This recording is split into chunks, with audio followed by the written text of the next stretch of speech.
Chapter 4, The Sword. So,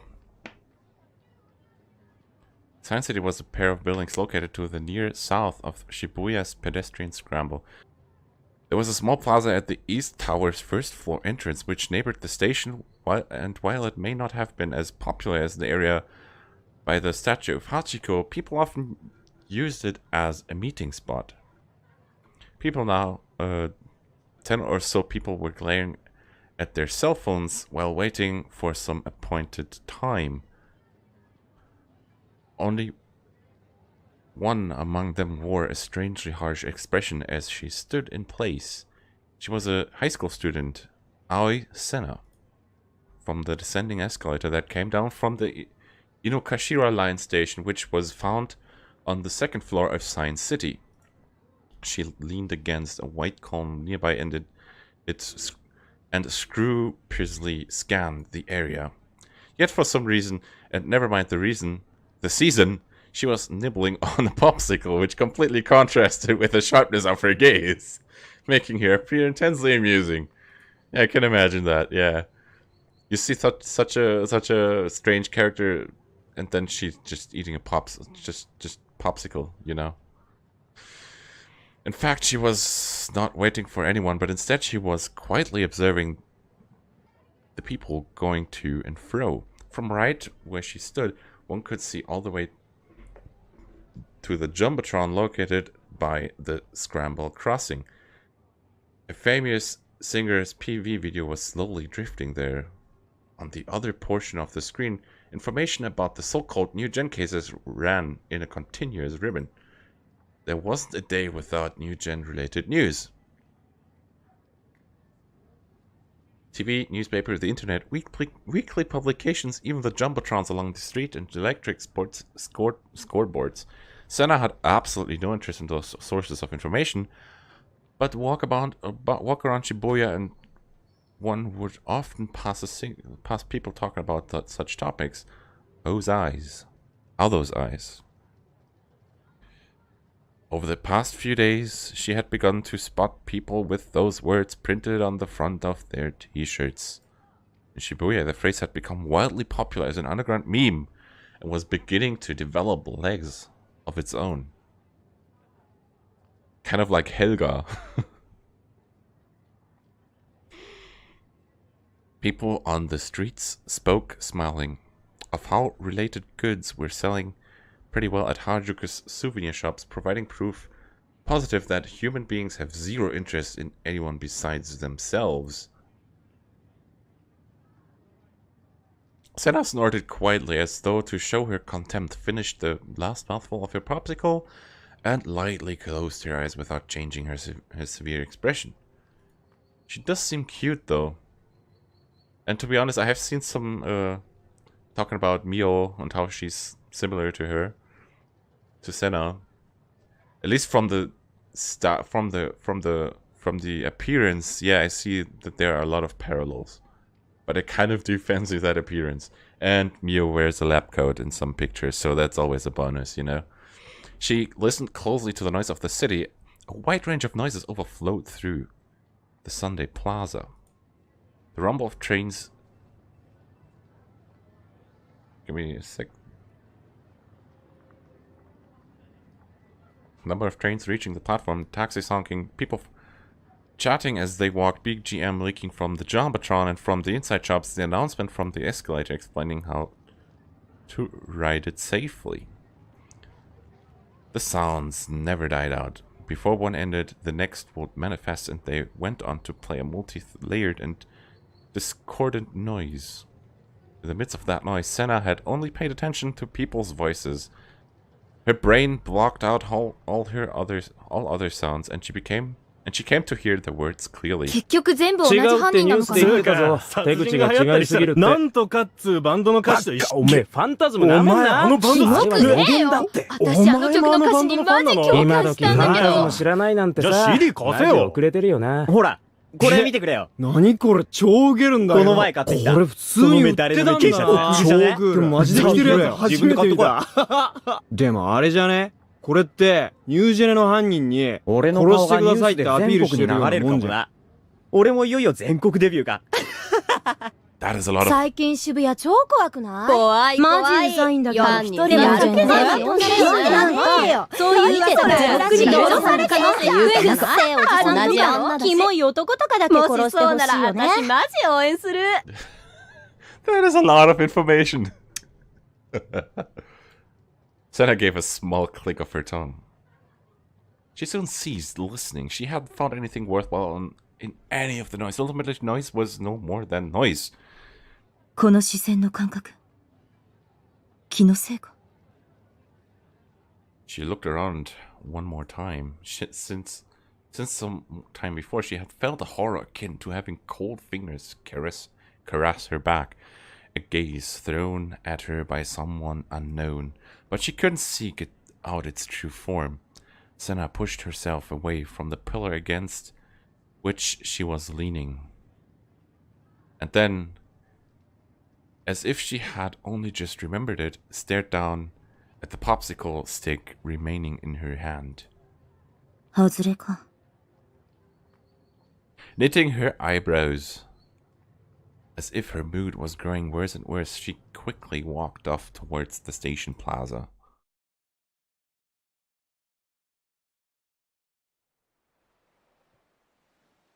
あの空は、どうして、あんなに泣きたくなるくらい、青いのかな。Because someone wished so. 私は、望んでない。I wished for it. Because this place is your imagined world, and at the same time it's also mine. ねえ、あの空は、どこにあるの？ Anywhere you wish it to be. 望んで、いいの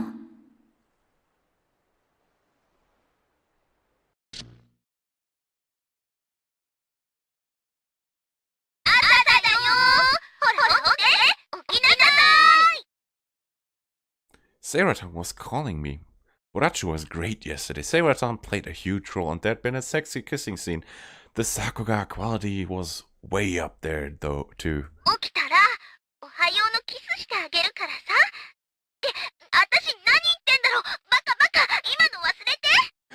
This kind of reminds me of how my Kurisu, how the Kurisu alarm app you can buy on the Play Store wakes me up in the mornings. And every time you could say I don't hear it, I wake up to notifications of a waifu wanting me to wake up really hard. It's just so... it's just so painfully relatable. Plus, with her saying such more things to me, I couldn't avoid getting up. I peeled off the sheets covering me, groaned, and rose from the sofa.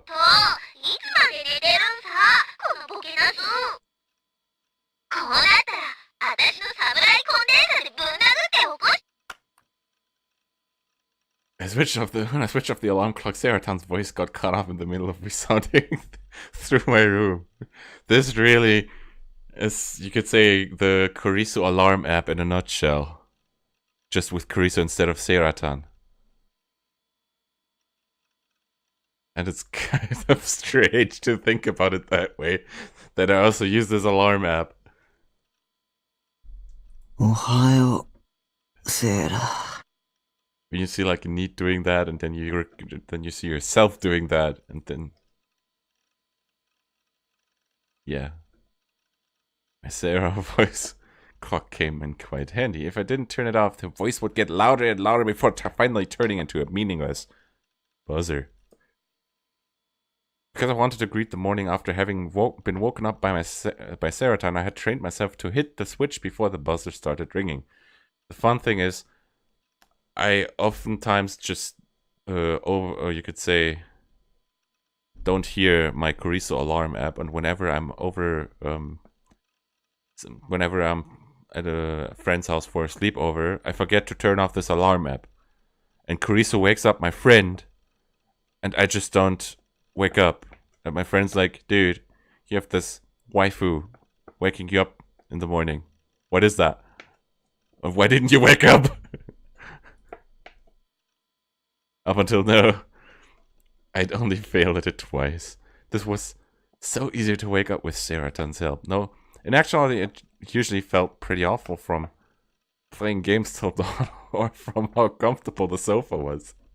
But being woken up by Seraton made it so much less painful.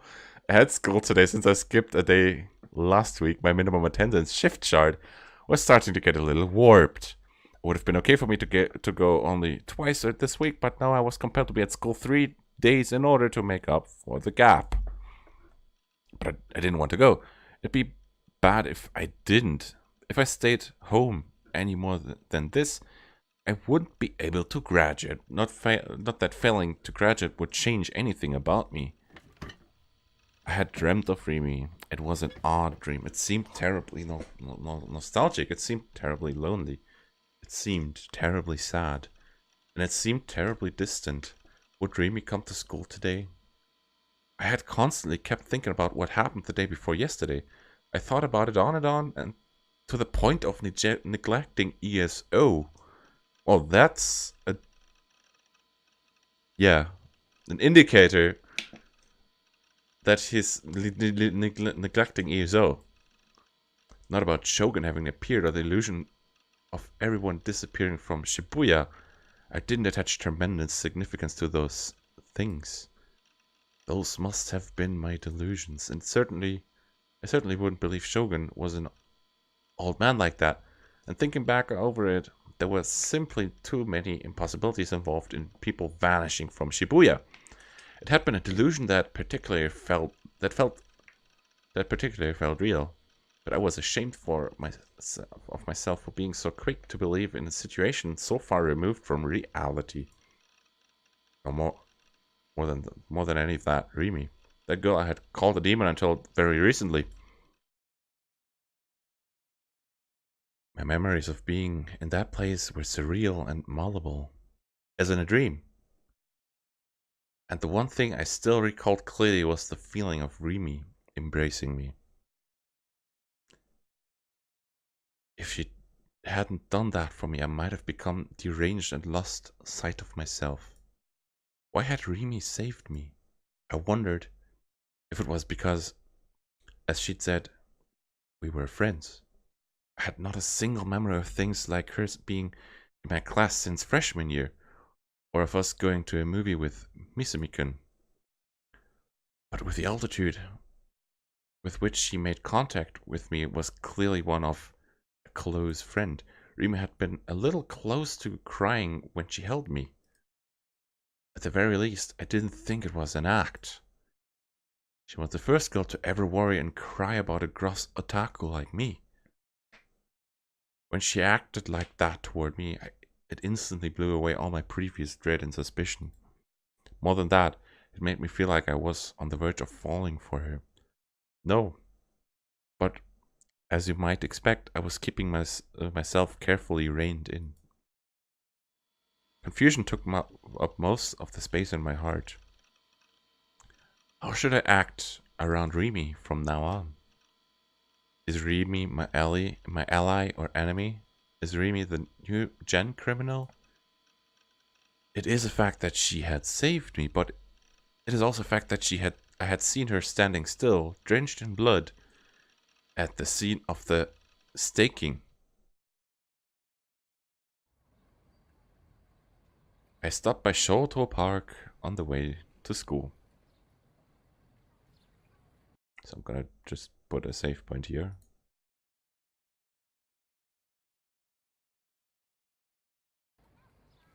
After what had happened with you, I'd given up on my custom of eating breakfast here before heading to school. It didn't feel so pleasant when I thought that you might be watching me from somewhere. And if she came over to talk to me, she'd regurgitate her annoying, crazy conspiracy theories at me again. I couldn't afford to spend any time around her. You as Remy's subordinate. Maybe I had been wrong in believing that deduction of mine for so long, but that didn't mean Yua wasn't my enemy. There remained the possibility that Shogun was at last the boss and Yua worked under him. In any case, it it would be better to stay away from her, except today I had somehow ended coming here. I carefully studied my surroundings to verify that Yo wasn't there. Then slowly lowered myself onto my usual bench. I cast my eyes towards the pond while stuffing my cheeks with chocolate pastry I bought at the convenience store earlier. There was a little wind, and the surface of the water remained idyllic. Once in a while, I saw koi-like fish slide through the cloudy water. Today, rarely enough, there were no other people in the park. It was a very quiet space. As my gaze swam about the park, what I thought of was, predictably enough, Remy. To be honest, going to school was bother, knowing I would have no choice but to see her. For that, I went there just to buy myself some time. I felt like I'd said all kinds of harsh things to her. Yet Remy kept smiling and continued treating me kindly. If I went to school now, she would surely start talking to me again, the same as before, smiling, acting though what had happened in front of the 107 building didn't bother her in the slightest, calling out to me as my friend. Somehow that eternally cheerful demeanor of hers depressed me a little. But she also had an atmosphere with her that made me think maybe if I stayed with her, I would start feeling brighter as well.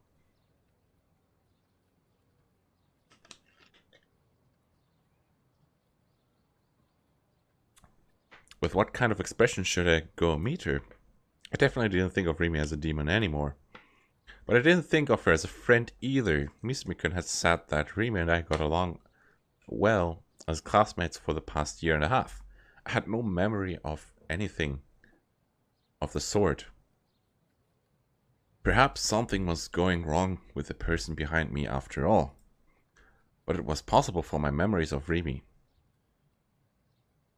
to disappear like that, as if they'd been pinpointed. I hunched over even further upon entering the school building. Following my usual principle for getting by at school, I walked slowly along the edge of the hallway as I headed for the stairs. My class was on the third floor. It was quite a pain in the neck to climb up there. If only there was an escalator, I thought. Having come to foot of the stairs, I spotted a girl ahead of me, swaying as she climbed up. She dragged her right foot a little as she walked. Maybe she twisted it. Maybe her small body wavered from side to side. She seemed awfully precarious. As the other students steadily caught up with her and passed on her both sides, she climbed up slowly, literally one step at a time. Looking at her from below, it seemed like her panties would start showing any moment now. Crap, at this rate I'd end up as a peeping Tom. I didn't want people to call me Mirror Man. When that occurred to me, I stepped forward to the stairs to go past her right then. Kozue! The girl caught her toes on the edge of the stairs and suddenly wobbled. And she came tumbling down with such momentum that it seemed like I'd hear a bang type of sound effect. Kozue-san, must protect.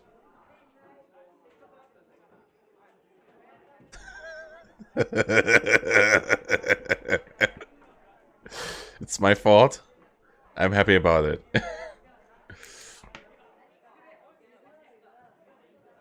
Toby. Yeah, there's a thing sleeping on my arm. Your fault. Luckily, she stopped on the landing, so she hadn't fallen all the way down the stairs. But she remained on her knees as though she was in pain, and she didn't move for some time. Was this a flag emergence event? No, of course it wasn't. Even if it was, I wouldn't be able to bring myself to speak to her. Which was why I hastily slipped past her. Sorry, but get help from a third dimension loving womanizer like Miss Mikun, okay? Please don't seek anything from me. Kozue is a cutie, yeah. Definitely. But she stayed curled up so motionlessly. I started to get tad concerned. After getting halfway up the stairs, I turned around quietly to see how she was doing. She was clutching the railing and trying her hardest to stand up. Okay, I'm gonna go for this causeway scene. Her knees were knocking like those of a newborn deer. Blood oozed from her knee. I wondered if she had scraped it. Huh? That face, I had seen it before. Wasn't she the girl who transferred to my class last week? Her name was... What was it again? I couldn't remember. On top of that, she was crying. Did it hurt that badly? She'd fallen pretty flashily, but it hadn't looked like a big enough impact to merit crying. Nobody attempted to offer her a hand. Ah. Having barely managed to stand up, she hunched forward to peek at her knee. Apparently she was checking the condition of her injury. The transfer student wiped her tears, set her bag down, and began rummaging around inside it. What could she be searching for, I thought to myself. All of a sudden, she pulled her hand triumphantly out of her bag and hoisted it above her hand. Her fingers were clutching a band-aid. Our eyes met. The transfer student's cheeks went red, and she hung her head. That sounds odd. She hung her head. Well, for the time being, she seemed to be alright. And even if I didn't stay and watch her, she'd be okay. Karma will get me. Is it good karma or bad karma? Reaching that conclusion, I hastily went to the classroom.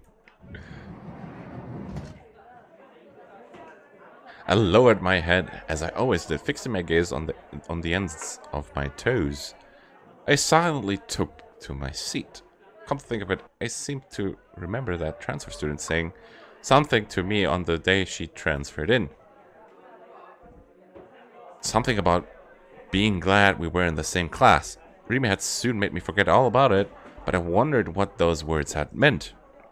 Yo, Taku. As always, Mr. McConnell was calling me. Maybe the truth was that he didn't have any friends besides me. At least the way he always started talking to me. And only me was sufficient to give me such doubts. 聞いてくれよ。昨日さ、怪しいおっさん2人が校長室に入ってくのを見たんだ。は？で、俺とリミトでこっそり盗み聞きしてみたらびっくりしたぜ。Spies. その2人、刑事だったんだぜ。え？なんか深刻そうに全校生徒の Who were detectives? I gotta look that. Wait. Who were those? Sketchy old guys in the principal's offices. Eavesdropped on 名簿とか見ててよ。もしかしてニュージェネと関係あんのかな？ New Gen. Perhaps it meant the real New Gen criminal was a student at this school. No matter what, all I kept thinking was Rimi's face. なあ、盗み聞きしてたら見事にバレちゃったんだけどね。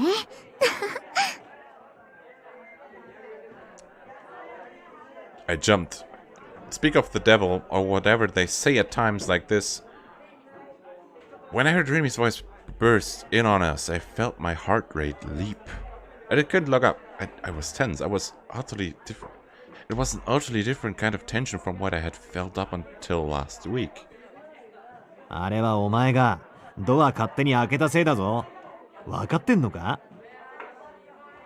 しょうがないでしょ。本物の刑事さんって見るの初めてだったからちょっと興奮しちゃってつい。何をどうやったらついドアを開けるんだよ。おかげで俺らまで刑事から話を聞かれる羽目になったんだからな。大臣ってば刑事さんに聞かれちゃまずいことでもあったの？そういうお前はどうなんだ？さあね。Misumi-kun and Rimi sandwiched my desk as they carried on their conversation. Sorry, I was just reminded of this sandwich. I want those to sandwich me meme, you know. I want those legs to sandwich me. From...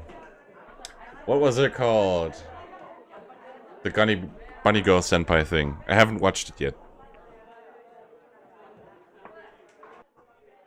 They disregarded my existence. But to be honest, I liked it better that way. I wasn't confident that I would be able to say anything back if Rimi did talk to me. I anticipated the chime ringing without either of them saying anything to me, but when I flicked a look at the clock, there were still 5 minutes till the warning bell. そういやタク、ここに来る途中で梢ちゃん見なかったか？ Kozue-chan, who? ああ、そっか。どうせお前のことだから覚えてねえとは思ったけど、マジで先週転校してきた子のことだよ。折原梢ちゃん。 The cutie Orihara Kozue-chan. Oh, so that transfer student was called Orihara Kozue. 階段で階段？見た。お、そっか。じゃあもうすぐ来るな。Aww. Misumi-kun's voice was brimming with enthusiasm. I hadn't seen him act this lively before since a few days ago, when he found out that Fez was a girl from the class next door. In short, I had never seen him put so much effort into anything unrelated to girls. But now that he mentioned it, I'd also seen him hitting on her last week, pretty much as soon as she arrived. He really was indomitable. Way to go. Never mind the fact that you have a girlfriend. なあ、梢ちゃんってマジ可愛いと思わねえ？ Misumi-kun, I agree that she's way cute, you know. You sure ask me things I find hard to answer. I nodded ambiguously. Apparently, he took it as a sign of agreement. 太郎！俺一目で気に入っちまったよ。なんか守ってやりたくなるんだよな。The protect gene has just been triggered. 男子みんなも同じ意見だよ。どいつも可愛いって言ってんだ。けどよ、女子の間じゃあんま評判良くねえんだよな。まだ転校してきたばっかだぜ。それなのに早くもうざいみてえな意見まで出てきてんだよ。A pain. このクラスの女子って性格悪いやつ多すぎだ。それって大臣のせいじゃないの？だいたいそのうざいって言ったの、どうせ大臣の彼女でしょ？ああ、そうだけど。そりゃあ彼女にしてみればうざいに決まってるよ。自分の彼氏が目の前で折原さんを口説きに行っちゃってたらさ。that's a burn. That's a burn.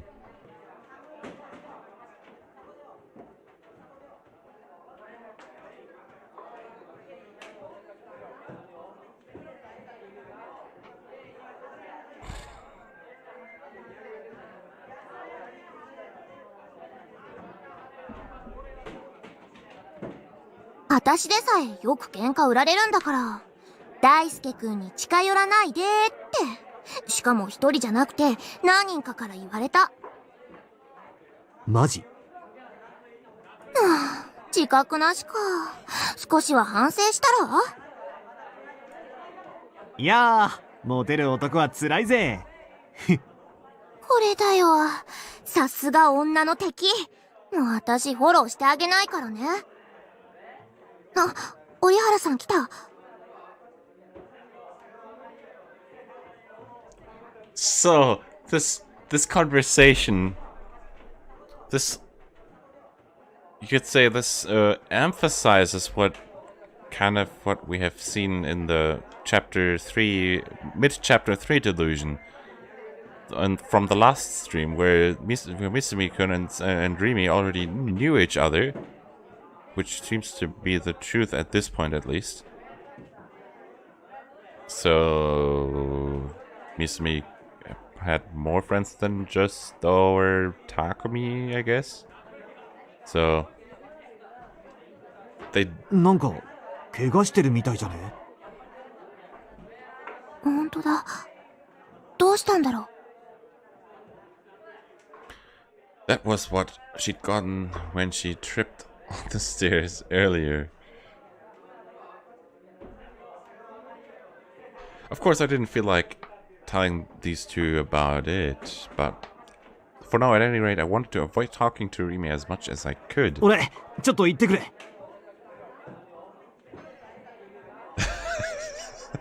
I'm sorry, Toby.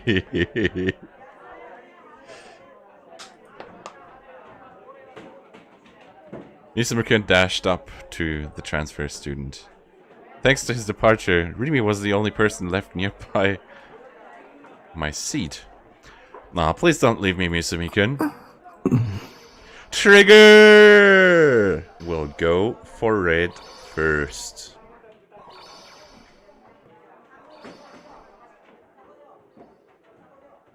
Rimi didn't say anything. Despite that, she didn't move away from my seat either. Besides, I was hunched over practically deep enough to sink my teeth into my desk. I didn't know what kind of face she was making. All I could see was the area around her waist, but that was enough to show that Rimi was facing me. In other words, she was watching me.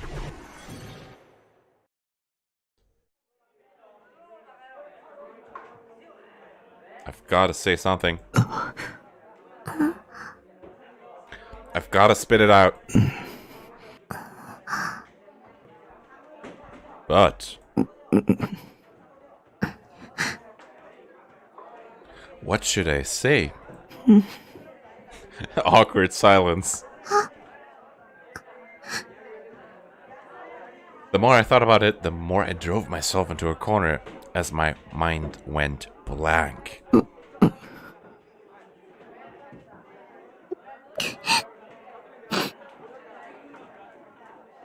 Without any warning, Rimi sniffled. Startled, I reflexively raised my face. Aww, she was crying. I didn't know why, but great big tears were flowing down her face. Even more bewildered, I was rendered so stupidly speechless that I couldn't think about anything anymore. Rimi murmured in a tearful voice. 嫌われちゃってるのかな。ごめん。もう話しかけないから。ごめんね。私、邪魔だよね。And Rimi turned on her heel and rushed out of the classroom. I wanted to shout. I wanted to say, "No, you're wrong. I don't hate you or anything. It's just that I don't have any idea of what I should do." I wavered over whether to chase after her or not, but in the end, I couldn't get out of my seat.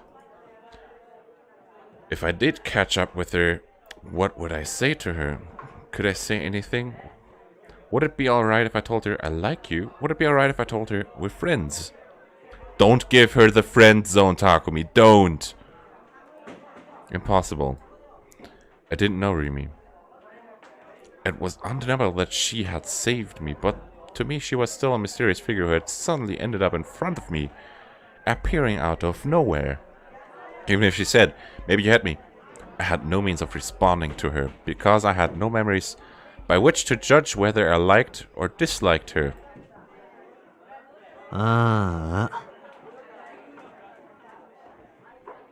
That was when Misumi-kun, who was supposed to have been hanging around the transfer student, came back.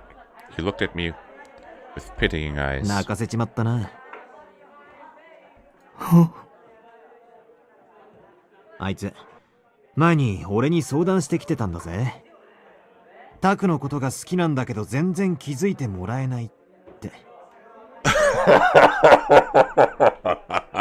Well, this is just a delusion. So that information doesn't need to be true necessarily. I think.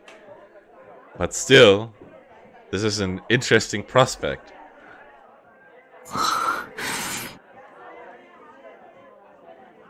What the heck was that? When had things started going in this direction? I held my head as I shook it violently from side to side.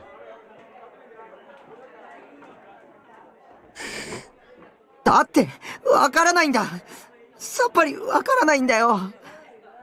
Stunde überzogen. わかるかわからないか、そんな理屈の話じゃねえだろ。ま、結局お前は一生ニートやってろってこった。From then until graduation, I didn't have another opportunity to talk to Rimi. We avoided each other even if we saw each other in class. And after graduation, just as Misukuma had predicted, I became an antisocial slacker and never met Rimi again.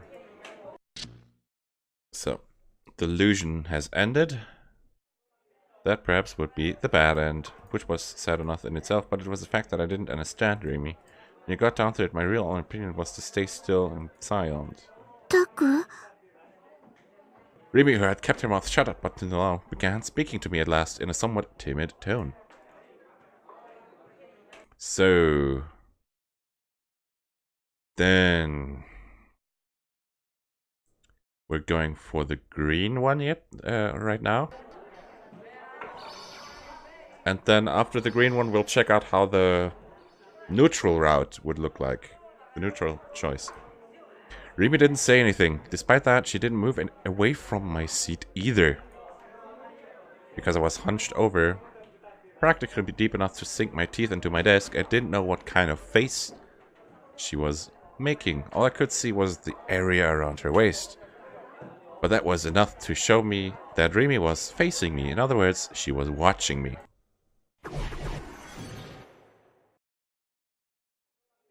At times like this, I would work up my courage and say something natural sounding. おはよう、崎畑さん。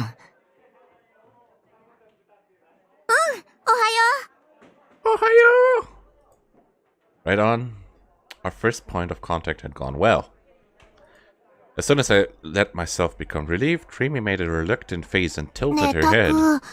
なんで急に妙竹林の呼び方するの？妙竹林？崎畑さんなんて、なんだか他人行儀。今までみたいに呼んでよ。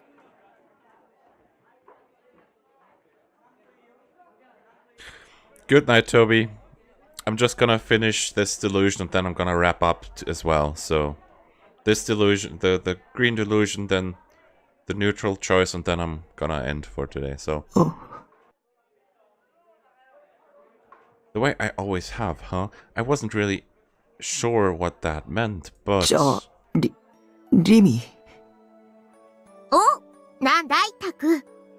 いや、特に何もないけど。じゃあ、私から一言。Rimi cleared her throat and you glanced out the area, then brought her face closer in my direction. 大地みたいになっちゃダメだよ。ああいう女たらしはいつかひどい目に遭うに決まってるから。あ、うん。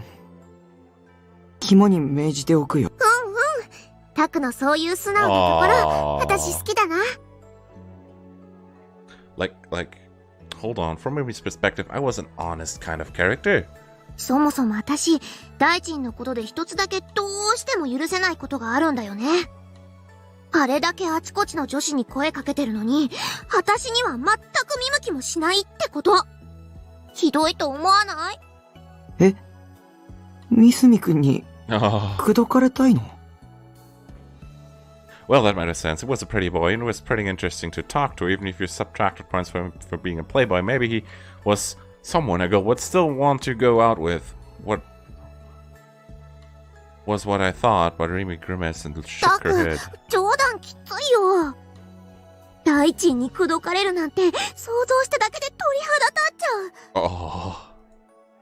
Hugging herself, she made a show of shuddering. 私はノーサンキュー。でもなんていうのかな。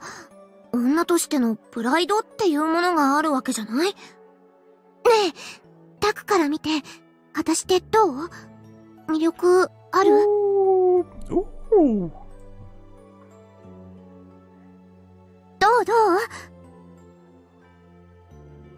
On top of that, her eyes were sparkling and she was bursting with expectation. Oh, I did think Rimi was attractive, no doubt about it, but I need to put that into words. Me? Me. 認めたくないものだな。若さゆえの過ちというものを。あ。引っかかった。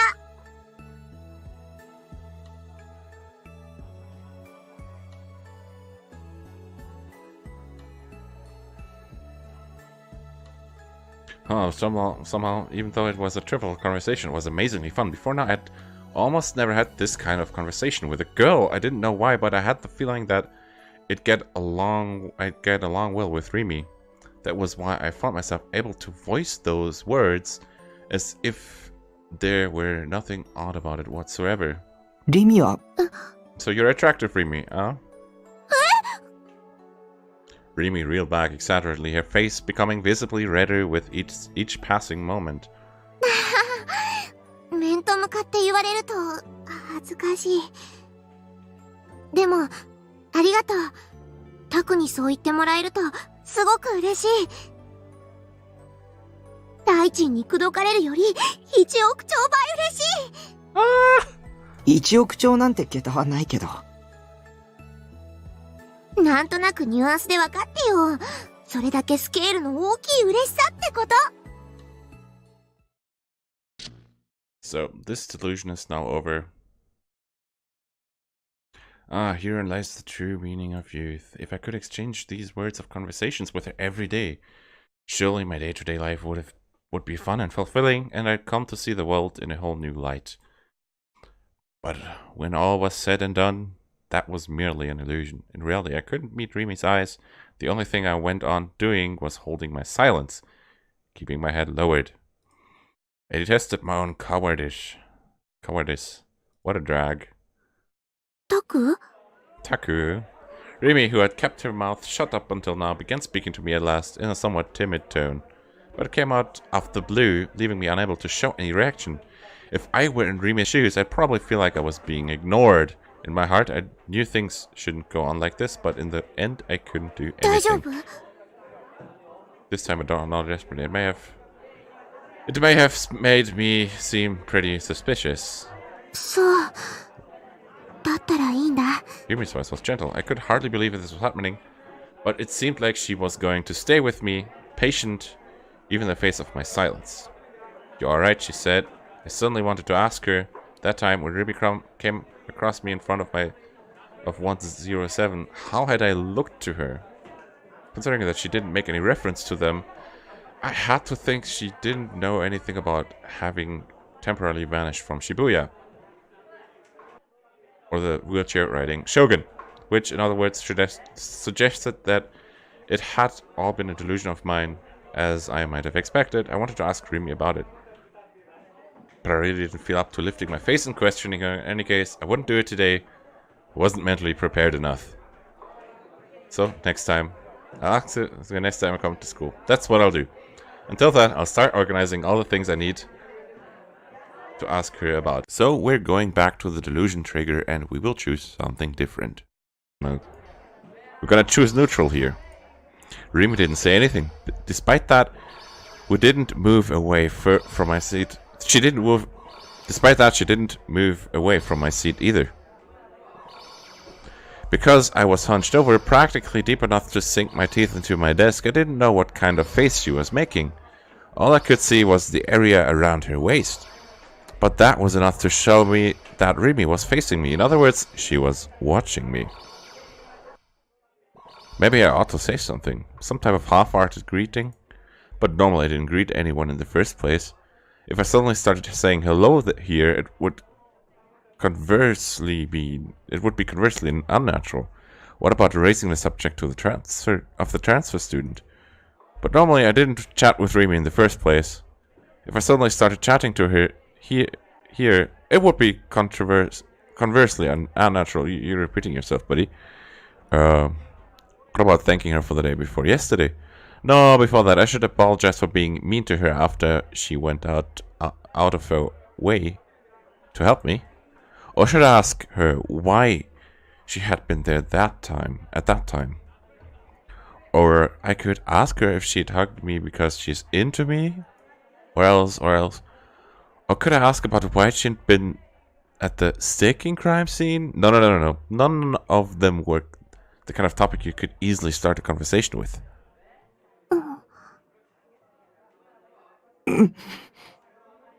Awkward silence. Oh, what am I supposed to do? This silence put more and more pressure on me. I thought to myself that it'd be better to talk, that it'd be awkward to let the silence continue like this, but I couldn't get any words out.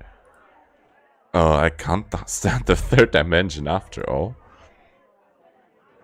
I couldn't take how my breath became this stifled when all I was trying to do was talk.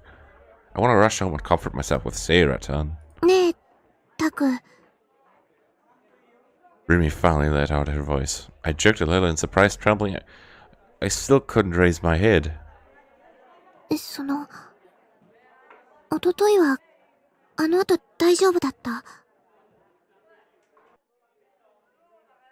She had lowered her voice. Sounds like something like her breath catching faintly near my ear. I lifted my eyes in startlement and found that Rimi had brought her face close to mine, so as to whisper to me. Rimi's body was close to mine. Her soft, warm body that had embraced me in the middle of the street.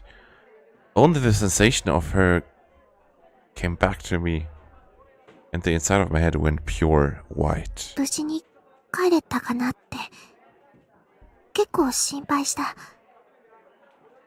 I nodded desperately, over and over.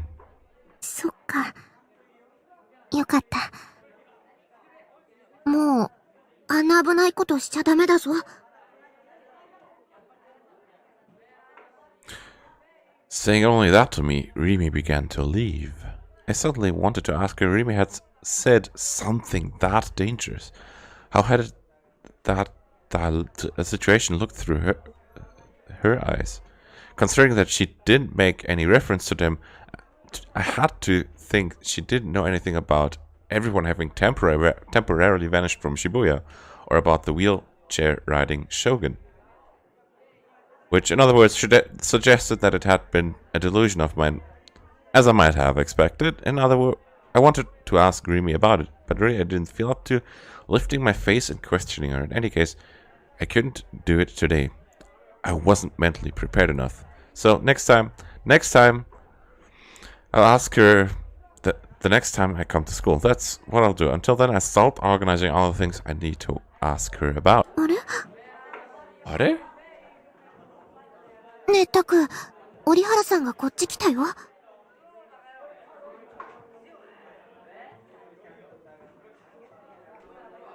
So, it seems like we have played the red delusion, but they seem to be pretty similar, because so Lizard and I keep having, you could say, déjà vus. So, we have played the red one, we've played the green one today, so we're gonna keep on going. The transfer student? Why would she come here, I wondered. Did she mean to blame me for not helping her when we were on the stairs? But she didn't seem like the type to do that. Maybe she had some business with Rimi rather than me.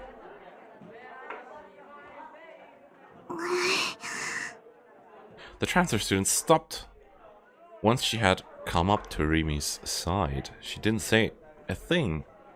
What did she want? As long as Rimi was there, I couldn't raise my head. The transfer student's toes were fidgeting in her shoes, but she still didn't attempt to say anything.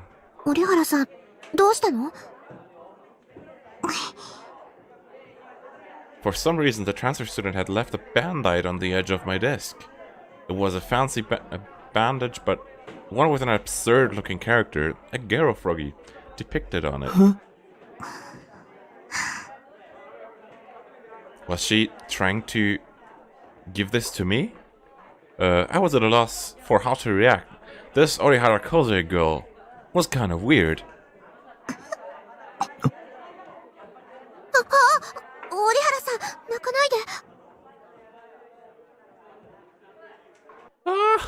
Was she crying? Why would she cry? Because I was not replying to her.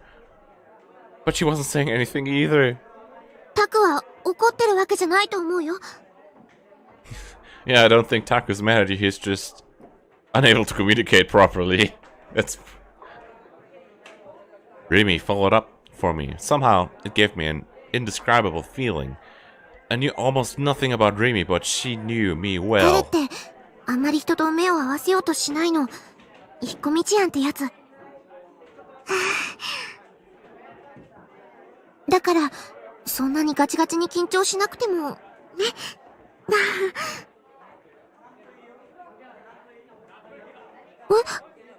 私にも絆創膏くれるの？ありがとう。 The translator student bowed her head deeply and returned to her own seat as if fleeing. なんだかよくわかんないんだけど、タク、その絆創膏をもらってあげるべきだと思う。Why had she given it to me? 梢ちゃん、無口だよな。I sensed Mizumi-kun's return. 転校初日に俺が校内を案内したんだけどよ。うわぁ、早くも手出したんだ。まだ出してねえっつうの。んで、まあ1時間ぐらいかけてあちこち回ったんだけど、もう俺一人で延々と喋り続けたよ。しかもすぐ泣きべそかく。そうそう、今も急に泣き出したから何が起きたかと思ってあたふたしちゃった。そんだけピュアなんだよ。ピュアなんだよ。なあタク、お前ならわかるだろ。梢ちゃんの仕草一つ一つの可愛さってのがよ。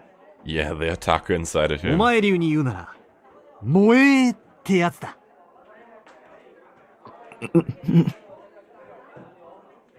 なんだ、クソでも我慢してんのか？ I shook my head with all my strength. タク、さっきからちっとも喋ってくれないんだ。That's because you're here. I wasn't fully prepared yet. I had never had an intimate conversation with a female friend before. For that matter, I had never made a single female friend even once in my entire life. でもさ、今、折原さんと話してみて、なんとなく思ったんだけど、彼女と話してると、なんだか疲れちゃいそうかも、なんて。女子ってのはマジで同性に対して容赦ねえな。ま、梢ちゃんは俺が守るからいいけどな。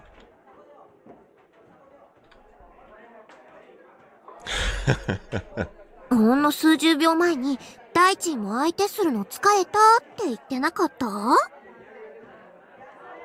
うっせ。梢ちゃんはタクと同じ匂いがするぜ。ほっとけねえって感じ？あ、それはわかるかも。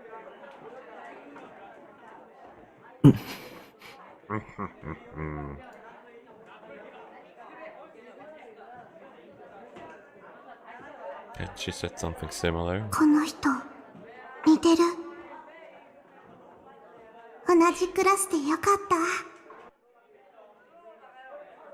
What did those words of hers mean?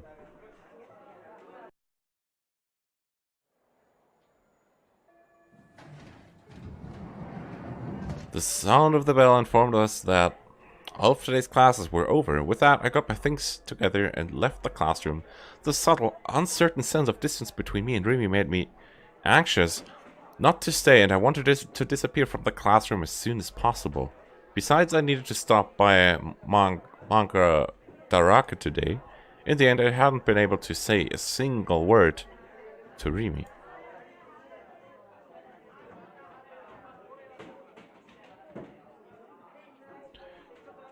I had many chances to speak, but just like earlier, I had done nothing but hold my tongue. Perhaps it had been bad to act like that. At this rate, it'd be even harder to talk the next time we meet. When it came to making contact with Rimi, it's as if I was sinking into quicksand. Oni! When I was about to leave the school building, a most unpleasant person called to me. Nanami came running over, carrying a wastebasket. It looked like she has been in the middle of cleaning up and was going to throw its contents away. She spotted me in the blink of an eye. I tried to ignore her and get out of there fast, but as expected, Nanami wouldn't let me run away. She pulled at the hem of my uniform from behind. 妹見て逃げるなって何度言えばわかるの？ Imagine running away from your little sister. なんだよ。なんだよじゃないよ。お兄が逃げるからナナもつい追いかけちゃうんじゃん。 Don't chase me if you don't have any real business with me. 相変わらず家に電話かけてこないし。まあ、ナナはもう諦めたけど、どうせお兄が真面目に連絡入れてくるとは思えないもんね。You understand quite well, don't you? You aren't my little sister for nothing. Not that I had any need whatsoever for a 3D sister. というわけで、これからも定期的にナナがお兄の部屋に様子見に行くから。感謝してよね。Damn it, it had turned out like this in the end. Regardless, I longed to somehow escape from the curse of this depression-inducing little sister of mine. No, even knowing it was impossible, I'd at least like a little repayment for putting up with her. I thought that all the time. Oh, I know. Here was my chance to spring into action with a plan I'd previously concocted. It could turn out to be a small, quiet form of revenge. I took a look at our surroundings, then beckoned Nanami and began walking toward the courtyard. 何？ちょっと来てくれ。 I have the feeling that something bad is gonna happen. So. なんで？なんかあるの？ She was the type to get obnoxious over every little detail. Stupid sis, incapable of coming along after me in a nice, straightforward way. ナナミに大事な頼みがある。え？頼み？お兄が？ナナに？ Nanami's eyes went around. 珍しいじゃん。お兄が頼み事なんて。とにかく黙ってついてこいって。ついてこいって。あ、ちょっと待ってよ。 There were a few people in the courtyard. It became boisterous with students eating their lunches during the noon break, but the only people who came out here after school were those in the gardening club. で、頼みって？ Nanami put the wastebasket she was holding down to the ground, then puffed out her chest, grinning. あ、条件はマクで汚りね。その条件飲んでくれるんなら、本当は嫌だけど、お兄の頼み聞いてあげる。Treating your sister to McDonald's, you know. I don't know. Just to talk with her, like... At least I can speak for myself that I have a much nicer sister. So... yeah. On top of that, I treated her the last time we were at McDonald's. Whatever. わかった。おごる。え、本当？今日のお兄いつもと違うね。Yeah, but I'm lying. So sorry for being a liar, lol. And so I handed my cell phone to Nanami. I asked her to dial up this strange number. The number recorded in my received calls history that had sent me that prank call. 着歴の番号にかける？相手は誰？ネットの知り合い。This is gonna go down in some interesting stuff. I have this feeling. Seeing Nanami cock her head dubiously to one side, I swiftly told an appropriate sounding lie. どうして7がかけるの？かければわかる。Because you don't have the guts to call back yourself, Takumi. なんか企んでない？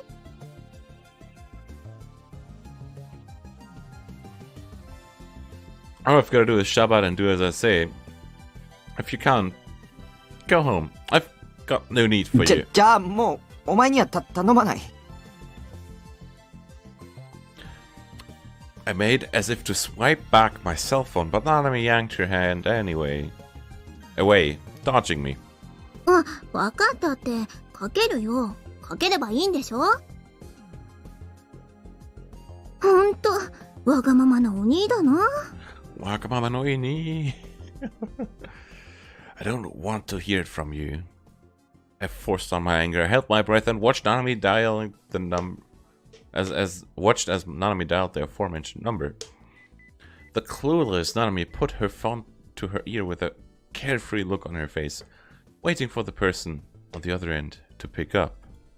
I could see a yellow bangle on her wrist as she held the phone up. That was the bangle I'd given her, or rather the one Nanami had started wanting all on her own. Did she wear it? Did she wear it even when going to school? I wondered if she'd taken that much of a liking to it. Such a cheap-looking, free, extra bangle. Nanami had no taste after all. Well, not that I had any right to talk. Wait, no one of that mattered now. But it will matter later, I have this feeling. Now then, who was going to answer the phone? Will it be some scary, juvie-typed a-hole? I hoped. It was a mere prank call and had absolutely nothing to do with either Shogun or Yua. あ、もしもし。 Oh, ha ha ha ha ha, it's gonna get good.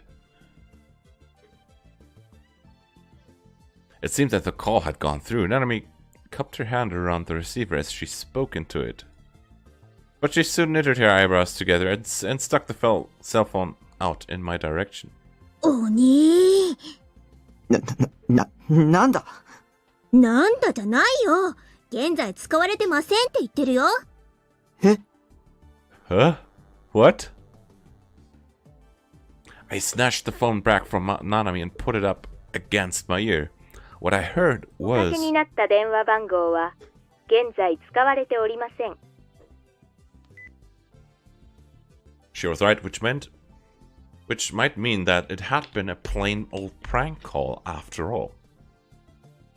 Get a prepaid phone meant to last a couple of days, randomly call a bunch of numbers, then toss the phone when the prank was over. That was how it might have worked. Even so, it was an awfully large-scale prank. Well, not that I cared that much either. It wasn't a problem now that I knew the mysterious call really had been a prank. ねえ、一体何なの？もうお前用なし。 The way this is written, I'm done with you.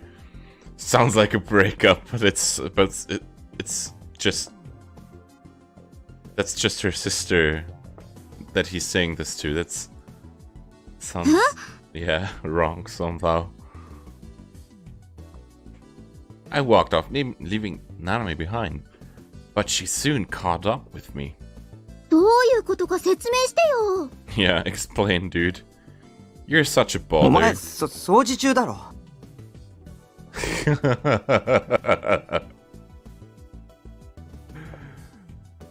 ゴミ箱置きっぱなしだぞ。あ、聞いてないもん。僕は帰る。Come on, explain. Refusing to engage with Nanami as she hounded me, I hastened toward the school gates. お兄、じゃあマクディおごる約束だからね。ちゃんと覚えといてよ。知るか。ちょっと、嘘ついたの？まあな。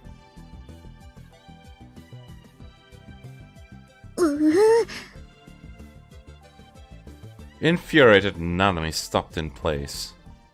Yeah, the thing like, you've outlived your usefulness, little sister, that kind of describes how, Takumi treats his sister sometimes. It's painful to watch. Especially since I have a sister. And I treat her a little bit, much better than Takumi treats hers, his sister, I mean. So... お兄のバカ! Kind of deserved, this baka. She yelled in a voice loud enough to resound through the whole area. Tsundere Imoto, you know. When I looked back at her, fed up, she was glaring angrily at me, shoulders tense. お兄なんて、携帯の電磁波の影響で脳みそスカスカにされて死んじゃえ! Somebody like you should get your brain dried up by cell phone radio waves and die. This, I have not played the game, but this sounds like a torture method that could actually happen in this game. I haven't finished this. I have no clue whether what I'm saying is true or not, but it sounds like something that's something that could actually happen at some point, just with different characters. Like this sounds like a new method for new generation madness. So this was obnoxious to the bitter end. Disregarding Nanami, I scampered off toward the gate. At times like this, running away was the best alternative. Baka! I became exhausted hearing Nanami's voice even after I'd passed through the gates.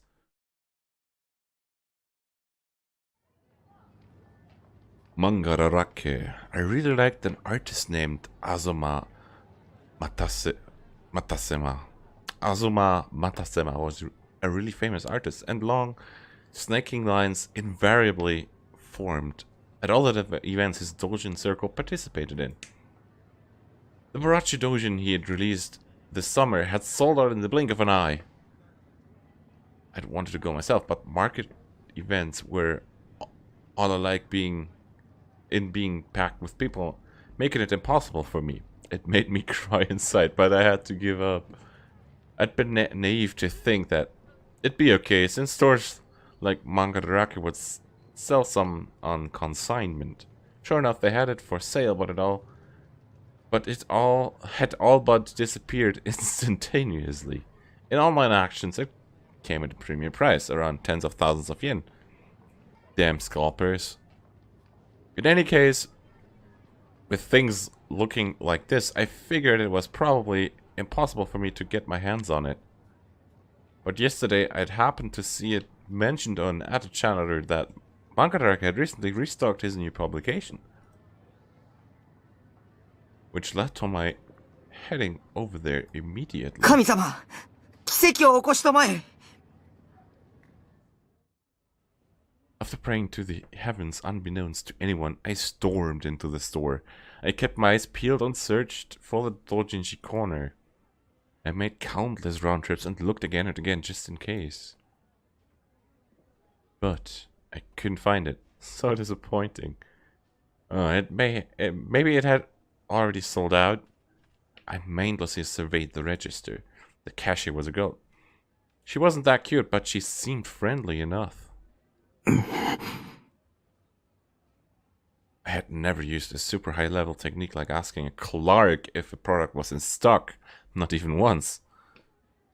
The reason, of course, was because I didn't have the guts to. Not to mention the fact that Azuma Matasema's new work was entitled Seiratan Goes Wild with Cosplay. Totally impossible. Excuse me, do you have Seiratan Goes Wild with Cosplay by Azuma Matasema? If I asked a female clerk something like that, no matter how I look at it, you're a perv. Thank you very much for coming. In the end, I quickly gave up on asking the clerk and left the store in dejection. 帰るか。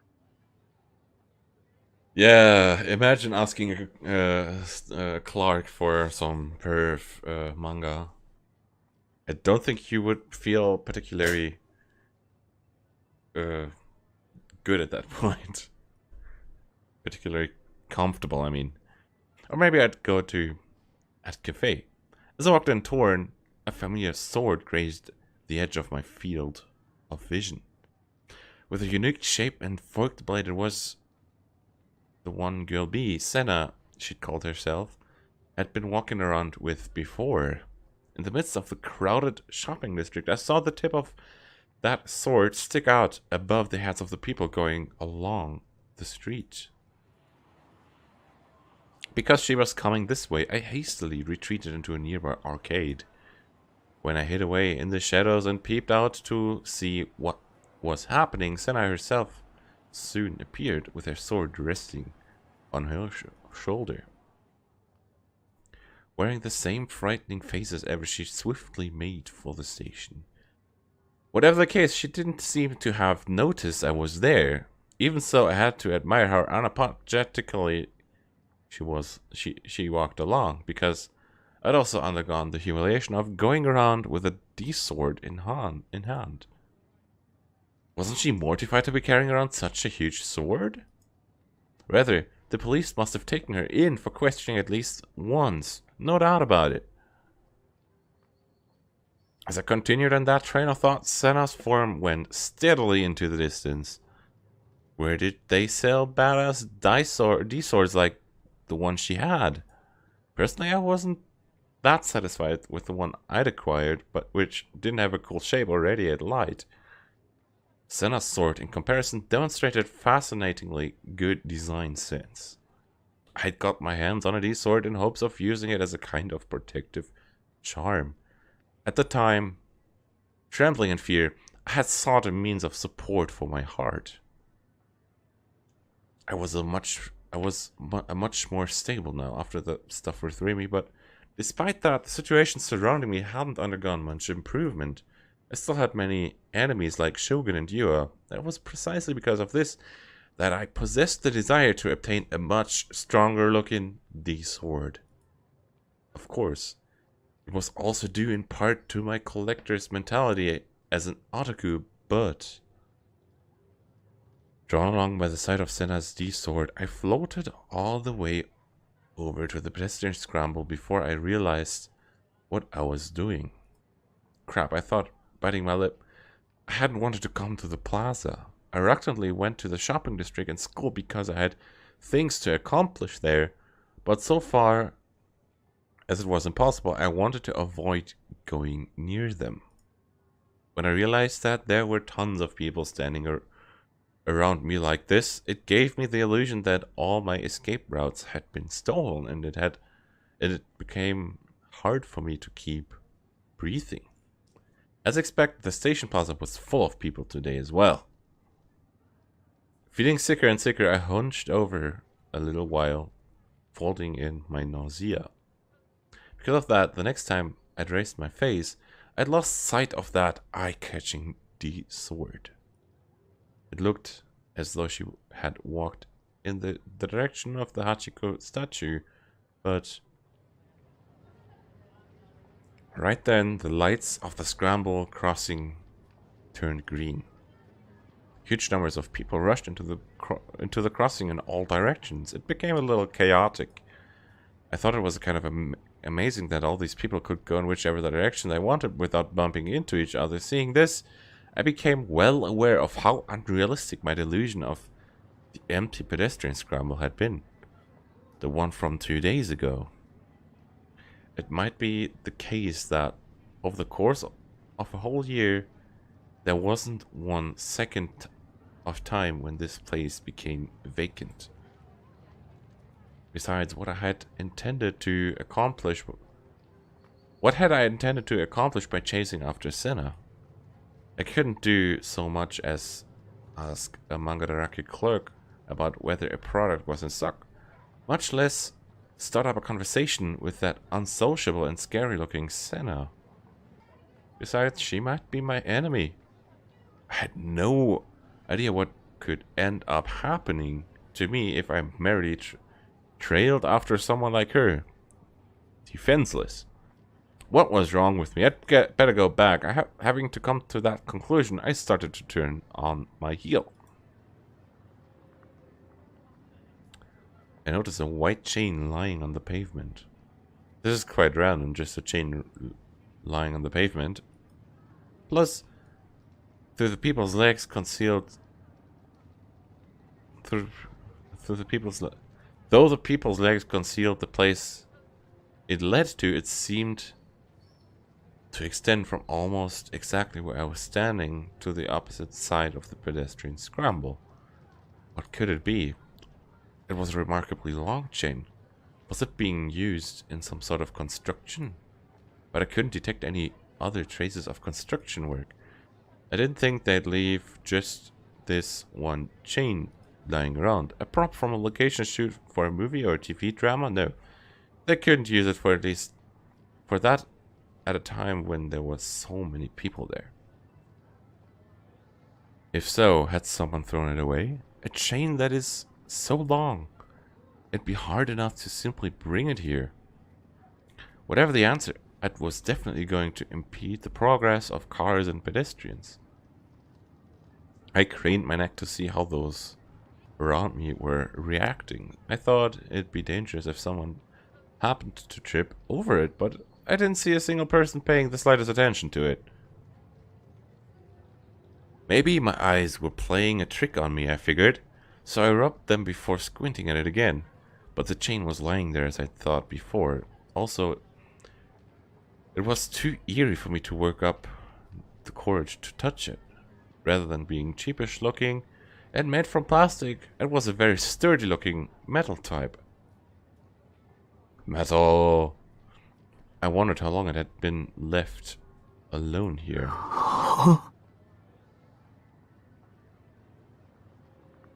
If things were the same as usual, I would have thought of this as being some form of trap.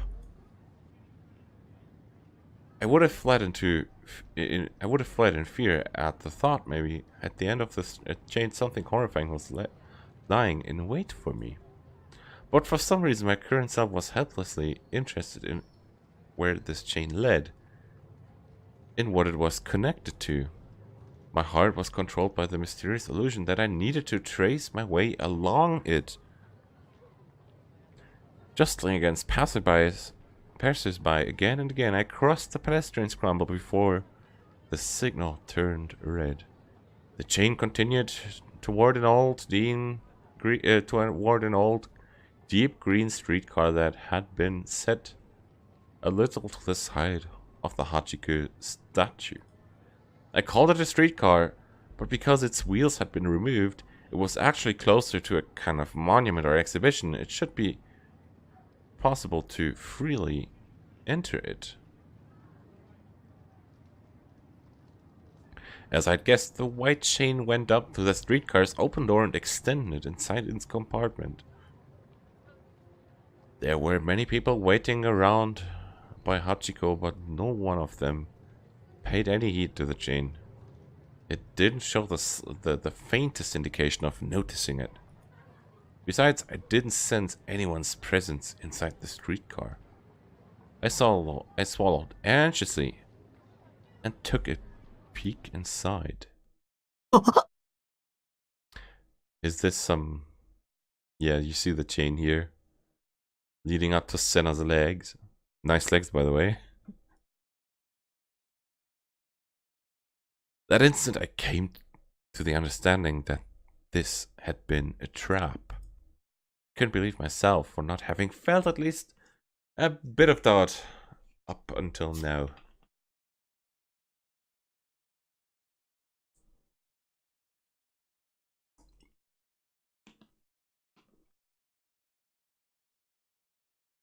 There was a single figure within the empty seeming compartment. Aoi Senna sat cross-legged on one of the streetcar's wine-colored seats.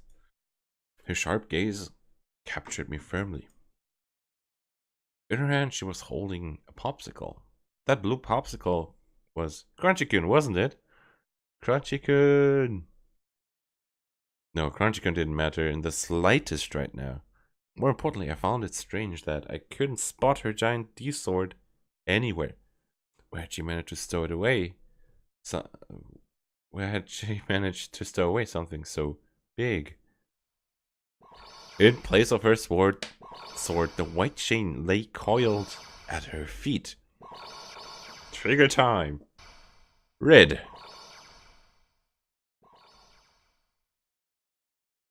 Come to think of it, when I last met her in the shopping district, she'd said it'd be in the streetcar near the station, so this was where she'd meant. She was the one who'd left the chain there. Had she really walked about holding such an incredibly long chain? It looked like it could weigh well over 10 kilograms. Lengthwise, it must have surpassed 50 meters. This girl was pretty hard to get a handle on. She wasn't normal. Could she possibly be Shogun? Frightened, I attempted to make a silent escape. A sharp voice came flying after me. Hide. I stopped at the place without thinking. What would I do if she attacked me with her D-sword right now, at this very moment? When I thought such things, I became unbearably frightened. I seemed to be on the verge of losing to my own fear and obeying Senna's command. I took one step into the streetcar. But I soon had second thoughts. I was doing exactly as she wanted. Like a moth to the flame, like a fly tangled in a spider's web. This was no good. What did I mean to do by going to my death of my own accord? I should run away. It would be the best to run away. As was evident from seeing that on chain, this girl was the possessor of unbelievable strength. Merely by twisting my arm a little bit, she'd forced me to the ground with ease, and break my arm without a moment's hesitation. But she wouldn't stop here. She also owned a D-sword. If she slashed at me with a sword that colossal and hefty, I'd die instantaneously. She had been lying in wait for me here. She was scheming something. Run away right now. I spun on my heel to go back outside.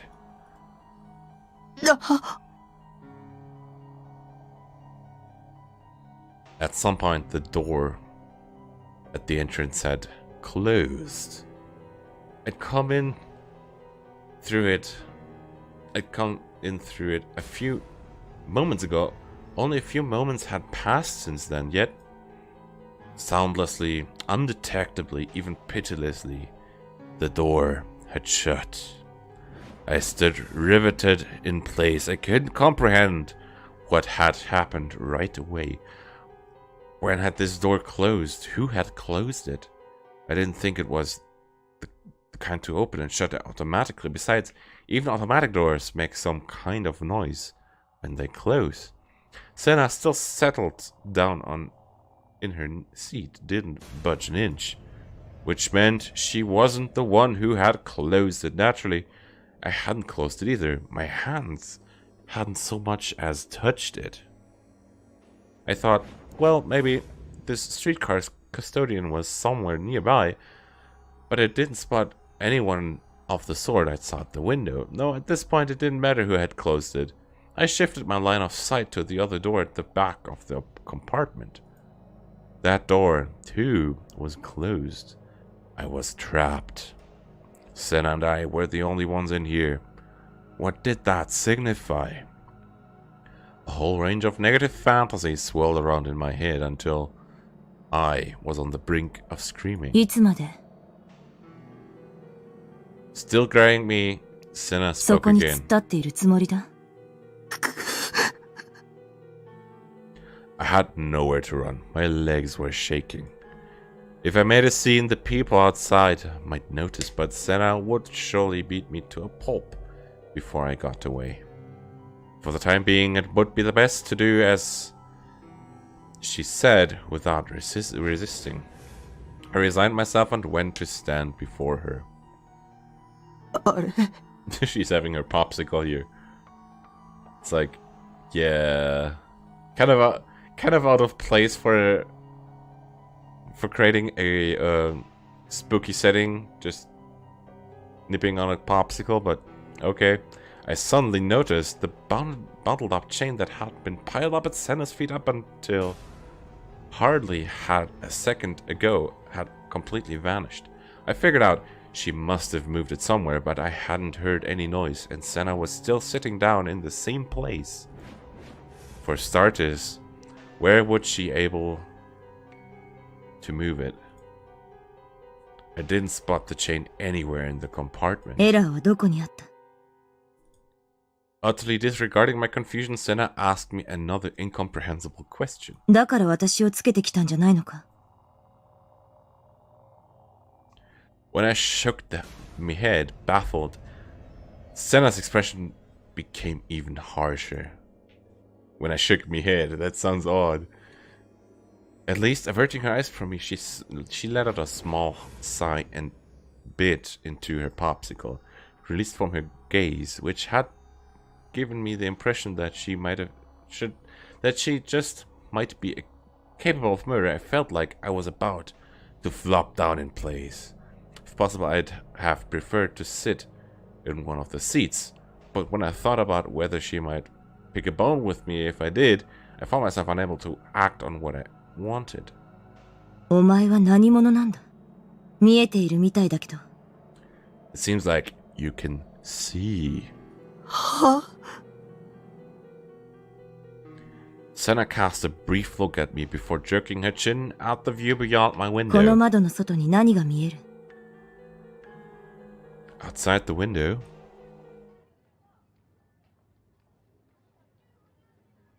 people, tons of people. I had the sense that they'd multiplied compared to before. Merely looking at them made my head threaten to start aching. People hunched over, fiddling with their cell phones.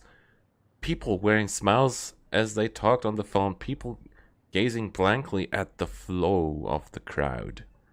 Most of those. That's kind of an odd grammar here. I could see from the window were standing still, since they were waiting to meet with someone or other. Also, with all these people around, how come none of them found it weird that Senna and I were shut up in this streetcar? None of them had even paid any heed to the streetcar itself. 完璧な世界がそこにあると思うか？あるはずがない。エラーは確かに存在する。エラー。すべてのものは、人も含めて、電気仕掛けだからな。All things are electronic devices, even humans. What kind of self-important, rebellious adolescent type worldview was that? I often thought had similar thoughts. I didn't mean to say that a rebellious adolescent worldview was necessarily bad in and of itself. After all, the world was overflowing with novels and movies and anime with those kinds of settings. Why did people approve the childishly grand settings that novelists and movie directors came up with, and then mock amateurs like me for coming up with these same kinds of settings as some Blaze thinks he's world-wise middle schooler? Trying to think about it a little harder. The high and mighty people of the world clearly have the mentalities of rebellious and self-centered adolescents. Over a few hundred years ago, the Wright brothers had seriously believed we can fly in the sky. Napoleon boasted, the word impossible is not in my dictionary. That's why you should make fools out of those kinds of absurdly big thinking people. All the powers that have followed, all the powers that have that, all the powers that have followed that same path. Okay, sorry. Except the problem was, why had this girl abruptly started revealing her sweeping, philosophical, and ever so typically teenage thoughts to me?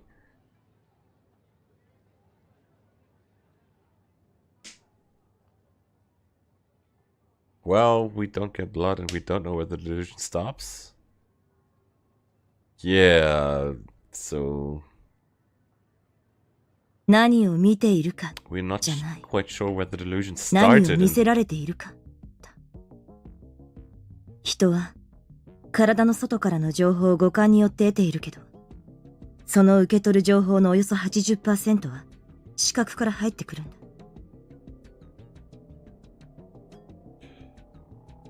そして視覚から得られた映像はパルス信号となって視神経を通り脳に送られる。I thought absent-mindedly that it was similar to a telephone. Telephones convert one's voice into electric signals and carry that information to distant places. 電話か。似ていると言えなくもない。She'd read my mind. No, that was outside the realm of possibility. Had I once again been muttering to myself without knowing it? VR 技術を知っているか？ Virtual reality. Of course, I didn't actually put my answer into words. Visual rebuilding. Virtual rebuilding. Are we starting an isekai here?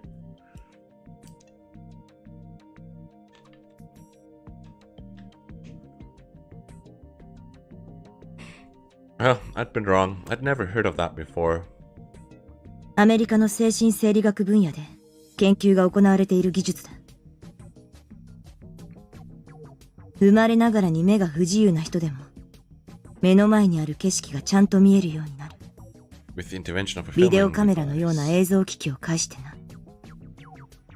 どうやってという顔をしているな。だが仕組みとしては単純な話だ。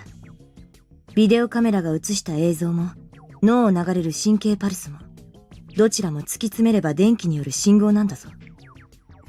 要は神経パルスにコンバートできる技術さえあればいい。すでに実際にテストは成功している。ある研究チームが特許を取得済みだ。A patent? Are you serious? I thought a fantasy was rather well developed, right down the delicate little details, but didn't say it had been patented to introduce some impossibilities. その特許から読み取れることがある。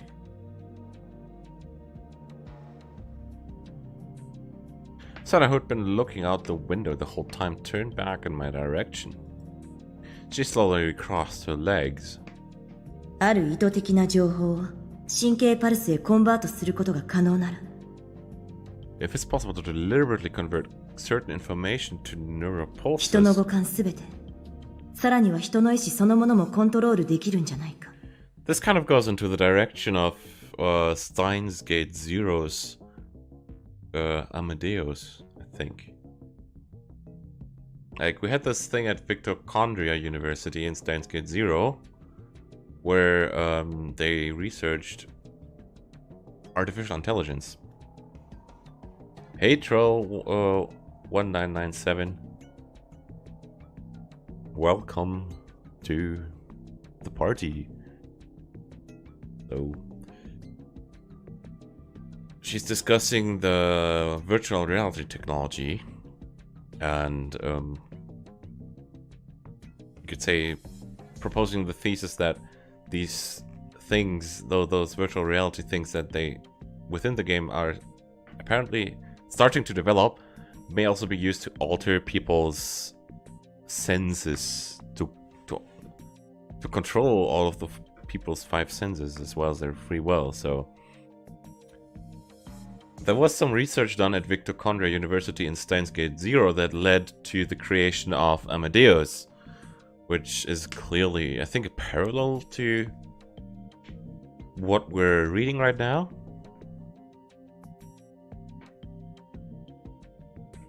She's kind of talking about that some machine, yeah, kind of some machine that can affect people's sensory that can control the people's senses. I'm not sure if they say in sensory inputs, but it may come down to that, though depends on the translation. But if you look at it in the context of Mitochondria and Steins Gate Zero, it's kind of interesting how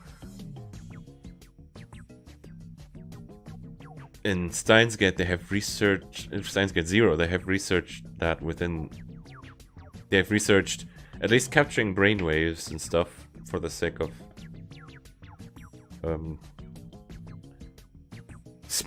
literally saving memories onto the hard disk, to, you could say, to retain memories on a hard disk in a sense.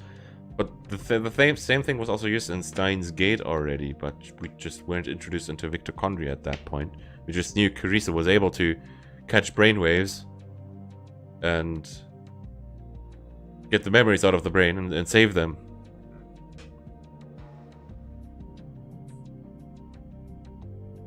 So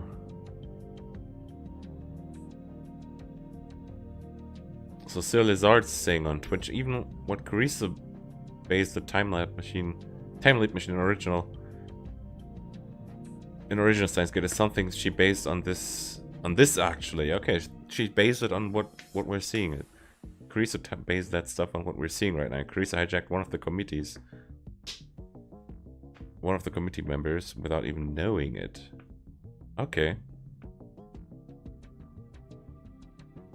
So Silazard on Twitch is saying Carissa based her stuff off of this, what we're seeing right here, which I find quite interesting, to be honest. So, give me a sec.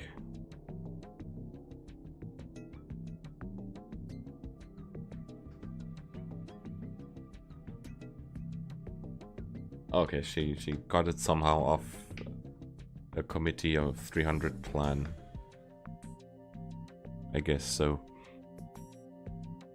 Unfortunately, the chat thing on the stream, you could say the chat layover for the stream video is not quite working, so I have to relay the information myself on via voice. So this is interesting. Carissa's stuff is based on what Senna's talking about. Thanks for letting us know, Silazard. That's... I have learned something today.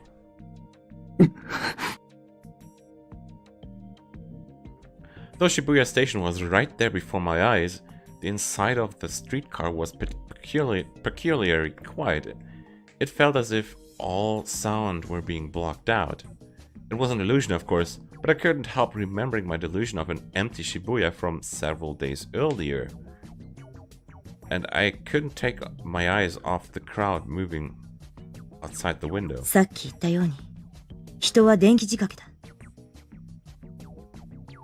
So yeah, I'll send the Twitch link over to YouTube. Give me a sec.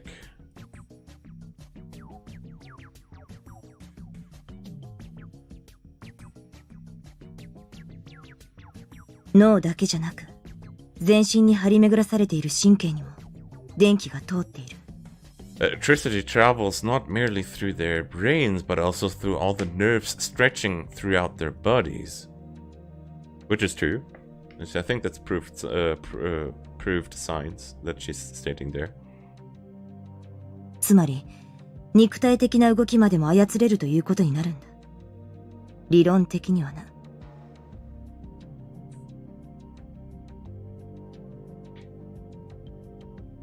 She dumbfounded me. She was far more delusional than the likes of me or you are. What she said sounded kind of logical, but wasn't it obviously made up? 事実、特許を取得した研究チームも、その方向へと研究内容をシフトしている。あまりに危険すぎる内容だったから、アメリカ大統領が歯止めをかけようとして、行政命令を出したくらいだ。How much of what she was saying was real? いかなる機関であろうと、政府との事前合意なしに、人体の機密の研究を行うことを禁じる。それを支援することも同様である。とな。Looking down, Senna clenched the hand she left resting upon her knee. That's a nice username, Trill. I see the dash. だが世の中は腐った連中ばかりだ。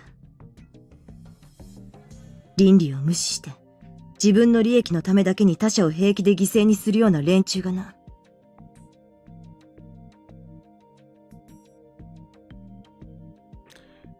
After all, mitochondria is related to them. The image that is shown during Steins Gate comes directly from ChäoS head. I mean, I'm really hyped for Robotics Nodes Dash as well. So later on, one of our friends is gonna stream some Robotics Nodes Dash. Our friend Rain. I have this. I'll be auto hosting him once it starts streaming. So you'll get a heads up, I think. ヘドが出る。It makes me sick. When her accusations ended, she stuck the last fragment of her melting crunchy cone in her mouth and abruptly rose to her feet. I unthinkingly scooted back, but the wall was closed 無 behind 知 me. は罪だ。知らない方が幸せなこともあるという人間もいるが、そんなのはただの甘えだ。世界を疑え、仕組みを知れ。この世界は完璧じゃない。This world is not perfect. She turned into my direction. I started to cover my face with my arms, thinking she'd hit me, but Senna slipped past my side without doing anything.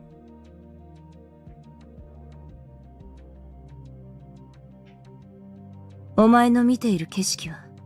also have the Robotics Notes PlayStation 3 edition, but just the regular edition, which is pretty cheap at the moment.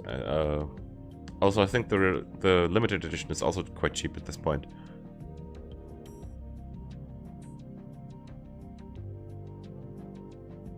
Well, I'm not sure which image is being talked about. Muttering that word without looking at me, right as she was on the verge of passing me, she vanished from the train on her own. The door at the entrance had opened silently without me realizing it, the same way as the moment it closed. I felt as though I had been deceived by some trickster spirit.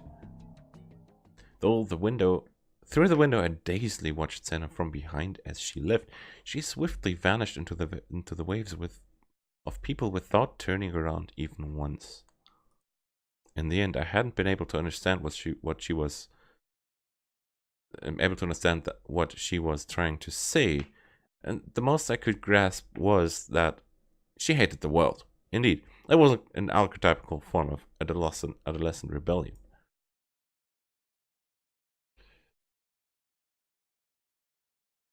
From my point of view, it was a nuisance to have her unilaterally expel her twisted tinfoil hat theories at me. I love the tinfoil reference here. So the image we're speaking about, the image that is shown during Steins Gate, comes from ChäoS head. I have no clue which image Solizard means. I think he knows better. Myself, I'm only in chapter 4 of the Steins Gate visual novel.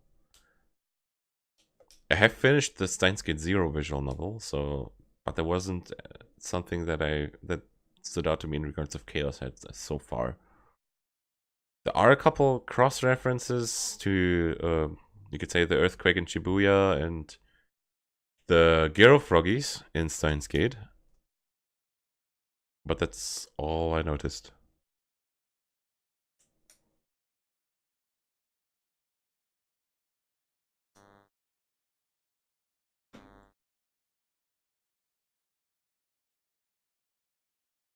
With her tone being what it was, it felt like I was at a lecture.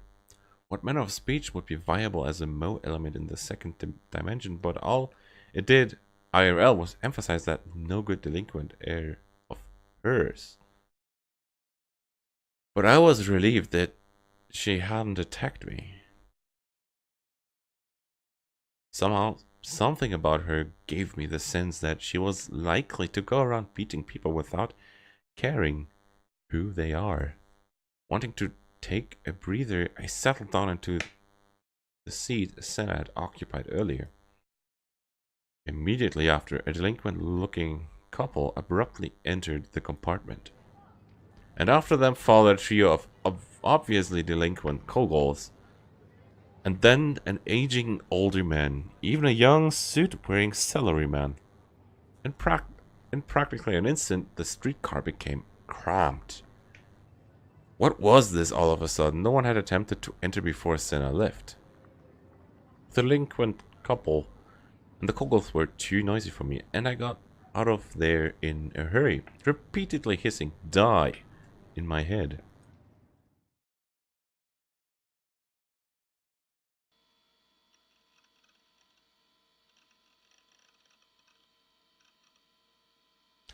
So, we're back on his computer. Nightheart is back chatting. So, basically, that was how I got into a tiff with a golden Caulfield type girl IRL. You prig. Now you've really got me PO'd. You know, Lord Nightheart, you say you aren't interested in 3D girls. But haven't you been getting along with all kinds of 3D girls lately? You said before that one of them barged into your house. No matter how I look at it, that's totally an error situation. You've really hit your stride with the ladies lately.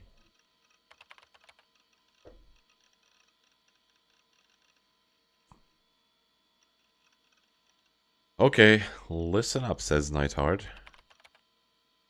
I'll acknowledge that I have more opportunities to talk to cute chicks. But look, every single one of them is a mentor. You try being on the receiving end of their crazy talk. I'm telling you, it's a real life horror. Sorry, man. He's Batman. Don't worry about it. Even after I returned home, the things Senna had told me nagged at me. Naturally, I didn't think they were true, but it shouldn't take more than a little investigation to determine whether the parts of the patent and the presidential order were real or fake. Which was why, with Grimm as my backup, I soon began running some searches. I researched with the help of one of Grimm's acquaintances, an American resident. But it wasn't like we were going to find anything. Nowadays, you can't believe anyone without a good source. Shiho contacted me. Shiho was Grimm's aforementioned online friend. He lived in America and was fluent in English. So, Shiho. Hey, Doctor. Glad to have you here.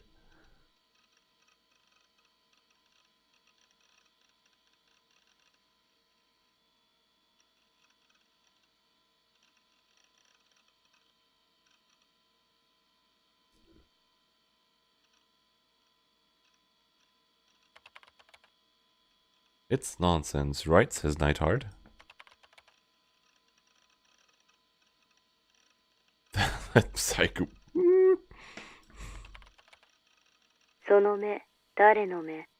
Thank you, Trill1996 for following.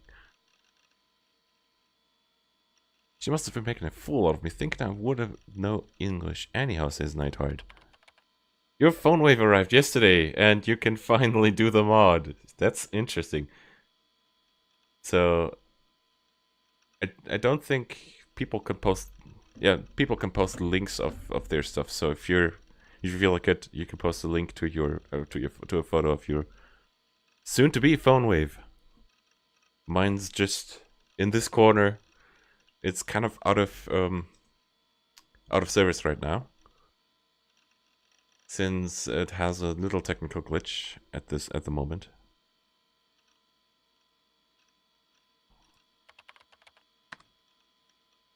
Here endeth the lesson. Grim says it exists. It exists. What did exist? He went out of his way to translate it. For now, I'll upload it. You're gonna troll me again, says Nightheart. You have no faith in me, says Grim. Then again, that's because I'm usually up to no good. もしかして、マジなのか?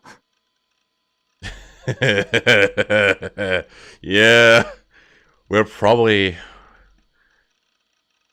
you know, we're the committee of Twitch and we have destabilized this world line.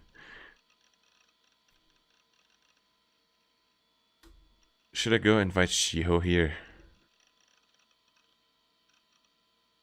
Grim had tricked me all along. It tricked me all the time up until now.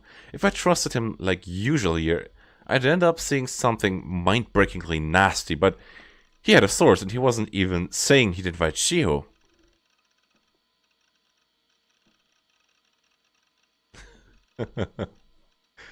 Phone waves are on eBay for 100 euros now. Pick up in Germany. Okay. If that's in your reach, it's probably the best. Yeah, please post us a link in the chat. That would be awesome.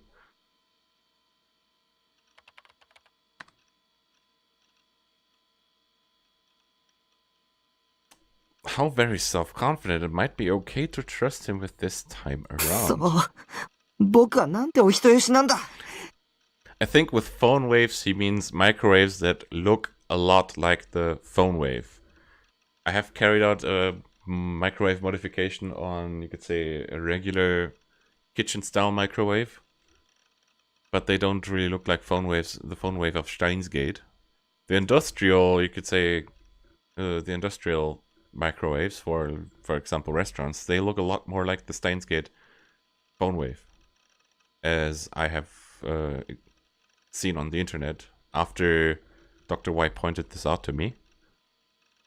So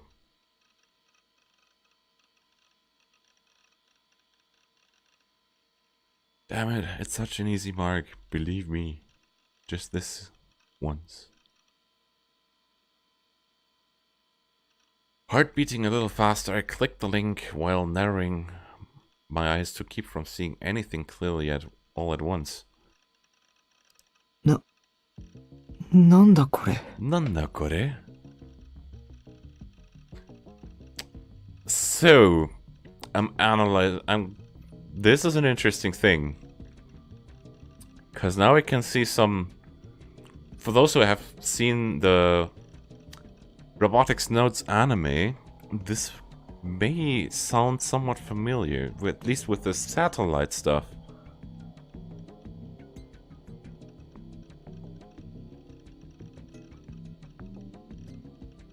Like, okay, electric wave tower, humanity, a space satellite, data processor station. And is that a responder that's being talked about here? United States patent. I wonder how much it has to do with robotics nodes. Because the space satellite thing is something... Well, the space satellite stuff is all over science adventure. Really. But I think I remember something about robotics nodes that had to do with a space satellite. I'm not sure though. So you could say, since ChäoS is the first science adventure visual novel to come out, it doesn't make references to others, but other science adventure novels that came after ChäoS make references to ChäoS or other entries of the series. So since ChäoS, yeah, technically it's the first entry, so it's kind of a foundation. But don't watch the anime of ChäoS. Please don't watch the ChäoS anime. Don't do it. It's horrible. It was a document written in English with a strange diagram below it. In the middle of the diagram was drawn something resembling a human face. The headline was United States patent. Patent must mean the same thing as Tokyo. Tokyo in Japanese. I hope I'm pronouncing this right.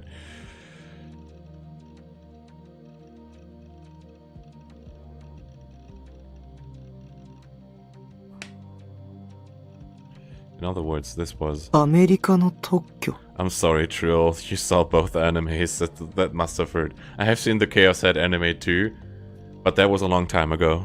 Like a really long time ago. I barely remember anything. So this is kind of a fresh start for me. VR 技術を知っているか? Are you familiar with the VR technology? So, we have this... In robotics notes, at least, we have, you could say, AR, augmented reality, which is a step towards VR, virtual reality, in a sense.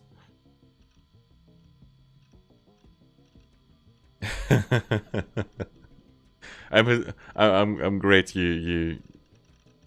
Well, I'm happy that you already know that the animes are bad in a sense. すでに実際にテストは成功している。ある研究チームが特許を取得済みだ。But at the same page, it's also sad that you watched them because they may have spoiled you in some stuff. I haven't seen the ChäoS Child one, so... And I'm not gonna watch the ChäoS Child one.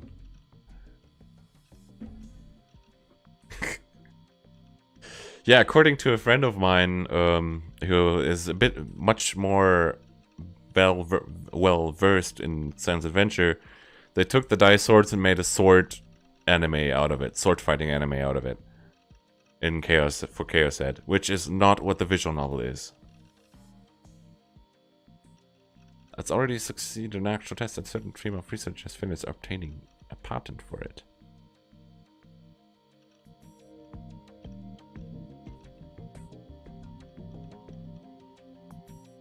Still searching for a good radio. Yeah, I've been thinking about putting a radio on top of there as well. It's kind of difficult to find a thing that looks good and fits on my thing.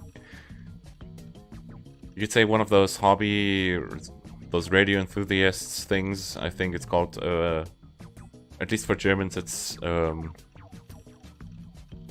Amateurfunk radios, amateur radio enthusiasts in a sense. It really existed. Next, I opened one of the two attached text files. There was a translation of some news that had touched on the subject of this patent. The physiological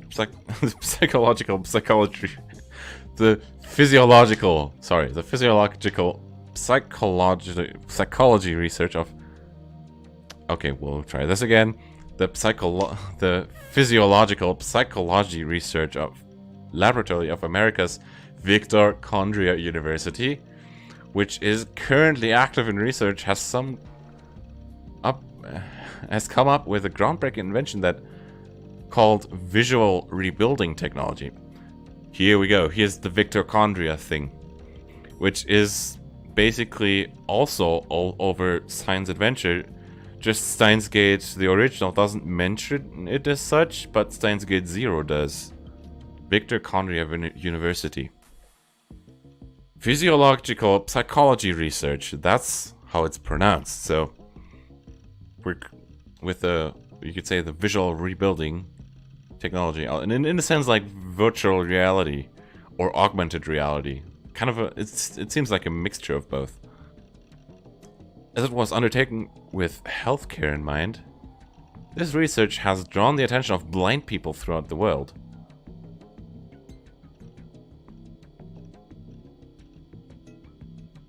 This is a landmark invention that allows even those who have been blind since birth to see what lies around them via the use of filming devices such as video cameras. So we're getting into...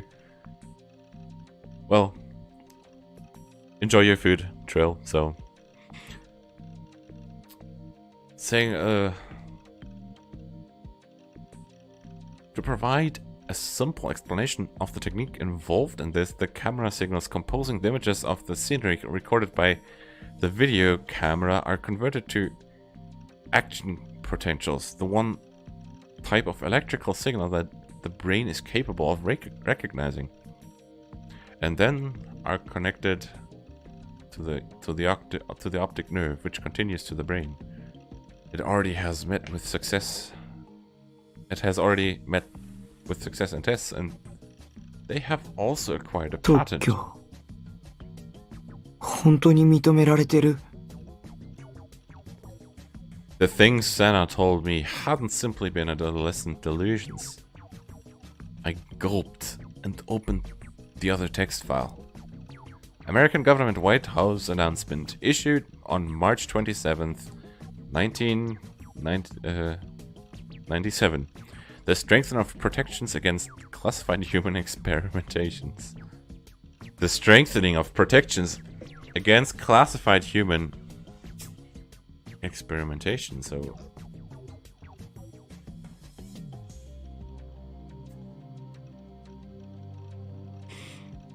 No organization may conduct classified experiments on human objects, subjects, nor may they support such efforts in the absence of informed consent. This order takes effect on March 27th, 1998, or if the legislative process permits, even before that date. President of the United States, William J. Clinton. An executive order from the American president. Its contents were the kind of thing you'd expect to be in a movie. I hadn't imagined even this would be part of reality.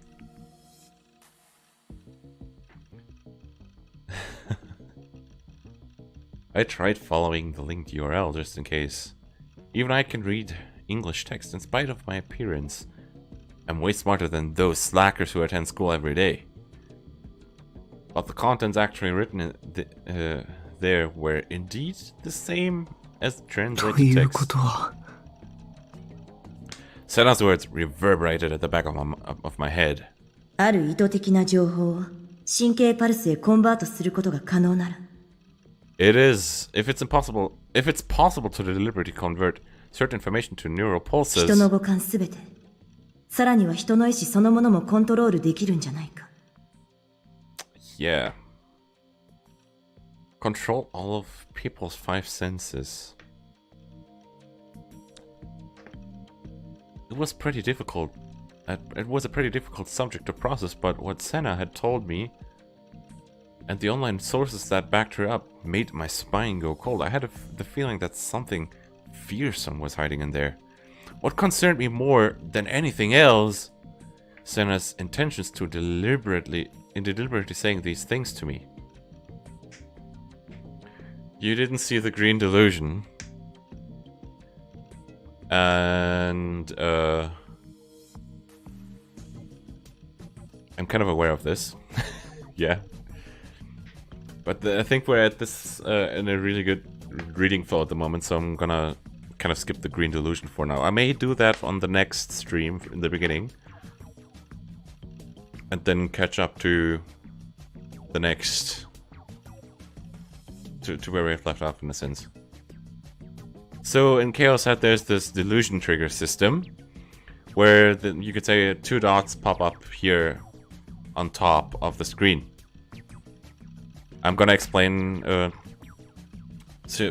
those are the triggers that help decide where the story is going. So the green trigger is usually a humorous delusion. The red trigger is usually kind of a gory delusion so far. Kind of like ChäoS Child apparently. I haven't played ChäoS Child myself, even though I have bought the game on Steam. You should all buy ChäoS Child on Steam, I'm just saying. ChäoS Child, sorry. Please buy ChäoS Child on Steam. So, and depending on which trigger you take, the character Takumi has a different delusion. Like explained.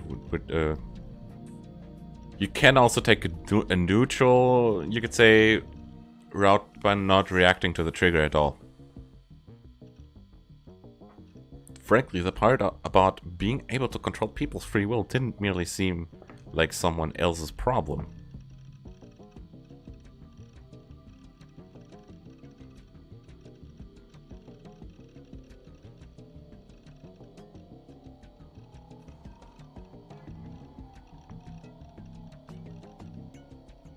Because there remained the possibility that I was a sleepwalker, it seemed that on the day of the third new gen incident, the staking, I had gone to AdCafe and posted in the chat as Shogun, though I remembered nothing of it. Besides, I didn't have any memory of Remy. Apparently she was a friend I'd been classmates with for over a year, and whom I'd hung out with countless times, but she didn't exist in my memory. What if I had behaved like that while being manipulated from outside by someone else? For starters, there was no way I'd be able to become close to a cute girl like Remy, given how bad I was at talking to 3D girls.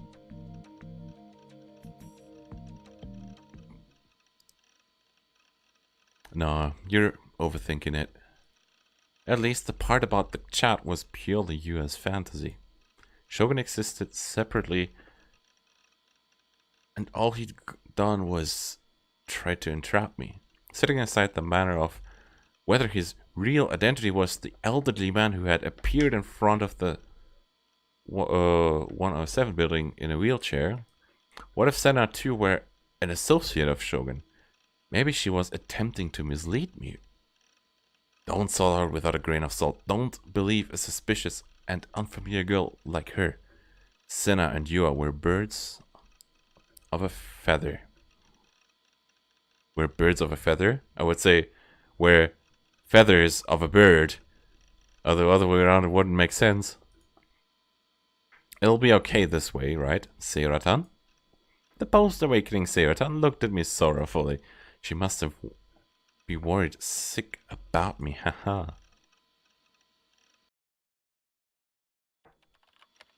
The only sound reverberating through the room was that of someone tapping at a keyboard. Kusanagi Yua's slim, lithe fingers moved as if it were dancing. Her gaze was constantly fixed on the monitor. She touch-typed calmly, making few typos. She was writing an email. In addition, it was a rather long one. Yua had already spent close to 30 minutes thinking of her message and polishing it as she went on writing. Her fingers stopped moving without warning. She let out a small sigh of distress and abruptly held down the backspace key. The cursor blinking on the monitor scrolled along as it sped its way toward the left side of the screen. The long composition she had been writing up until now vanished in the blink of an eye, together with the cursor's movement. When all of the text had at last been erased, Yua picked up the stuffed Gero frog he said on her bed and hugged it into her chest. I'm kind of imagining this. Also, this is an interesting poster she has there on the right hand side. This kind of looks like a goth type of band with an interesting girl. Yeah, the poster here. This had become a habit of hers of late. If she weren't embracing something like this, she would grow unbearably anxious. Oh, you can see this girl's weakness, and it's cute in a sense, the weakness. Burying her chin in the stuffed animal, Yua simultaneously sighed again and gave a little shake off her head.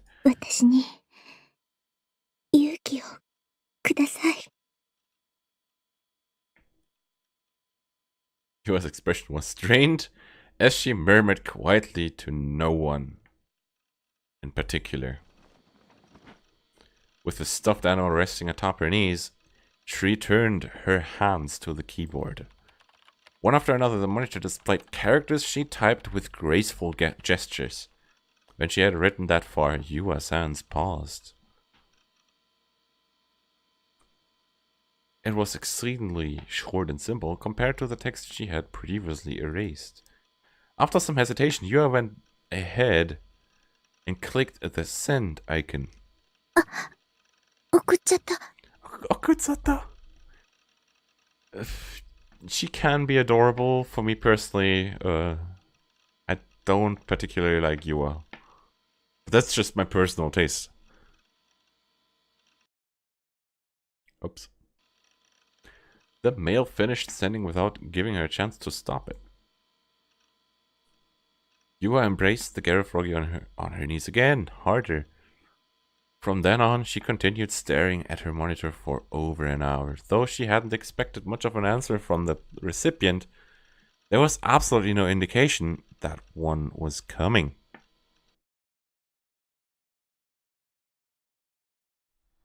The usual room 37. As I sank my hips into its reclining chair, I chewed my nails to distract myself from my irritation. There was a reason I had come to Ad Cafe yesterday and today in succession. The night of the day before yesterday. After I found out from Grimm's investigation that Senna had been telling me the truth, I got an email from Yua. Plus, she was presumptuous enough to mention that she wanted to talk with me one more time.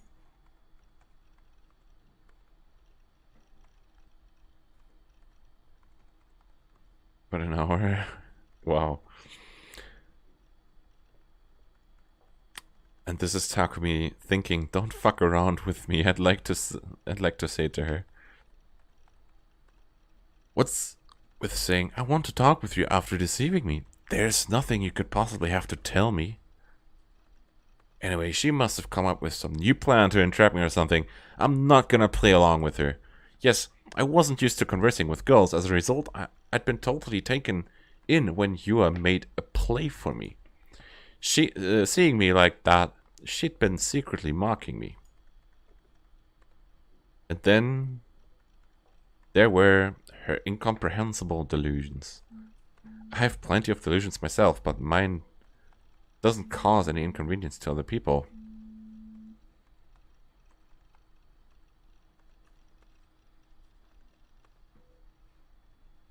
Please don't spoil her.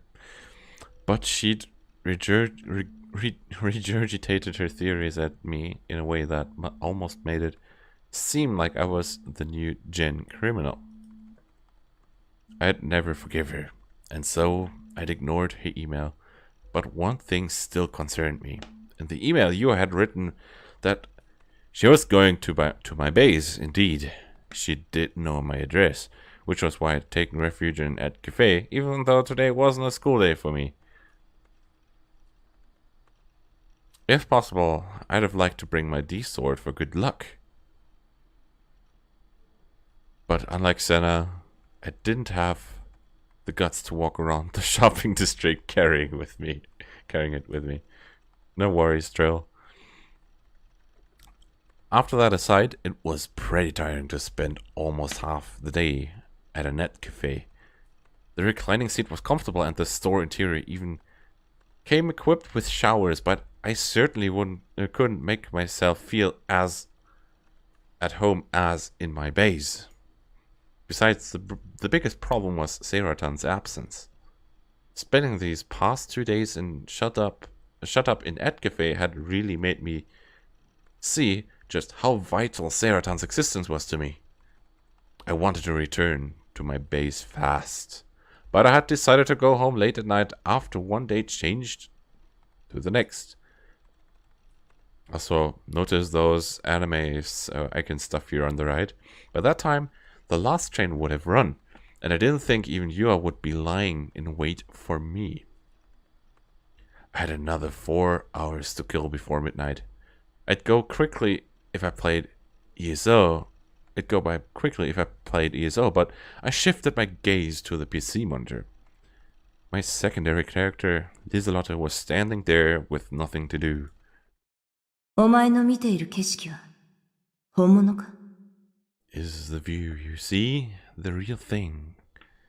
I recalled Senna's words. Over half of what she said was a fact, except we hadn't been able to find a source for the part about controlling people's free will and physical movements.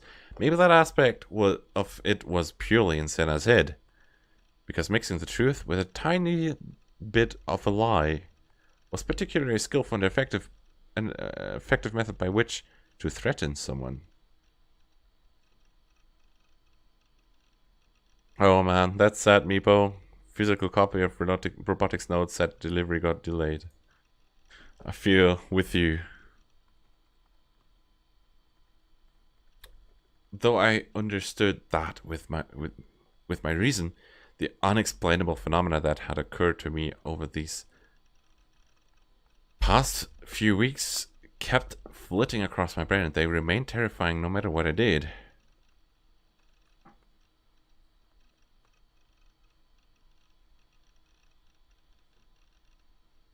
I absent-mindedly contemplated Liselotte inside the screen. Like $130 for the bundle? That's a lot. I think my physical copy of robotics notes for PlayStation 3 was about $20. But that's just the PlayStation 3, the old edition.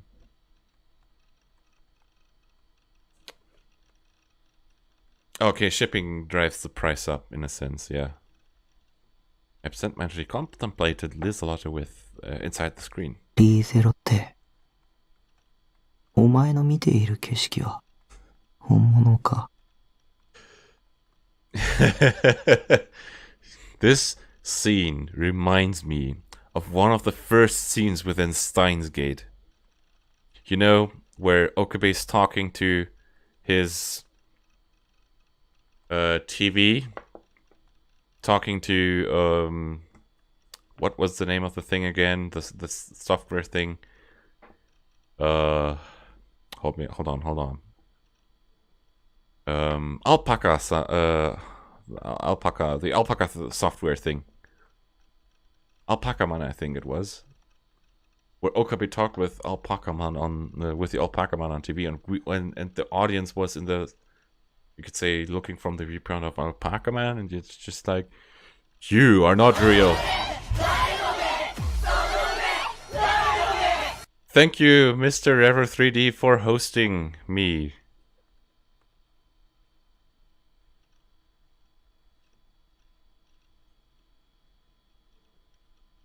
I muttered in a soft voice so as to keep anyone nearby from hearing me.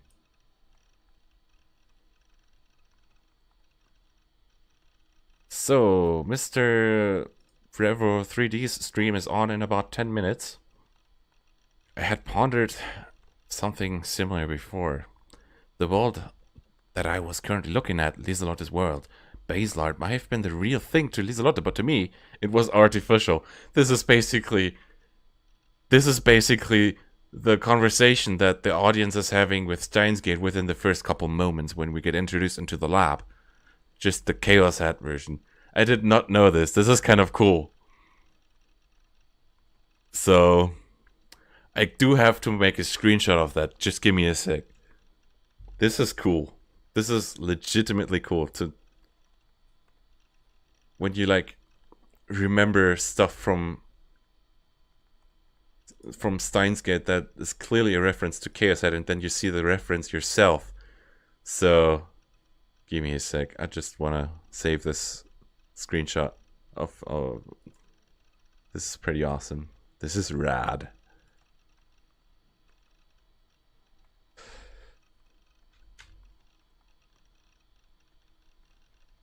So, this suggested that the world I'm in, which the person behind me gazed at, was also something artificial. Bloodtune, the anime from ChäoS, had its reference in Steins Gate. That's pretty amazing. So I'm gonna have to take this as this screenshot again. This is way too cool. This is way too cool not to make a screenshot out of it.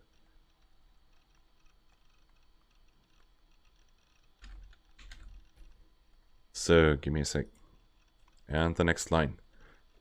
However, in the same way that Liselotte couldn't recognize me, an high order being, I too failed to recognize the high order being who was the person behind me. Give me a sec. I need to screenshot that one as well.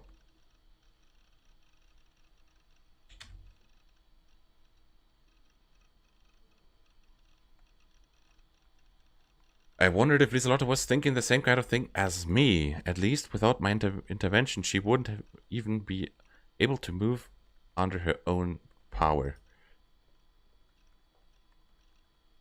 Then what about me? Would I even be able to rise from this reclining seat if the person behind me chose not to intervene? I tried standing up. I met with immediate success. This time, I tried sitting down. No problem. The sequence of movement, was it a product of my own will? A multi-layered world. This is... I kind of like this. So...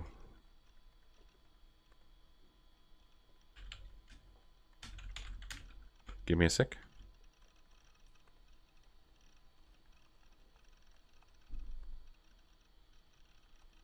Or was it the result of the interference of the person behind me? I had no way to determine which was which, and the door that set apart this private room was opening.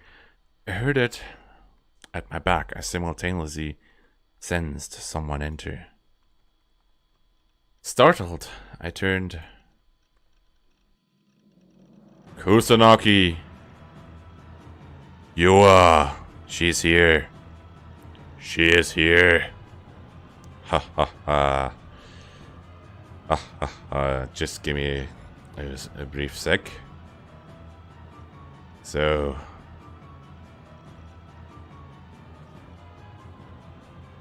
I was about to cry out in dread. But Yua's hand sealed my mouth. That hand of hers was feverishly hot, and my nose picked up on the scent of her sweat. 黙って。声を出さないで。出さないって約束して。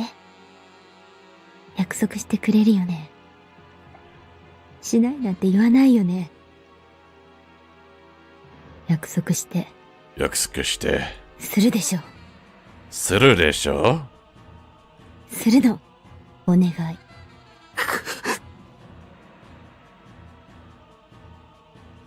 Just a second.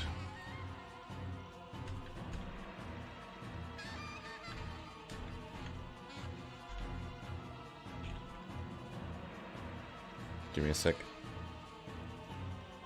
Ah, delusion trigger. And we're going for red.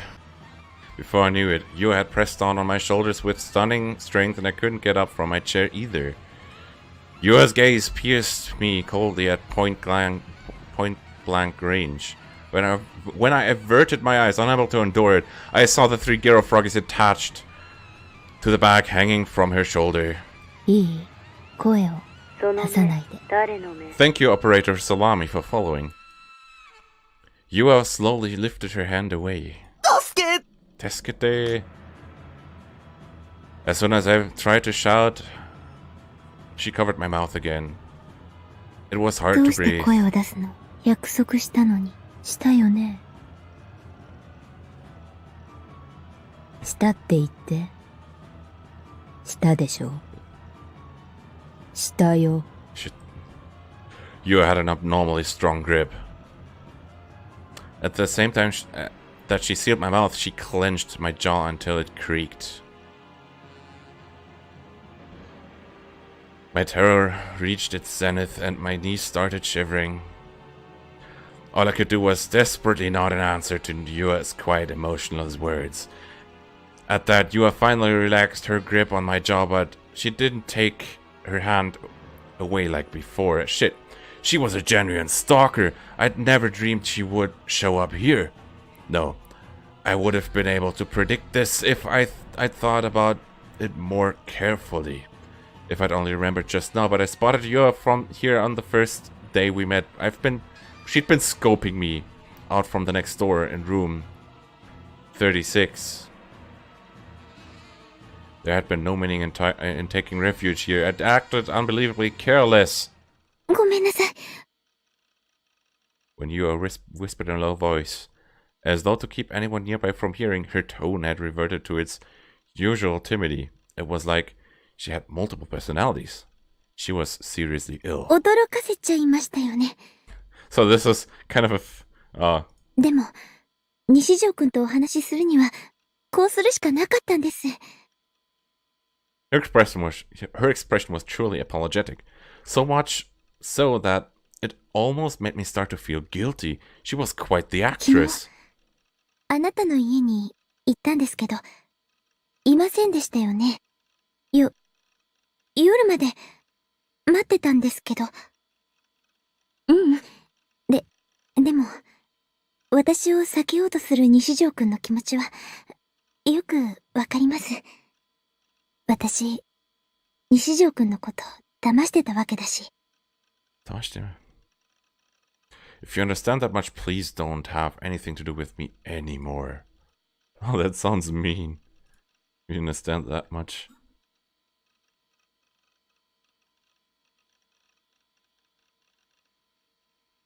I don't have anything to discuss with a subordinate of Shogun. It's evil of you to entrap a weakling like me. でも、お願いです。一つだけ、言わせてください。これ以上、あなたが傷つくのも、あなたが不幸になるのも、あなたのせいで不幸になる人が出るのも、見たくないんです。見たくないんです。What was she saying? She spoke as if she knew everything there was to know about me.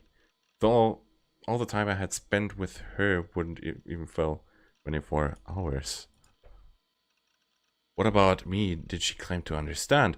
More of those ridiculous delusions she had such a talent for. In my horror, I thrashed out with my arms and legs. Even then, Yua wouldn't let go of me. At this rate, I wouldn't be able to stop her from killing me.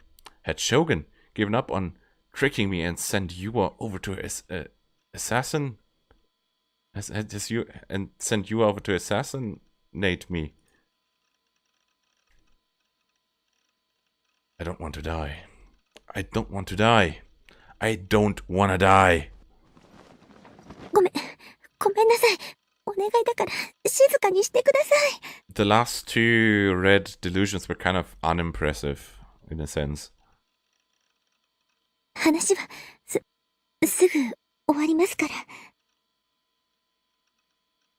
Although her tone was feeble, the strength in her hands as they held me down was so great that I couldn't budge even if I tried to resist. I couldn't believe how much power these thin hands were capable of producing. Yua's face was steadily approaching me. I frantically turned my face aside. Stop. Suddenly I noticed Yua's hands were trembling. No, either that or had my own trembling simply passed into her hands. As I puzzled over this, outrageous words fell from Yua's lips. Please, stop killing people. So, we are going back to the delusion trigger. Green we're going for this time. Last time we have chosen red.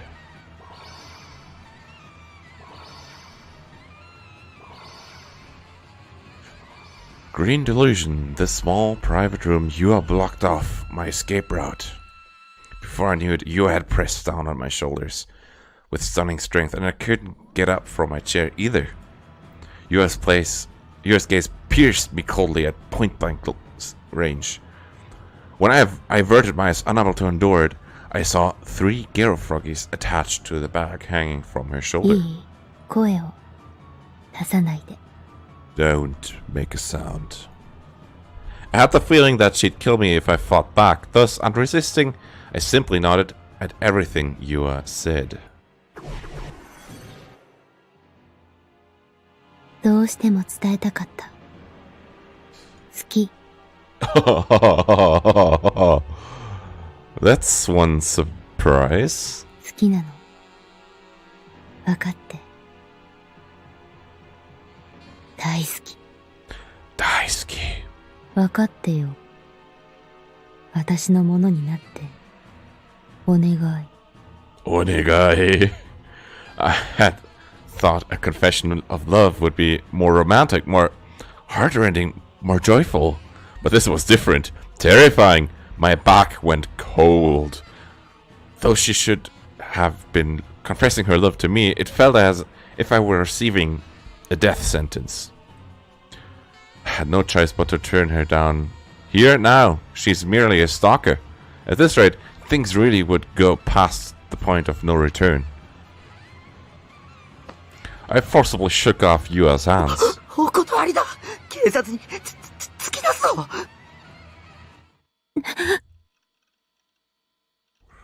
Yo went pale, as if she'd received quite a shock.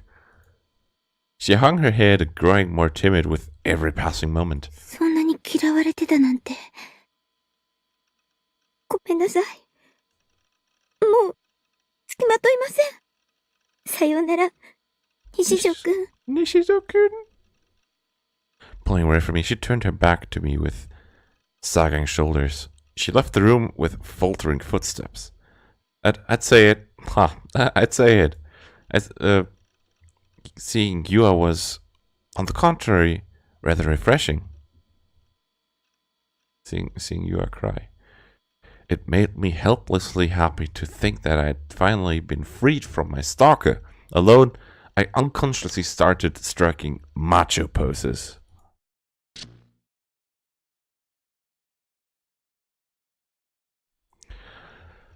I came back to myself with a gasp. As before, Yua was in front of me, covering my mouth.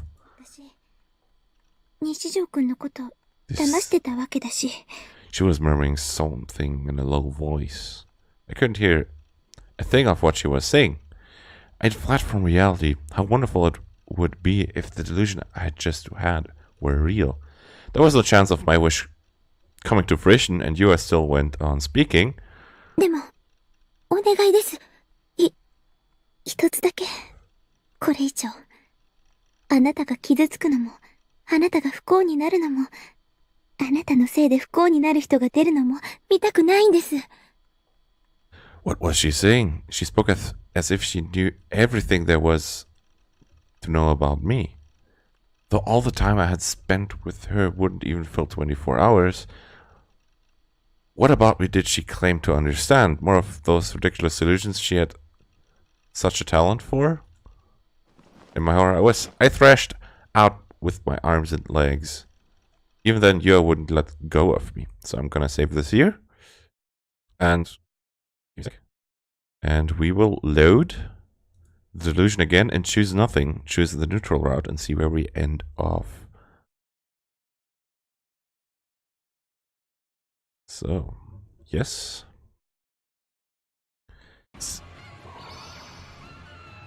So I'm gonna skip what I've read.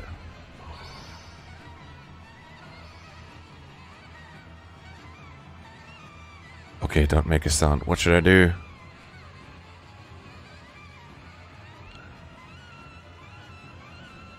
I struggled desperately to think of a way to escape the situation, but it was no good. I couldn't maintain a calm train of thought. Stuck by the perfect ambush, my mind had gone blank.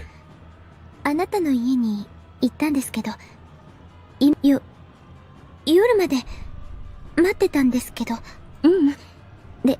でも、私を避けようとする西条くんの気持ちは、よくわかります。私、西条くんのこと騙してたわけだし。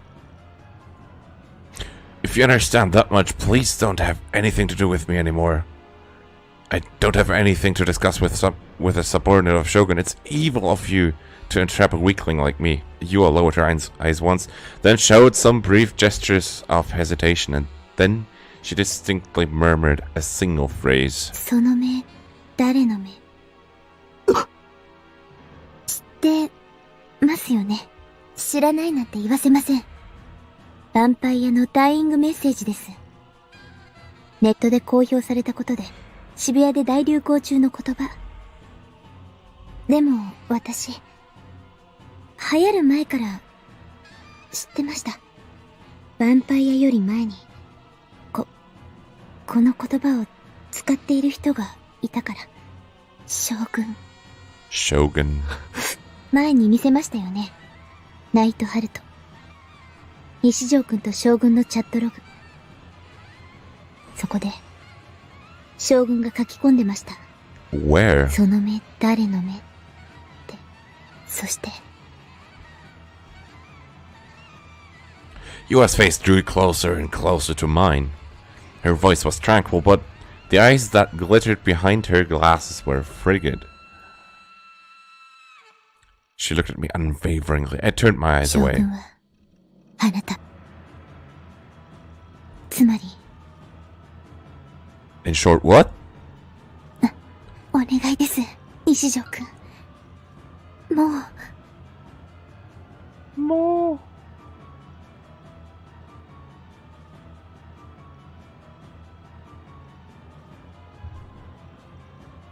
Suddenly, I noticed Yua's hands were trembling. No, either that, or had my own trembling simply passed into her hands? As I puzzled over this, outrageous words fell from Yua's 人を lips. 殺すのはやめてください。 Huh? 自覚がないんですね。でもそれも私には理解できます。西条くんに自覚があるはずないから。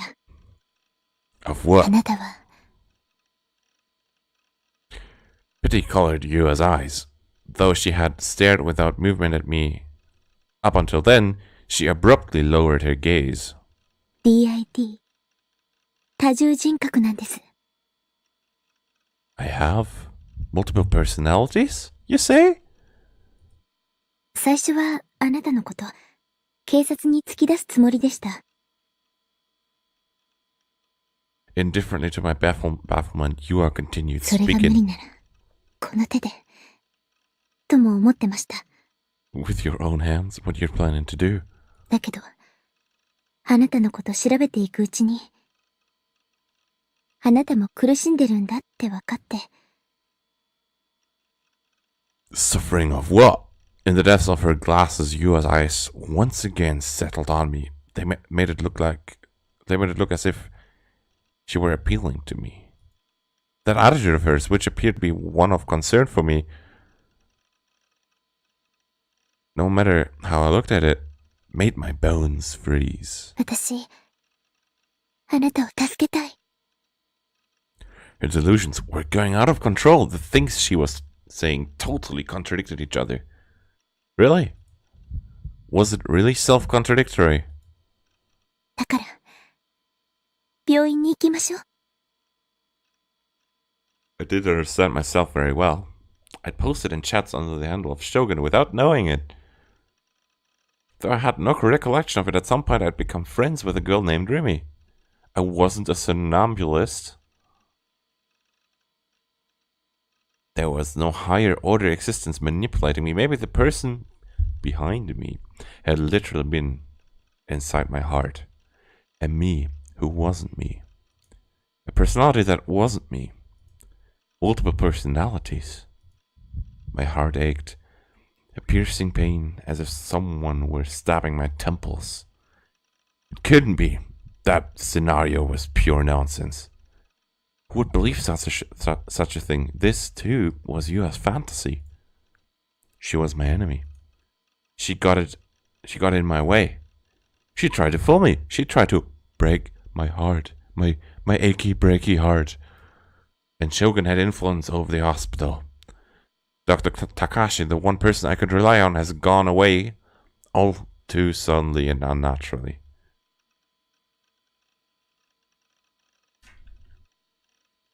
Shogun must have erased him. I'd get erased too, if I listened to Yua and went there with her.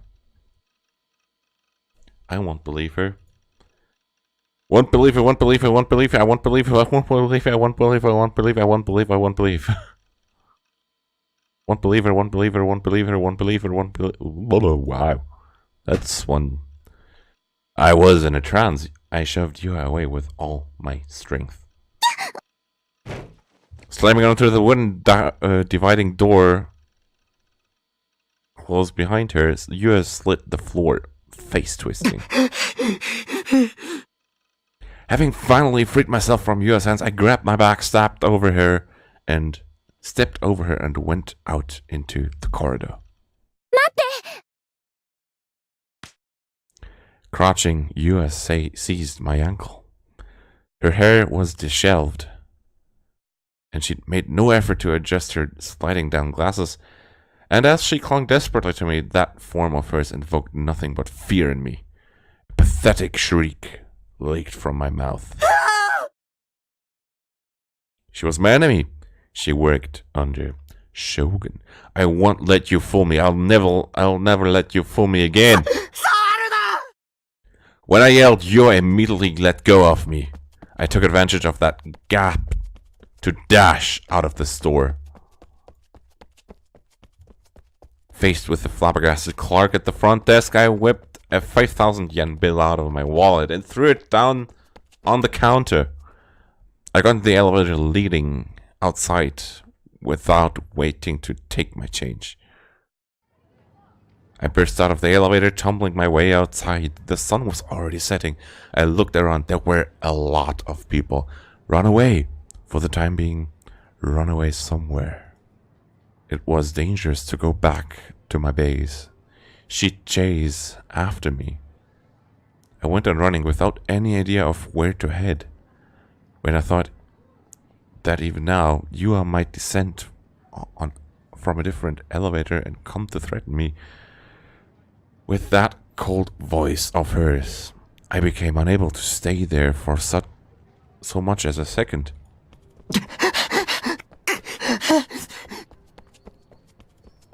Anyway, looking over my shoulder countless times, I ran. The pedestrians were in my way. I bumped into salarymen and high school girls with a delinquent air about them. They bitched at me at every time. Even so, I went on running, unable to stop.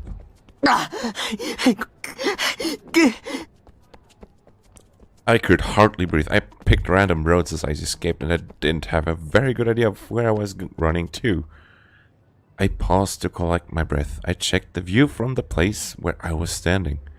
This was in front of Maroichi. Alright then. Alright, I'll retreat to Miyashita Park.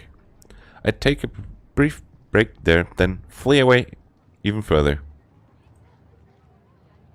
If I made it to Yoyogi Park, there'd be any number of places to hide. So I could potentially spend the night there.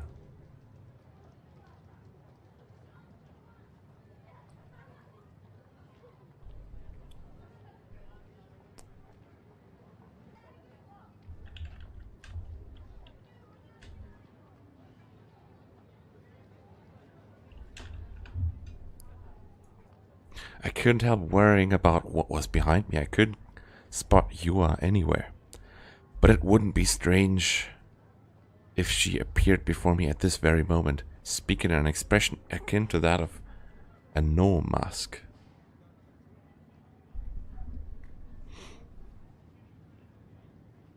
My instincts urged me onward. Run away, you have to run. I sank weakly to the ground on the overhead bridge by Miyashita Park. My throat was dry from too much running. I wanted to drink icy cold Coke. But I didn't catch sight of any vending machines in the area. Would I be okay, having come this far? No, don't get caught off guard. I still didn't neglect being wary of my surroundings. There'd be few people in Miyashita Park at night, was what I thought, but surprisingly, it seemed that such was not the case. Salarymen walking hurriedly as they took shortcuts through the park, an old dude sitting on a bench and toying with his cell phone, several homeless people sitting down and zoning out, and the person in blue who was speaking with one of the homeless was a police officer. Delusion time, and I'll put a save point here. We will read the red delusion first. The police. My breath caught. Come to think of it, I had been questioned by a pair of detectives before. I hadn't heard from them since then. Though they'd said they would guard the vicinity around my base, I hadn't picked up on anything of the sort. According to Misumikun, they'd also come to investigate at school. Those two detectives. What had they been called? I couldn't remember their names. I had told those guys exactly what I witnessed at the scene of the staking incident, but thinking back over it now, I came to believe that they'd been looking at me with blatant distrust. I had the feeling that the officer talking to the homeless man had just darted a glance at me. Surely not. Unpleasant speculations swirled around in my head. I got up and reassessed my surroundings. The old foggy who had been sitting on a bench tweaking his cell phone kept casting little glances my way, or so I thought. The craggy-faced man who had just entered the park leaned back against the plain pipe-esque fence, slowly unfolded a newspaper and began reading. This was a dark place with a few street lamps. One of the salaryman type men who had been hastening through the park now stood atop the overhead bridge gazing at the avenue below him. While looking in my direction, the police officer who had been talking to one of the homeless began to contact someone on his walkie-talkie. Cold sweat ran down my back. Don't tell me. These guys were detectives. Maybe they'd been tailing me. If so, at the moment I was completely surrounded. Yua had decided I was the murderer. With that illusion of hers, she may have ratted me out to the police. Unable to bear it, I muttered in a voice too small for anyone to hear. Was this, too, part of the Shogun conspiracy? I didn't do it. I didn't kill anyone. I'm not the criminal. Why did someone as meek and bad at talking to people as me have to get treated like a murderer and chased by the police? Why did I have to get caught up in Yua's megalomania? In any case, I'd be in deep crud if I stayed here. My pulse hadn't slowed down and it was hard to breathe, but I had to move. I walked across the overhead bridge, trying my hardest not to look unnatural. Beyond me were the stairs that went down to Meiji Avenue. I'd go down them and follow Meiji Avenue as I made my escape. Then I reached the middle of the bridge. A new figure appeared from those stairs. She was a woman wearing an office lady style suit. Holding a cell phone to her ear, she spoke into it expressionlessly as she climbed the stairs. Surely this woman wasn't a detective, too? Heart pounding, I passed her. Well, that was unexpected, I guess. っていう T シャツが流行ってるわよ。今度の日曜日に買いに行くわ。原宿の竹下通りに売っているから。Something felt off. There was an awkwardness in how she spoke. There was a strange theatricality to it. Who on earth was she talking to? Did the person at the other end of the line really exist? But when all was said and done, the woman didn't take any action against me. I safely reached the stairs. Once there, I looked over my shoulder at the park. The police officer wasn't chasing me. Standing in the same place as before, he was still saying something into his walkie-talkie. One of the homeless people who were sitting in a circle had just begun to stand up. None of the other homeless moved. The geezer on the bench on the other guy reading the newspaper had risen at some point, and both were walking in my direction. The two of them gave each other a short glance. They exchanged winks, or so it appeared to me. I went down to toss one more look at the office lady.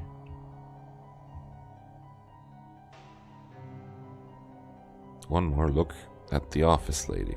The police lady who passed me was in the midst of turning her head to look back at me. The instant our eyes met, she averted her face as though she'd gotten a shock.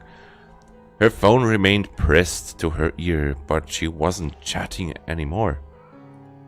Assaulted by a formless fear, I ran down the stairs. I sprinted along Meiji Avenue, going towards the station. I turned to look back up at the overhead bridge. The office lady was leaning over the edge, pointing at me. I saw the two Jesus run across the bridge. I'd been right. They were detectives. They were all detectives. I'll save this here and see where the other delusion choice leads us to.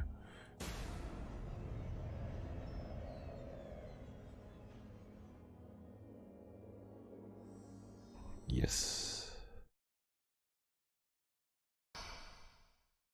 Green delusion.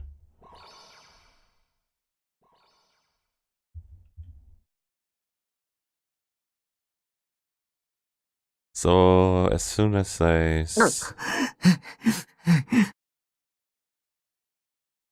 aimlessly looked at the night sky, inhaled and exhaled shallow breaths.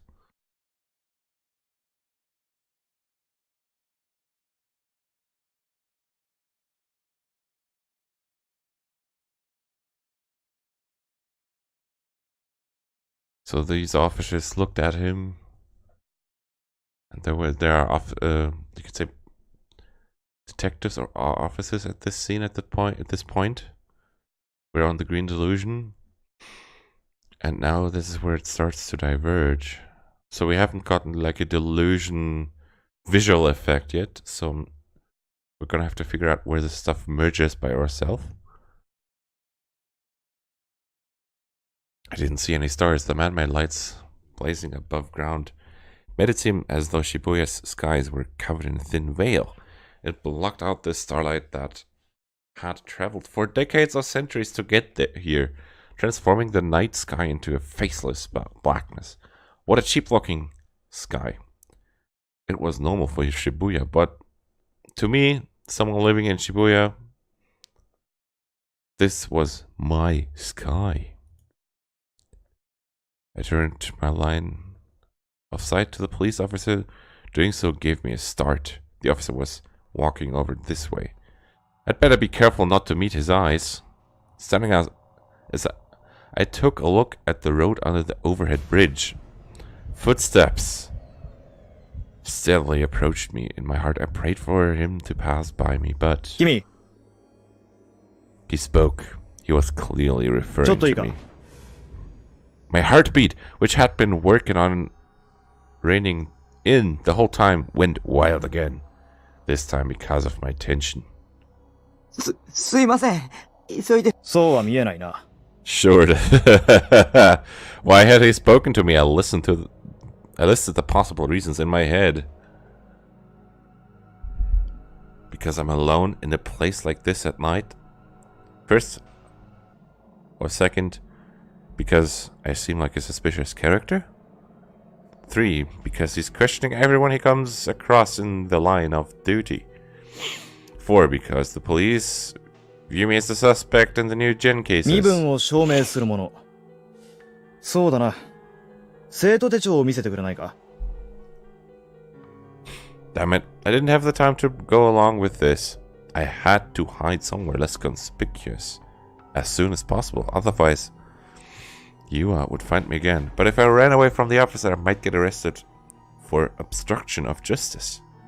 Worse still, if 4 on my list was the reason, running away would force me into an even more dire position. In any case, I had to be fast about getting this stuff with a police officer over with. I reluctantly took my student handbook out of my uniform's inner pocket and passed it over to the officer. Accepting it, he opened it up to confirm my name and headshot. To confirm my name and headshot. That's a questionable choice of words, I think. Headshot. Directly after, his countenance changed. His expression twitched. What was it?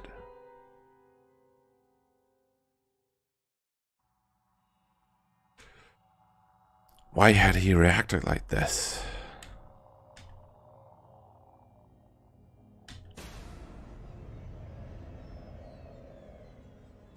Was my name that much of a problem? Maybe I was being made into the new gen suspect after all.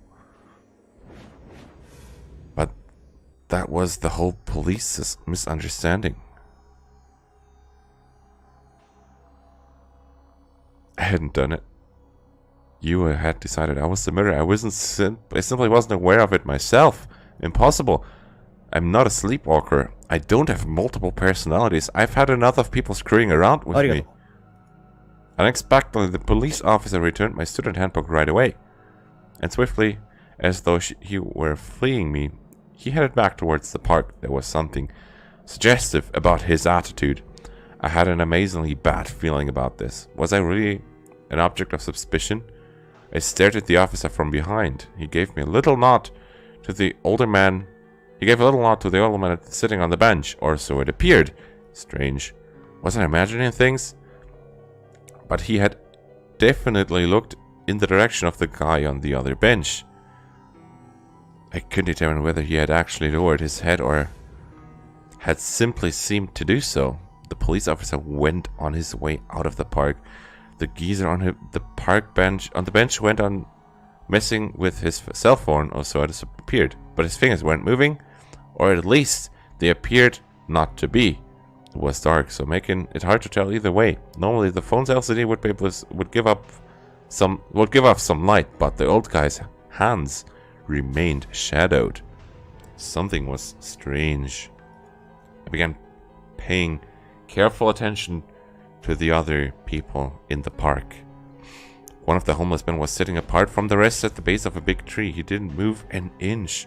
He had a weird signboard on with him, but his face had been pointing down the whole time. The three homeless who were in front of a shed covered by a tarp didn't appear to be having much of a conversation. All they did was sit there in a circle.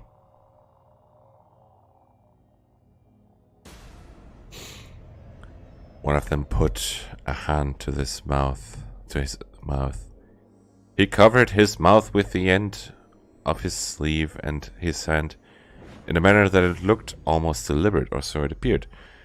Yeah, I don't think this scene works well in an anime adaptation either.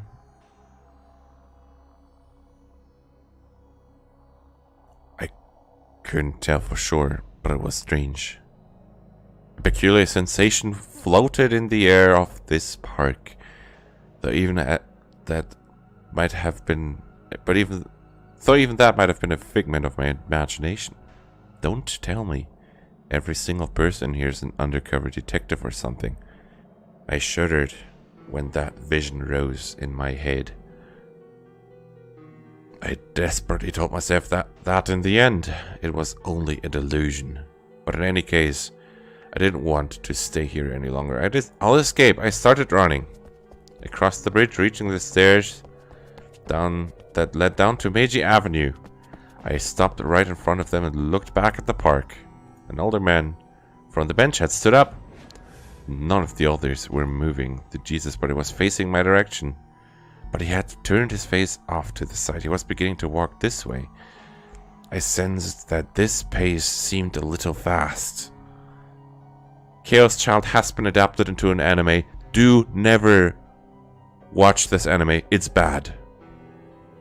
Do not watch the ChäoS Head or the ChäoS Child animes. They are both bad adaptations. The visual novels are way better. And I'm glad you're watching us playing the visual novel. He was beginning to walk this way. I sensed that his pace seemed a little fast.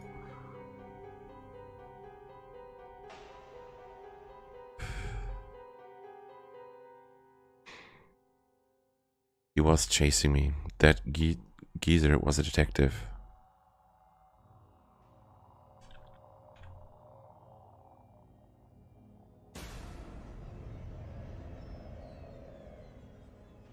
Give me a sec.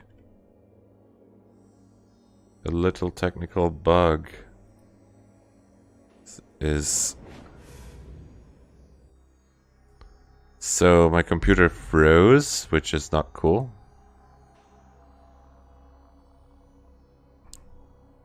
I couldn't tell what his occupation was to begin with. His outward appearance made it impossible to come up with a guess. So my Windows Explorer just crashed, but it restarted. That alone wasn't enough to let me determine whether or not he was a detective. No, he wasn't. He was a detective. He was obviously a detective. He was telling me. So I'm gonna save here. And I want to check out something. I'm not sure if this is the point where the delusions have merged, so I'm gonna go to the other delusion and see and read a little further to see if this yeah, this is the other delusion. We're switched back to red now. She laid another trap for me.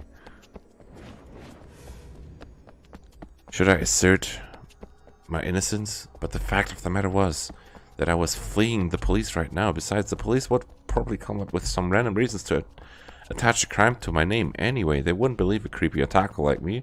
Yeah, the delusions haven't merged yet. This is kind of interesting right now. We're back on the red delusion because I was thinking the green delusion had merged back into reality now, but and so have the red, but that's apparently not the case. So we're seeing two different versions of his delusions. I've got to escape from Yua and the police. For now, that feeling alone seized control of my spirit. I went under the railroad overpass and climbed the stairs to the pedestrian bridge. There were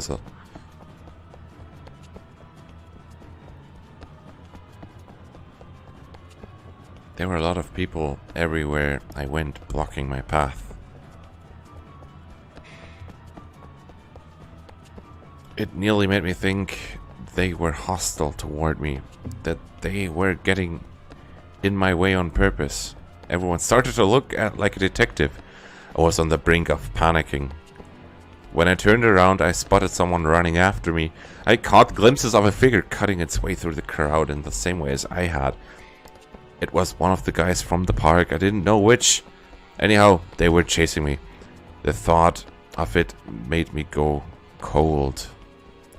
My life would be all but over if they caught me. I'd receive a death sentence for something I haven't even done. Then I'd get stuck in prison for multiple decades. After I tasted my fill of a living hell, they'd finally tell me, "Alright, it's about time for you to die." Anything but that. I wouldn't be able to take that. I didn't want a life like that. Even if I managed to prove my innocence at the very end, the invisible brand of criminality wouldn't vanish from me. Everyone around me would be suspicious of me. Anything but that. I haven't done a thing.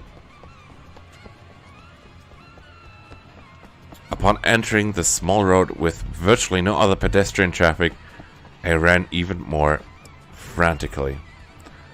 But because I'd been running at almost the same time since leaving Ad Cafe, I couldn't keep breathing. My lungs sought oxygen. My legs were shaky with exhaustion. Now that things had come to this, it was too late for me to regret not having exercised more. At last, losing the ability to run, I halted in peace and fell to my hands and knees. So, little reminder, we have switched back to the red delusion, since they seem to be quite different.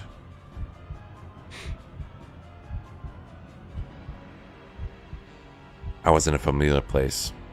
So about the things that are being said in the chat. So, ChäoS Head anime unfortunately exists. It's a bad anime. Please never watch it. Please play the visual novel. The visual novels are awesome. I was in a familiar place. Outer walls made out of distinctive red brick. A giant illuminated sign that said Gigantes. I'd been here once before together with Misumiko. At the time I'd come to hear Phantasm perform live, or more accurately, to see their vocalist, Fez.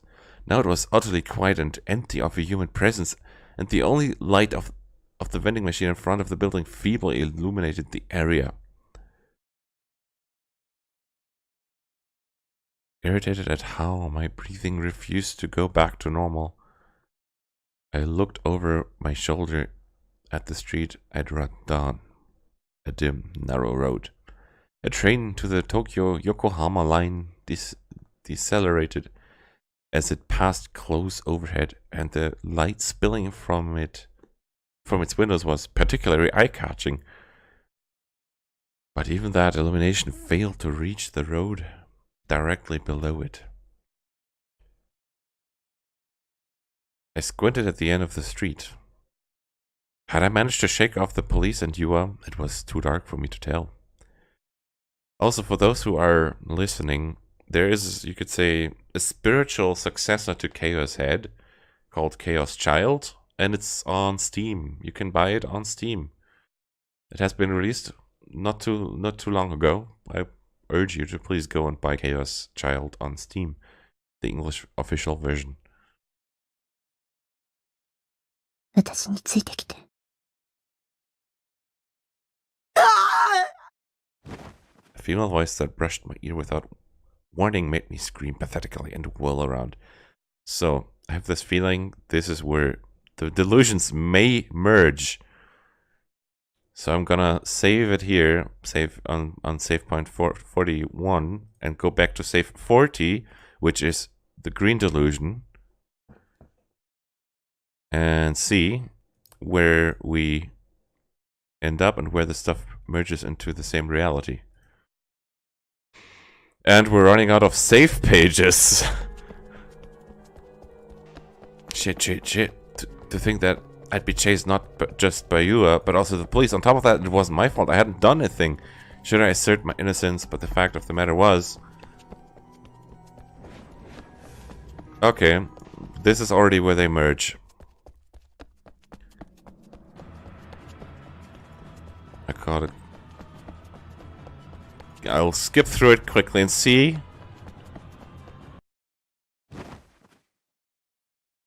So...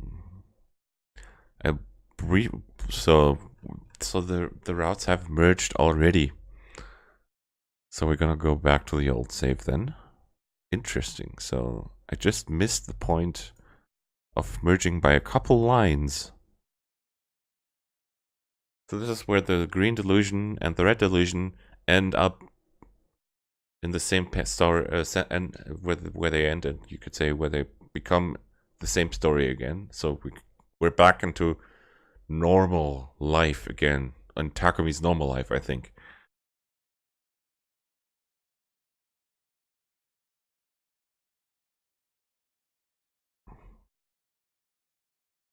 The female voice that brushed my ear without warning made me scream pathetically and whirl around.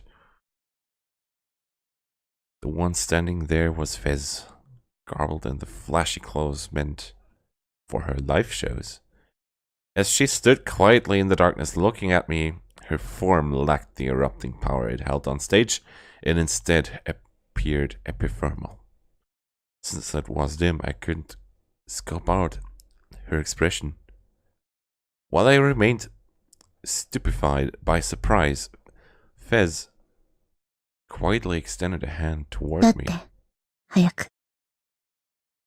Her tone was disinterested, but she gave off a sense that she wouldn't let me say no. Still holding out her hand, Fez slowly turned her head and narrowed her eyes, as if to see through the darkness. Why?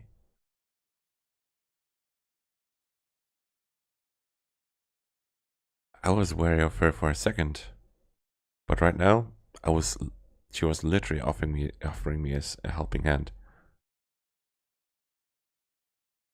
And so I clutched at Fez's hand. It is...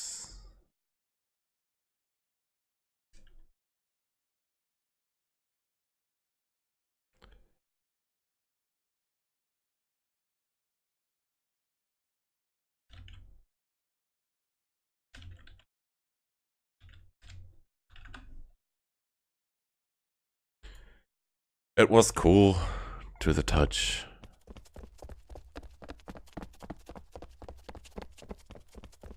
As soon as I stood up, Fez started running. In my state of irrevocable exhaustion, nothing could have seemed more hateful, but if Fez hadn't been there, I might have failed to stand up again and stayed there until the police caught up with me. If possible, I wanted to rehydrate, but I understood that we couldn't afford to do that. Fez continued steadily pulling at my hand. We entered narrow alleys and turned at countless intersections. I had absolutely no clue where I was running.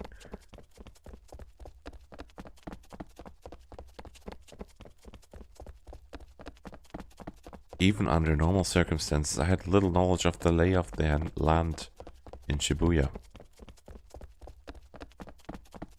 At this point, I had no choice but to go wherever Fez took me. What if this, too, were a trap laid by Shogun? I started to think, but I shook my head to rid myself of such thoughts. Even if Fez were working under Shogun, there was nothing I could do about it anymore. Lactic acid had built up in my feet, making them heavier, and my consciousness was wavering, as if running too much were keeping enough oxygen from reaching my brain. I was on the brink of whining things like, I can't run anymore. Maybe I had unconsciously blurted it out countless times already? Even so, Fez devoted herself to continuing forward without looking back at me once. Before I knew it, we'd come out on a road with the Shuto Expressway running overhead. Though Shibuya Station was right in front of our eyes, there weren't many people around here. Without a moment's hesitation, Fez began descending the stairs that led to a yawning underground opening. We stopped at last upon reaching the bottom of the stairs. Wheezing, I'd let go of Fez's hand and sank into a crouch on the stairs. I wondered exactly how much I had run today. It might be the first time in my whole life that I had performed so much physical activity.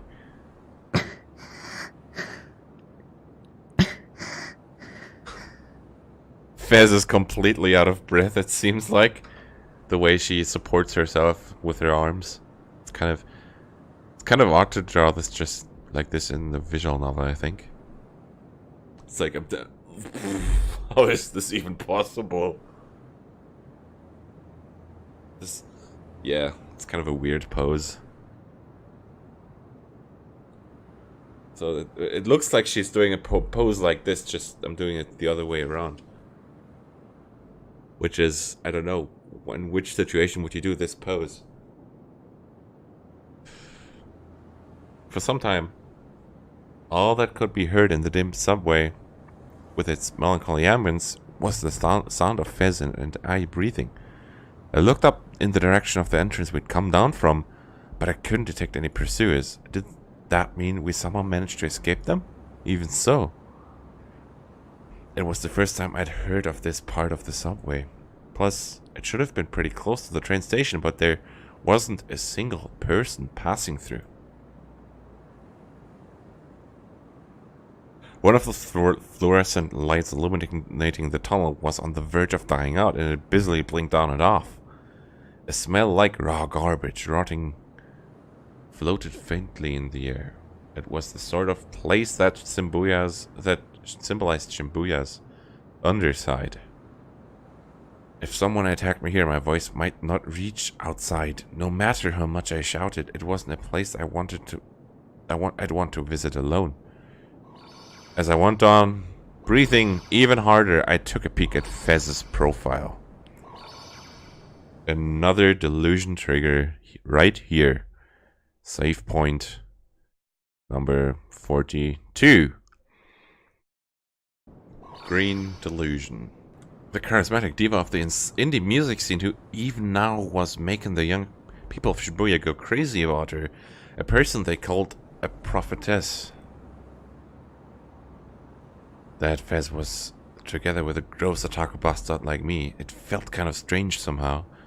Sweat seeped out of her forehead and ran in droplets down her cheeks. She wiped it with the flat of her hand.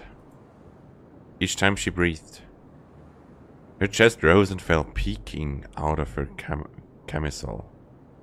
A healthy sexiness lay hidden behind her atmosphere of ennui. Moe, no, that wasn't quite it. As I'd thought at first, sexy would be the most appropriate description if I were to put it into words. That camisole with the sign of a cross applied to it was downright criminal. No matter how I pondered the matter, it didn't look like she was wearing a bra beneath it.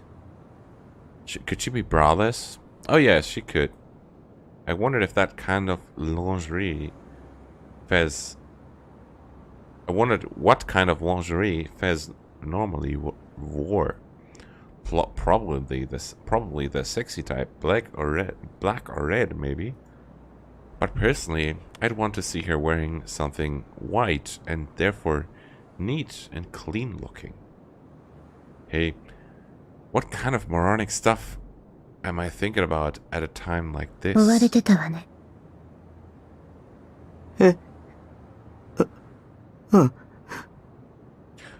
警察？ Keisatsu. I nodded an answer. Yo was also chasing me in addition to the police, but I was too exhausted to have any energy left to explain this. So I kind of think these couple of sentences were green. Let's save here. I'm really running out of save points. This is gonna be odd. Load the alt illusion. Choose red. See where we end up. The charismatic diva of the indie music scene who was even now... Yeah.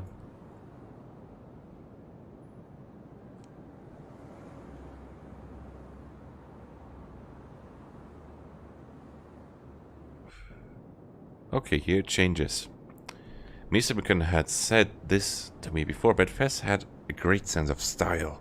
She didn't stand out all that much in her uniform.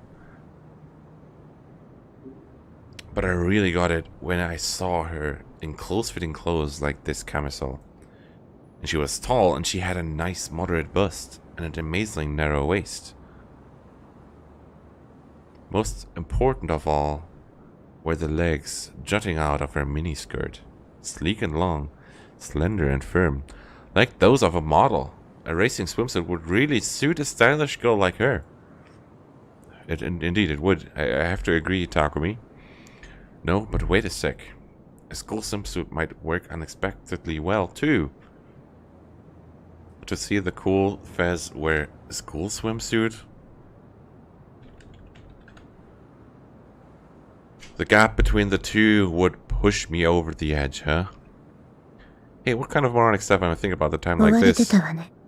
Okay, here we have the merge. So, this is just a minor delusion in a sense. Going back, choosing neutral.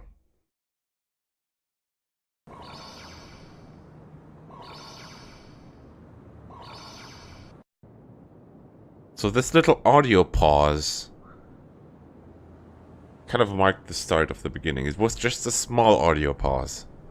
But I don't know why there isn't any delusion distortion or delusion animation that usually sets off a delusion. But I think in some cases that's just how it is. I don't know. She was tall and stylish and very much like a model. She must be really popular with guys. Hey, what kind of moronic stuff am I thinking about at a time like this? So. I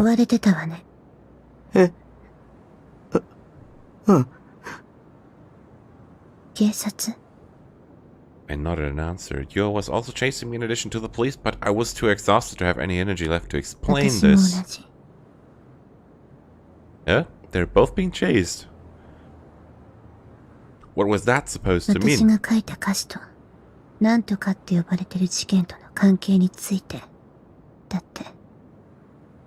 Well, that does make sense. They want to know if my lyrics are connected to some kind of incident. Seeing how she incorporates some of the Mutagen stuff into her texts, apparently, at least from what I've heard and read before, she does like sound like a person that should be questioned by the police or detectives. Because they align too well with what has happened right after them. Right after the songs were released. So, yeah.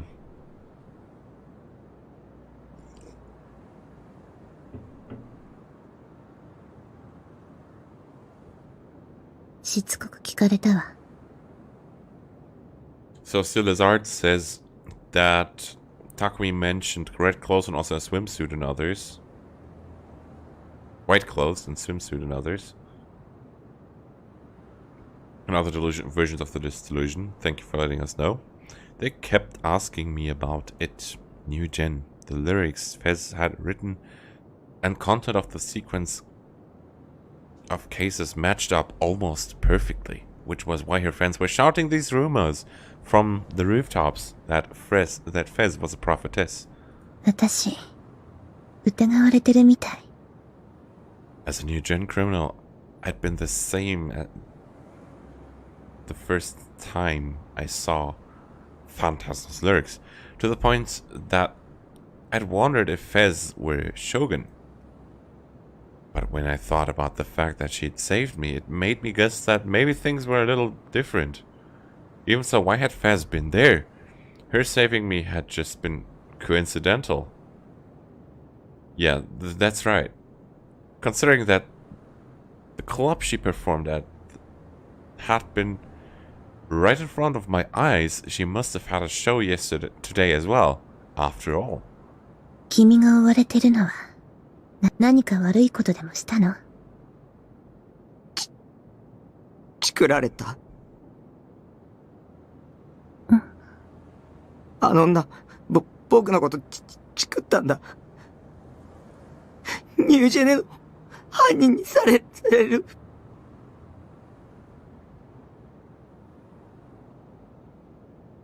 Yua was attempting to frame me. Damn it! Thanks to her and Shogun, my life was on the brink of destruction. そう。容疑者候補ね。私たち。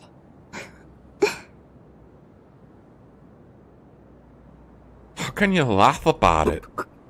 僕は無実だ! I grew overexcited and shouted. My voice echoed loudly through the subway tunnel, but I couldn't stop myself. 事件を目撃しただけだ。証拠品を勝手に持ち帰っちゃったけど、それだけ。僕殺してない。それなら。Fez murmured, returning to her indifferent tone. きっとそれは導きなのよ。大いなる存在による。ね。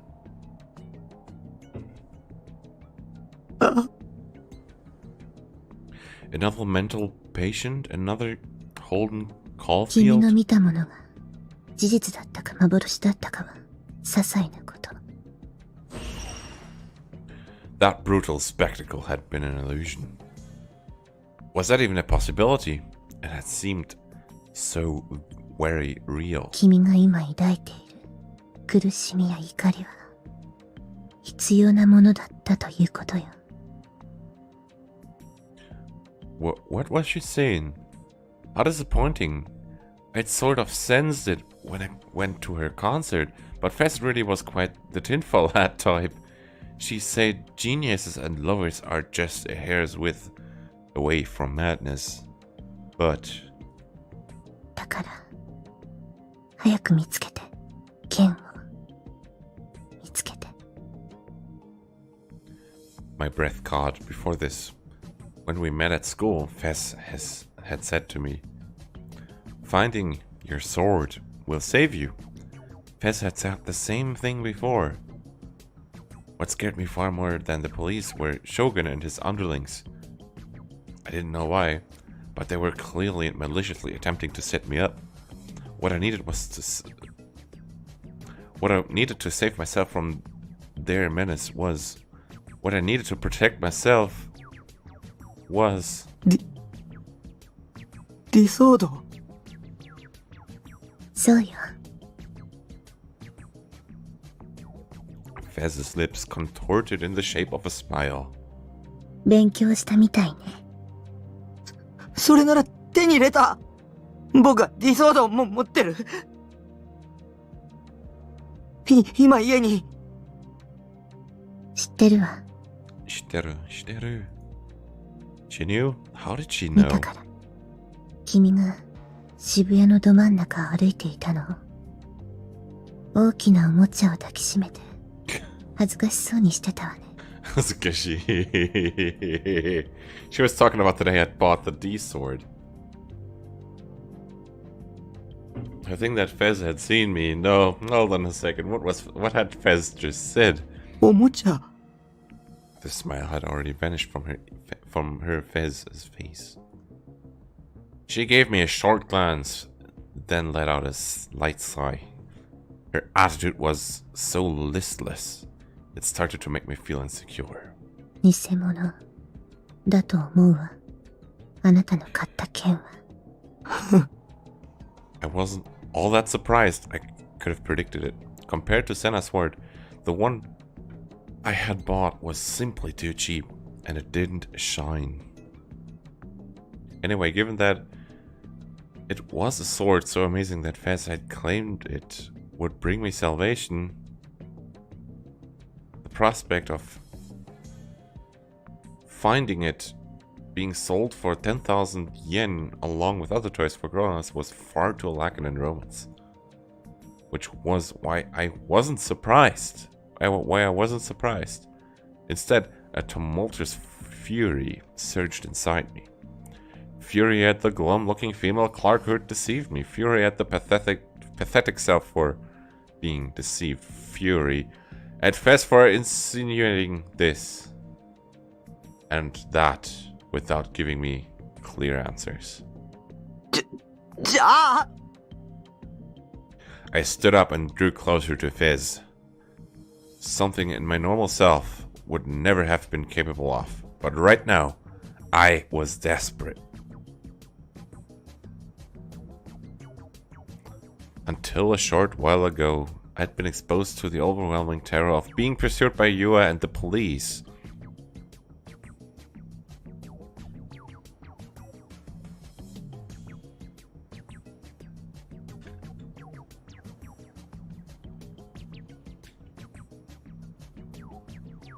Not only that, I'd experienced countless unpleasant emotions over the short span of this past month.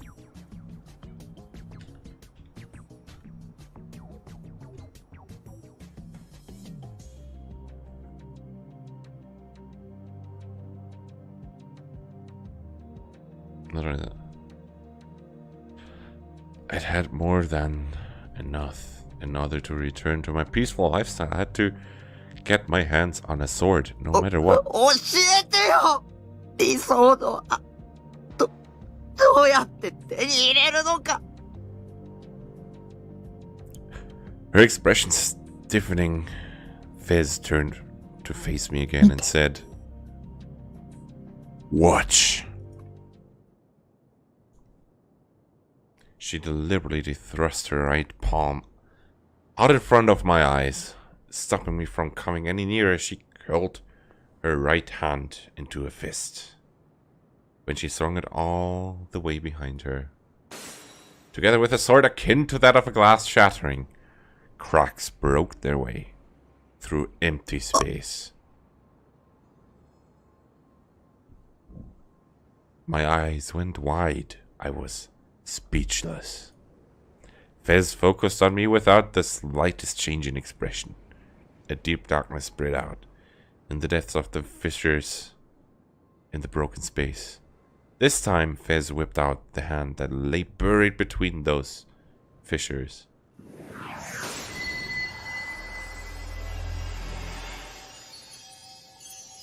In it, she gripped a colossal sword. ソード Ooh, this is a long sword. The crevices in space instantly repaired themselves. The cracks vanished as though nothing had happened. It took mere seconds.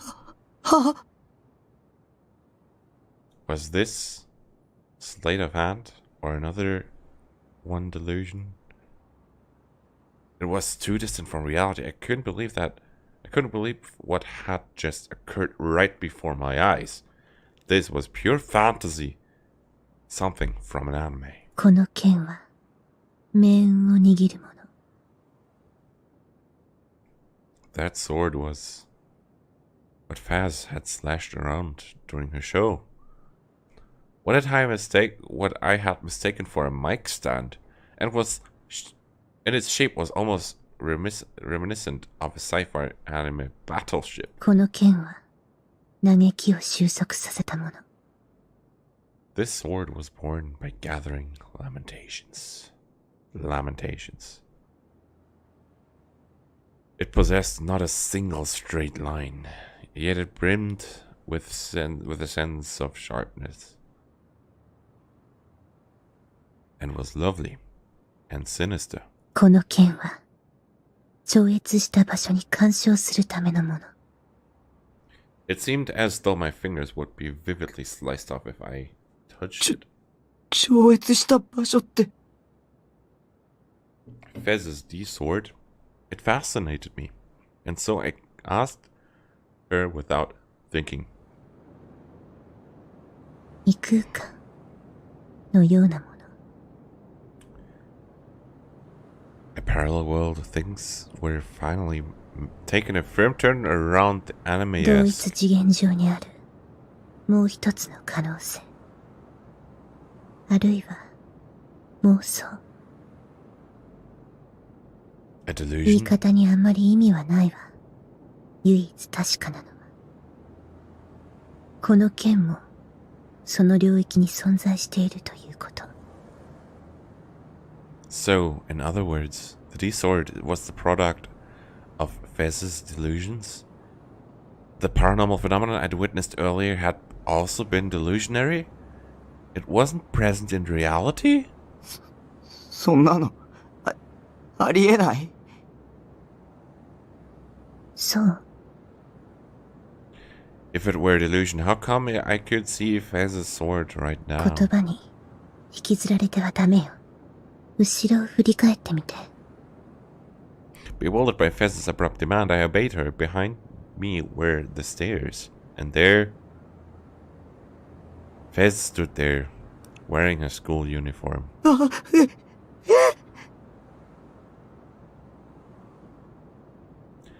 There was a Fez beside me, and there was another Fez in front of the stairs. So, I have to say that this scene, and in general, ChäoS had, now that I think about it, really reminds me of Serial Experiments Lane. I don't know if any of you have seen it, but Serial Experiments Lane is, you could say, an anime made in published in 1998, and you could say, it's about in a sense, talking a lot about the connection between the real world and the digital world, and also some kind of delusions and questioning what is reality. And I can see how Lane has shaped ChäoS in a sense, ChäoS Head. I see a lot of parallels now that I've finished ChäoS, that I have finished Serial Experiments Lane last night. It's a pretty interesting anime. And I'm currently considering buying the DVDs or Blu-rays for Serial Experiments Lane if I had enough money, because I definitely need to rewatch that. And I will have to rewatch it multiple times. So, if you like ChäoS, go watch Serial Experiments Lane. At least for the Germans, it's available on Watchbox, but only with German dub, which is rubbish. So you're gonna have to find another source for subtitles. Maybe some US streaming service has it available. I don't know. I have my sources, which I can't quote.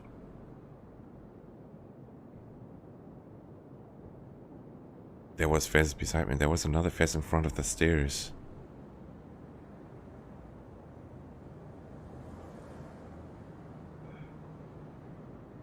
No one understands Serial Experiments Lane in the first try.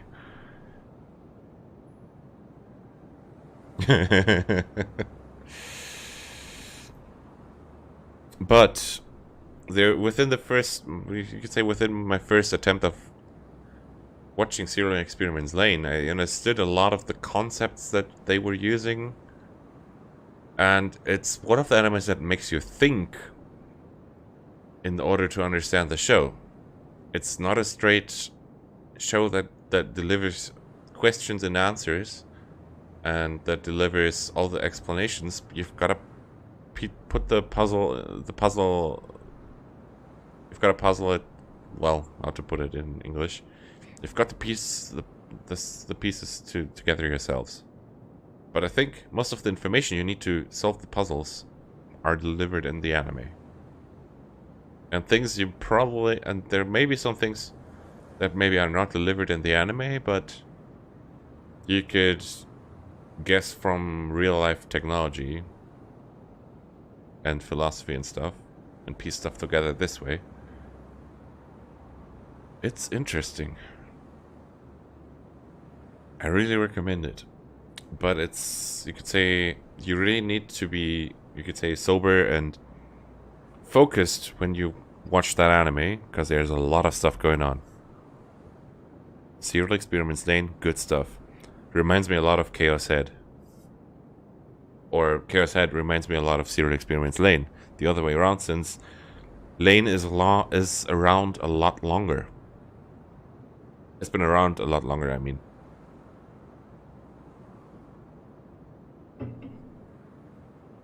Two of the same human being were in this place. Like a similar scene like this kind of happened in Serial Experiments Lane.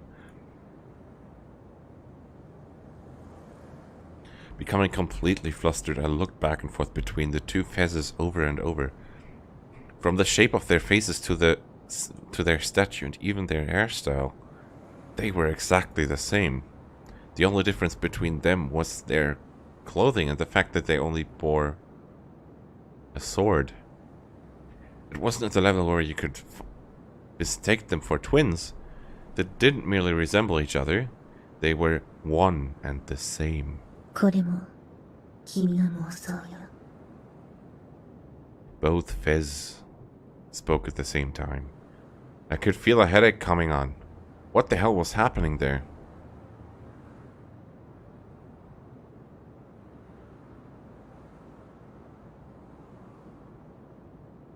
So Ghost the Steiner is saying, how Fez looks here depends on your decisions from the very beginning when you talked to Grim in the chat. I think that's the glasses thing and the swimsuit thing. Am I right or am I wrong? I don't know. I could feel a headache coming on. What the hell was happening here? As she walked carefully along a narrow, garbage-packed road in Madoyama-cho, Ban Yasuji stuffed a hand into his pants pockets. He confirmed that he had some small change rattling around in there. 先輩、貼り付けの現場に何があるっていうんすか？もう事件から2週間以上経ってるし、散々調べられた後っすよ。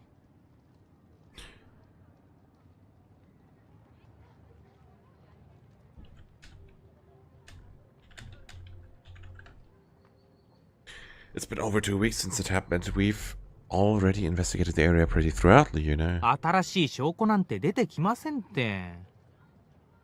His partner walking behind him, Detective Suwa, had been complaining for a while now with a fed-up voice. That was natural, given that Ban and Suwa were supposed to have been performing surveillance on Nishizu Takumi, a vital person of interest in the new Jin cases. But at the moment, the two of them seemed to have left off tracking him, and had come to the scene of the third new Jin incident, commonly called the Seikin. その目、誰の目?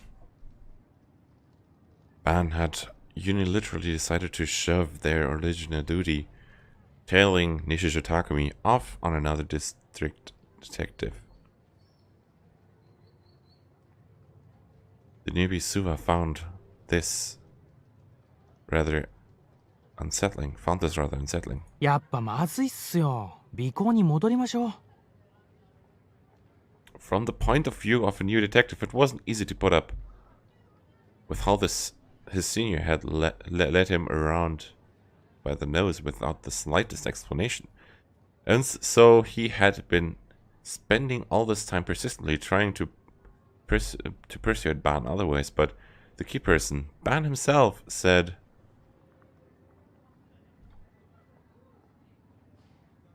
いいから黙ってついてこいって。 He neither lost his aloof attitude nor lent an ear to his junior's argument. At last, a narrow street sealed off by yellow vinyl tape came into view. As Suwa let out his nth sigh of the day, his cell phone vibrated near his chest. It had been set to silence. Swiftly pulling it out, he put back on the face of an able detective and pressed the button to take the call.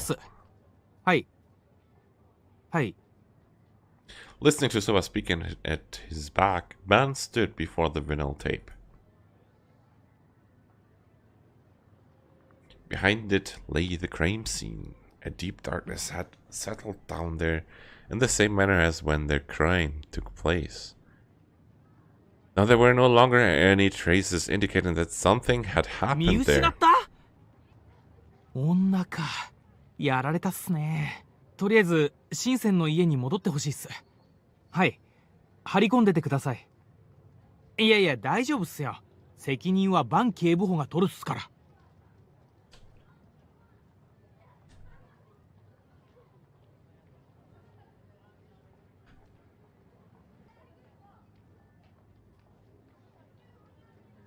Upon hearing these words, Ban broke into a rueful smile. There were times when Suwa could be unexpectedly shrewd. Of course, even Ban hadn't meant to make his subordinate or the other district inspectors take responsibility for whatever happened. なるべく早くこっちも合流します。本当申し訳ないっす。お願いします。At this exact same time that Suwa ended the call and turned back toward Ban with a reproachful look, Ban ducked under the tape, roping off the area. Suwa had no choice but to follow. 見失ったって？尾行に気づかれたっす。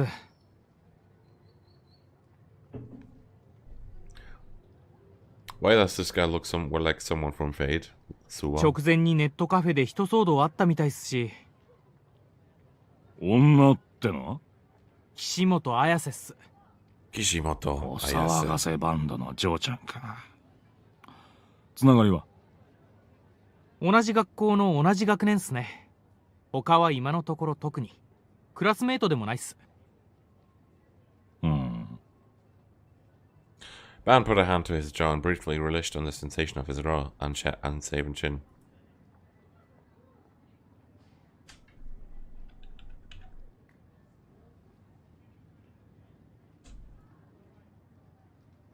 So regarded his senior eccentric behavior with a blank look on his face. 何してるんすか？よりによって5円玉だけありゃしね。そう、お前5円玉持ってねえか？はあ。Perplexed, US Suva picked a 500 yen coin out of his wallet and held it out to Ban. But instead of taking it, Ban tore off the lowest button soon onto the white dress shirt he was wearing. He unwound the thread that looped around and around it. 先輩、ついに頭おかしくなったんすか？ Have you finally gone senile? 生意気な口聞くようになったじゃねえか。Smiling wryly, Ban gave Suwa a light thwap on the head. Afterward, he accepted the 500 yen coin and ran the thread through the hole in its middle. よし、お前にやらせてやるよ。Once he had pinched both ends of the thread in his fingers with the 500 yen coin dangling down from it, Ban handed it over to Suwa. 振り子っすか？ああ。Ban grinned こいつ mischievously. が事件の重要なヒントを与えてくれるかもしれねえぜ。マジっすか？バンさん、勘弁してほしいっすよ。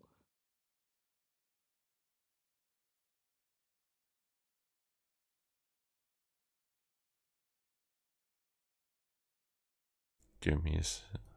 そのために仕事をほっぽってここまで来たんすか？ Suwa's manner of speech was starting to hint at grief. He'd been dragged around by Ban countless times before now, but just this once, even he seemed pretty scandalized by it. サイキック操作とかダウジングとか There's just a word dangling around. Okay, it's gone. その手のテレビでも見て影響を受けたんすね、先輩。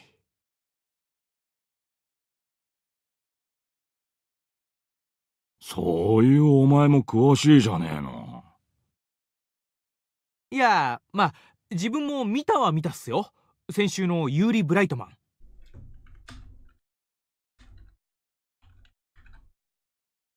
ユーリ・ブライトマンっすよ。今話題になってるアメリカの超能力捜査官っす。俺が見たのはそんなチャラチャラしたもんじゃねえや。どこかのお偉い大学教授が出ててだな。でもテレビっすよね。いちいち文句の多いやつだ。やってみりゃわかる。ほら、いいから吊るしてみろって。Suwa couldn't refuse when his senior put it like this. Pursuing his lips, he sulkily accepted the 500 yen coin. He held the ends of the thread and began slowly twirling it around, creating a centrifugal motion. It was dark and hard to see, but Yan took out a 100 yen lighter and flicked it on to provide some illumination. 先輩ってタバコ吸いましたっけ？10年以上前に禁煙したよ。なんでだ？ Yeah, you quit, of course, and then you'll... ライター持ってたっすから。こういうこともあろうかと用意しといたんだよ。It's actually a good piece of advice to have a lighter with you. Since you never know when you'll need one. And they may be helpful in some situations. Even if you don't smoke. I don't smoke personally, これで何がわかるんす？ I don't smoke personally. But it may be good to have some around you.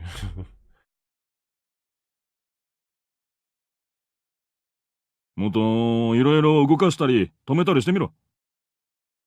Ban focused unwaveringly on the movements of the 500 yen coin. His eyes were so marked in their seriousness that Suwa couldn't bring himself to voice any further complaints. スワ、わかるか？何がっす？5円玉の動きだよ。The coin. さっきから少しだけ楕円を描いているような気がしねえか？ The coin's got an elliptical shape. Held up by the thread, the 500 yen coin slowly went around and around. Suwa tilted his 力 head. の入れ方とかじゃないんすかね。お前、楕円に回るように意識してやってんの？いや、結構適当にくるくると。Round and round, round and round. もっと手を動かさねえようにやってみろ。はあ。Suwa attempted making a deliberate effort to force it around in its circle, but no matter how many times he redid it, the coin continued, drawing the shape of an ellipse. おかしいな。意識的に違う形にしようとしてもできねえだろ。 Ban looked as he spoke. Suwa, in contrast, appeared to remain unconvinced and continued stubbornly swinging the pendulum. 渋谷のどこでもこの現象が見られるわけじゃねえが、それでも十数箇所はここみてえな場所があるらしいぜ。確かに不思議っすね。でも、だから何なんす？ Ban raised his face with a satisfied expression, put his lighter away in his pocket, and in exchange drew out the fan he'd had shoved through his belt. お前、渋谷がなんでここまで若者を引きつけるか知ってるか？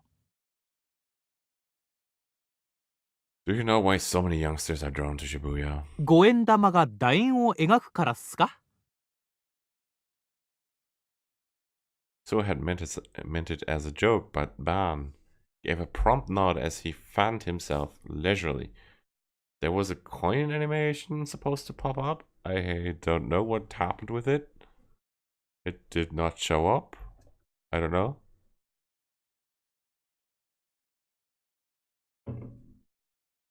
まあ、そういうこった。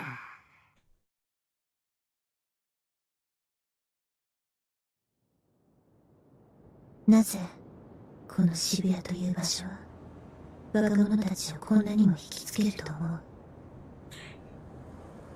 If you're wearing a stereo headset, you can hear this, how the sound and the voice alternates on the two channels, and it sounds awesome.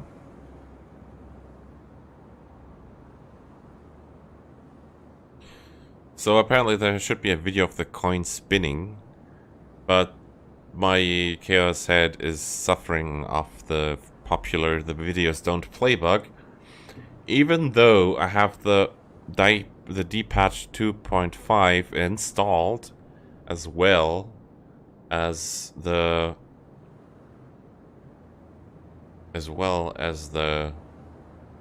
DirectX thingy that I've been told to install. Still doesn't work. 日本、いいえ、世界を見渡してみても、こんな場所は他になかなかないわ。This is like ASMR, but inside a visual novel. Did this have anything to do with the D swords? If it didn't, I wasn't interested.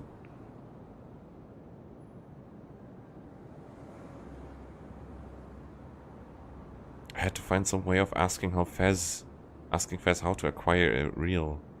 I had to find some way of asking Fez how to acquire a real D sword.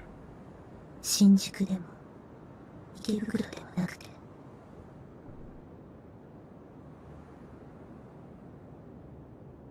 渋谷、この街の名前が一人歩きをしてしまうくらい。 The two Fezzes spoke at precisely the same time, their voices coming from behind me and in front of me.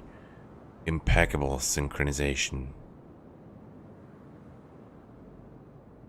It put me in a peculiar frame of mind somehow. Had Fez split in half, or were both of them the real Fez, or were both of them imposters?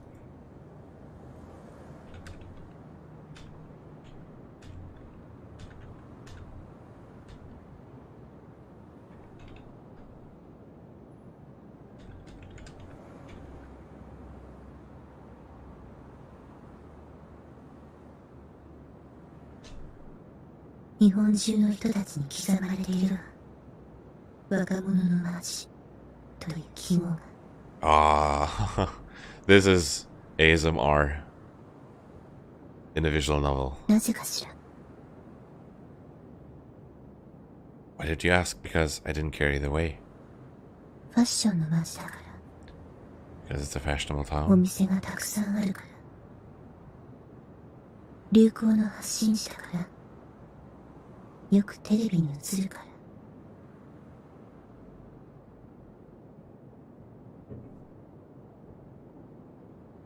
交通の便がいいから。違うわ、どれも。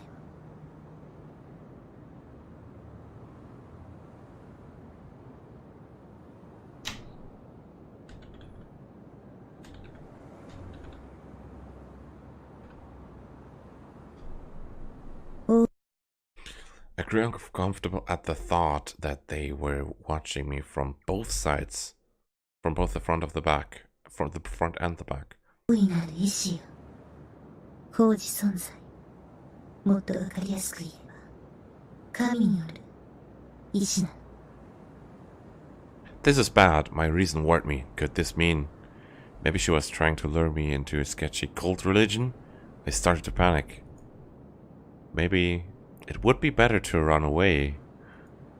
But when I heard Fez's next words, that ceased to be an option. 理想度もまた、その意志による導きよ。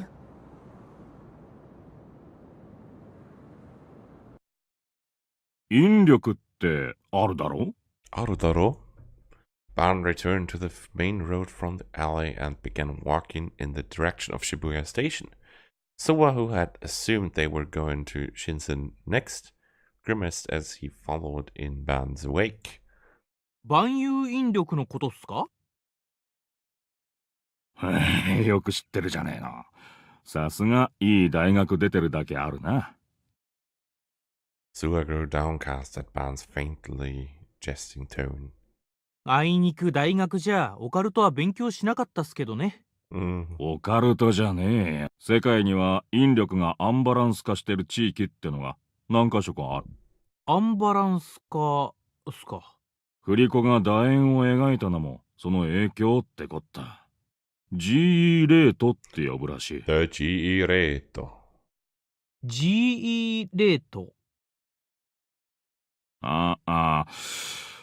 正式名称は何だっつってたかな。グルバケーション、グラリッション、引力なら、グラビテーションじゃないですか？グラビテーションエラーレート。グラビテーションエラーレート。そう、それだ。グラビテーションエラーレート。直訳すると、万有引力の異常値っすか。物理学の辞典を調べりゃ載ってるはずだぜ。載ってたっすかね。GE rate, an imbalance of the law of universal gravitation.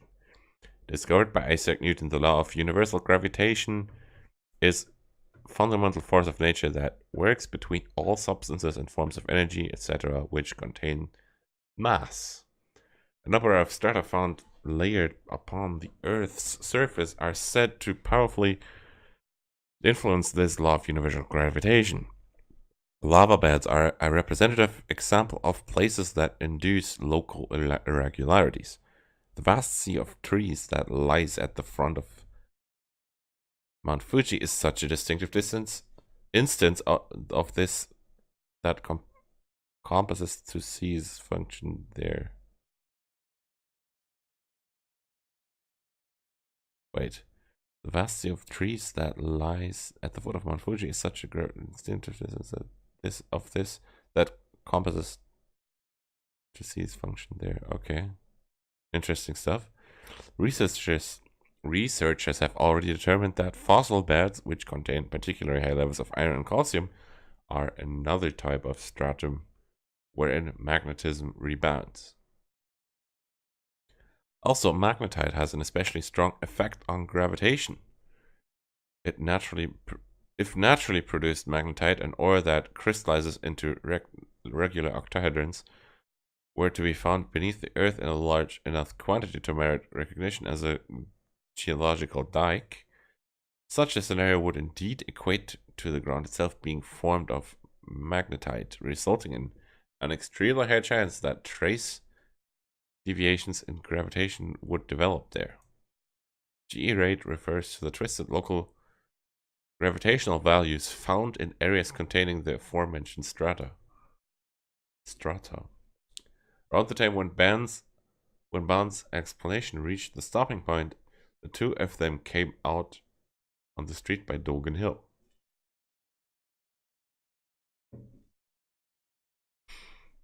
The scenery around them became bright and gorgeous all at once.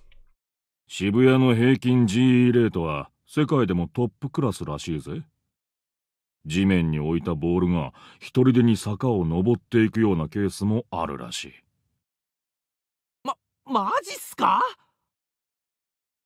Suwa had been listening silently up to this point, but now he showed his surprise a bit exaggeratedly. まるで SF 映画の世界っすね。お前の好きなな。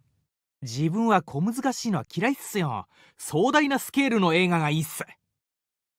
知らねえよ。That stuff's over my 先輩 head. の説明はすごくもっともらしいっすけど、なかなか信じられないっすよ。GE レートなんて聞いたこともないっすし。てめえの無知を一般論として語るな。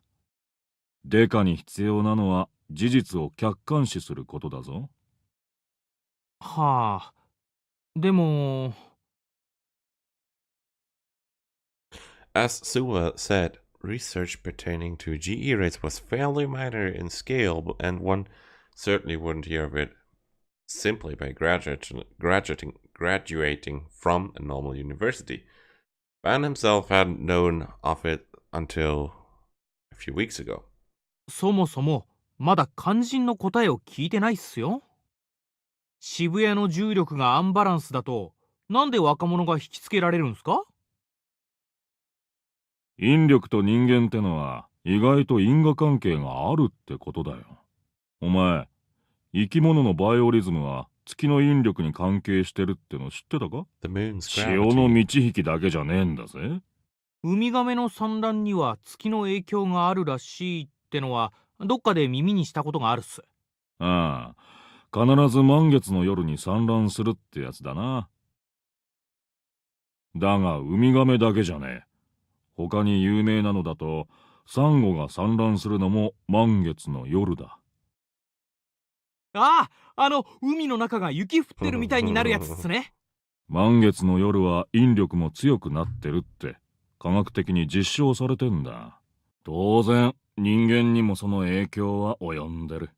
人の出産にもってことっすか？出産だけじゃねえよ。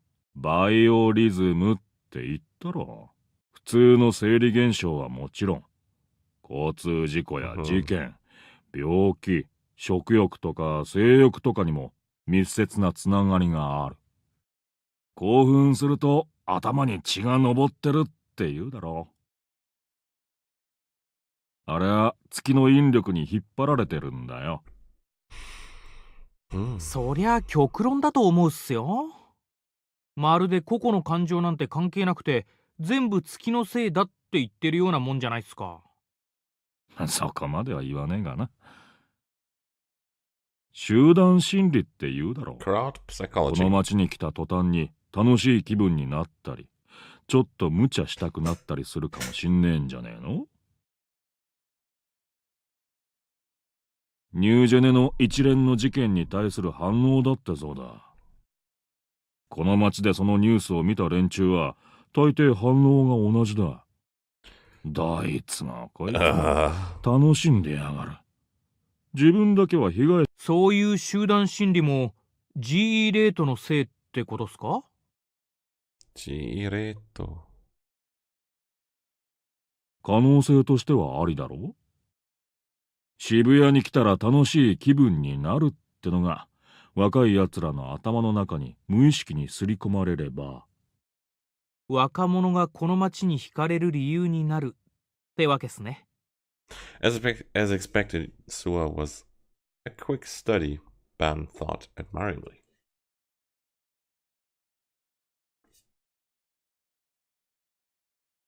He was still young, but this side of him was rather impressive. And what set him apart from other youngsters was how, instead of simply following his seniors, he argued back when he had doubts about something or found it peculiar. GE レートについては一応分かったっすけど、それでどうやって犯人を探すんすか？もし G レートに影響されて今回みたいな事件が起きたってなら、何百年も前から似たようなことが起きてないと変なんじゃ。そいつはこれから調べりゃいいさ。専門家がな。先輩は調べないんすか？俺はデカだぞ。調べるのはニュージェネのことだけだ。そのために今日はわざわざ仕事サボって現場の G レートを測ったんだ。もしこれまでの一連の現場の G レートが異常を示したなら、何を意味すると思う？まさか。Eyes round, Sua stopped in place. He appeared to have picked up on what Ben was trying to say. 事件は G レートが異常を示している場所で起こるってことっすか？だとしたら次の事件が起こる場所をある程度予測できるんすね。まだそう決まったわけじゃねえよ。それをこれから調べんだ。Ooh, GE rates may be related to the new gen cases.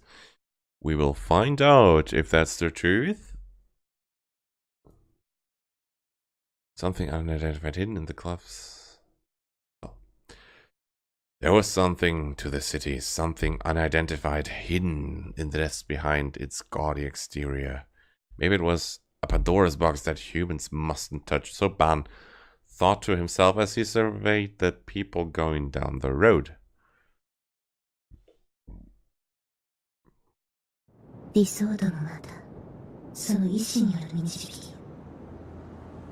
When I heard those words, I couldn't stand it any longer.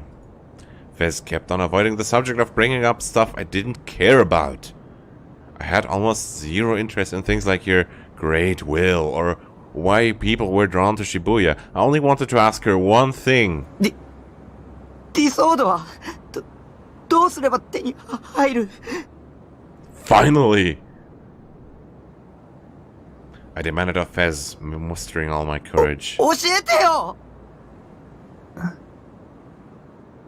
Without any chance in her world-weary expressions, Fez dropped her gaze to the D-sword she was carrying. Despite its enormity, she appeared to handle it with ease. I wondered if the truth was that she possessed some kind of ridiculous strength.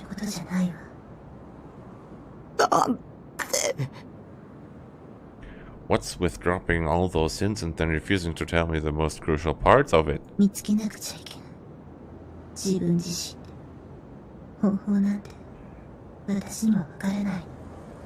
Oh, come on!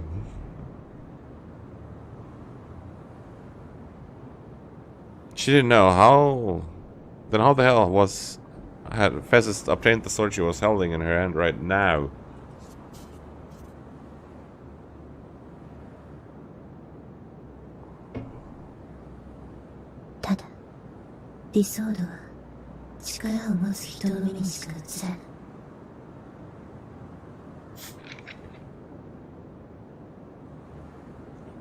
Mm-hmm.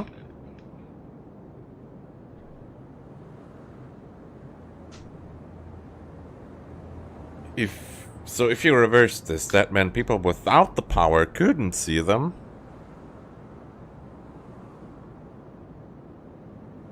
I could see it clear as day, but what power? Did I have the same kind of supernatural power that allowed there to be two Fez standing before me right now?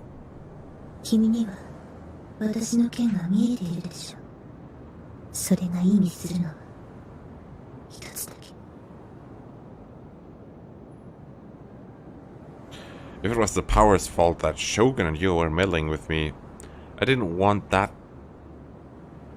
kind of meaningless power. Except, even so, I wanted a D-sword. Fez had said it would grant me salvation. It didn't matter to me whether a great will existed or why young people were attracted to Shibuya. I didn't need any kind of power, and I didn't want to get caught up in anything bothersome. But to slip away from Shogun and Yua, the only thing I had to get my hands on was a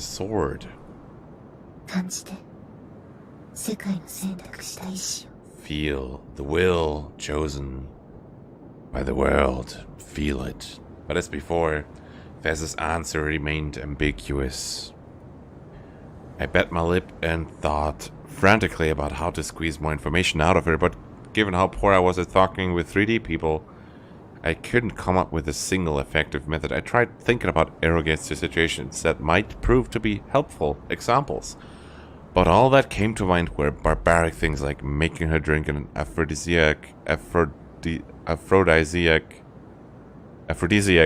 tying her up, or confining her. Hey, Toby!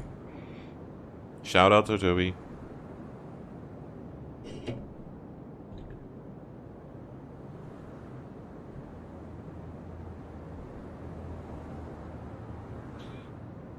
Also, shout out to Sir Lizard and shout out to Ghost in the Steiner. And shout out to all my other viewers whose names I don't quite know yet. I'd love to get to know all of you. So back to the text. Oh, I might be the worst kind of human being. 君、名前は? Facing me with her back, Fez began walking slowly into the depths of the tunnel. 私は岸本綾瀬. Now that she said it, I realized we hadn't so much as introduced ourselves. 西條匠. I couldn't see Fez's, Ayase's expression from my position. I didn't know why she'd laughed at me. Let's... Ayase retreated into the distance, wondering what happened to the other Ayase. I gingerly turned around. Her form had already vanished, leaving behind not the slightest trace. Had she literally disappeared or simply walked out of the subway? Ayase called her a delusion, but what was that the power of the D sword? I returned my line of sight to the subway interior. Ayase was just beginning to climb up another set of stairs, located about 50 meters deeper down from the tunnel. At last, I completely lost sight of her. All that remained afterward was the subway's eerie silence. I lacked the boldness to yell out and stop her. As for running after her, I was exhausted, and my sense that it would just be a hassle overruled anything else. In the end, all I could do was timidly return home, so as to avoid being spotted by you or the police. So finally, this scene is over, and he's back in his man cave, you could say. It felt like it's been a while since the last time I'd gone back to my base. In reality, though, I'd only been away for half a day. I'd left my PC on, and the save button in my screensaver radiated pale light and a smile into the rest of the dark room. I locked the door from the inside and flung myself heavily down to the sofa. When I closed my eyes, I couldn't help recalling what had happened today.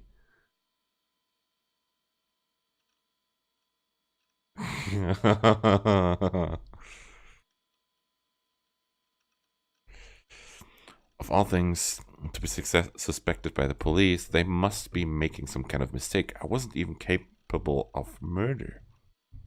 To do a better job of investigating, this isn't a game. They probably thought that because creepy otaku don't have much social knowledge, I would be able to object even if they set me up as the criminal. Since they had totally failed to find the two perpetrators, they wanted to maintain their reputations by using me as their scapegoat. Damn it. What should I do to clear up their accusations? I shuddered as I remembered the scene at Ed Cafe. There was someone out there, far more terrifying than the police. Yua was my enemy.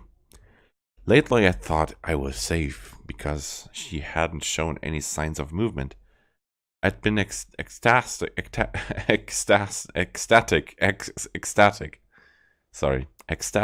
thinking she wouldn't attempt to make contact with me anymore. But today, I'd been forced to realize my mistake. I needed a D-sword to resist the likes of her. I cast a glance at the cheap sword leaning up to one side of my PC. It was a fake. According to ISA, a D-sword was only visible to those with power. With the power. The power. Danami had clearly seen my sword on the day I bought it. Besides, unlike ISS and Senna's swords, this one didn't glow. Where could the real thing be? I had to inquire one. ASAP. If not, it would be the end of me. There couldn't be anything worse than getting wrapped up in something this unreasonable.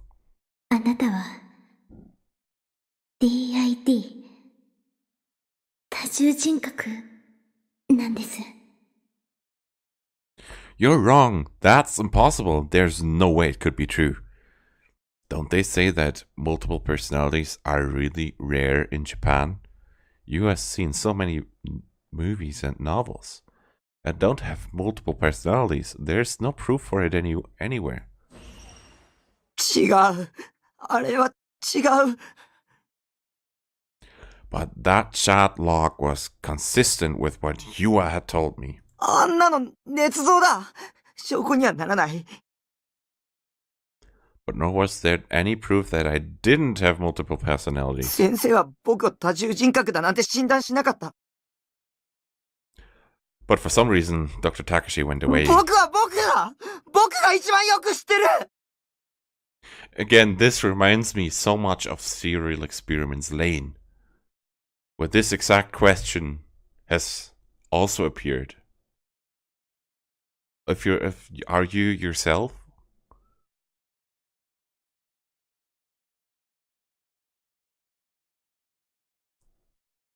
But I don't understand myself. I was assaulted by a tingling sensation at the back of my neck. The usual presence, the gaze of someone watching me. Whose eyes? Where? Those eyes.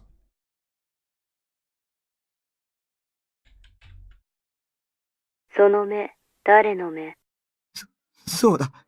将軍だ。あいつが犯人だ。チャットログにもそう書いてあったじゃないか。ユアは将軍の手下だし。ニュージェネ事件だって全部将軍が。But did Shogun truly exist?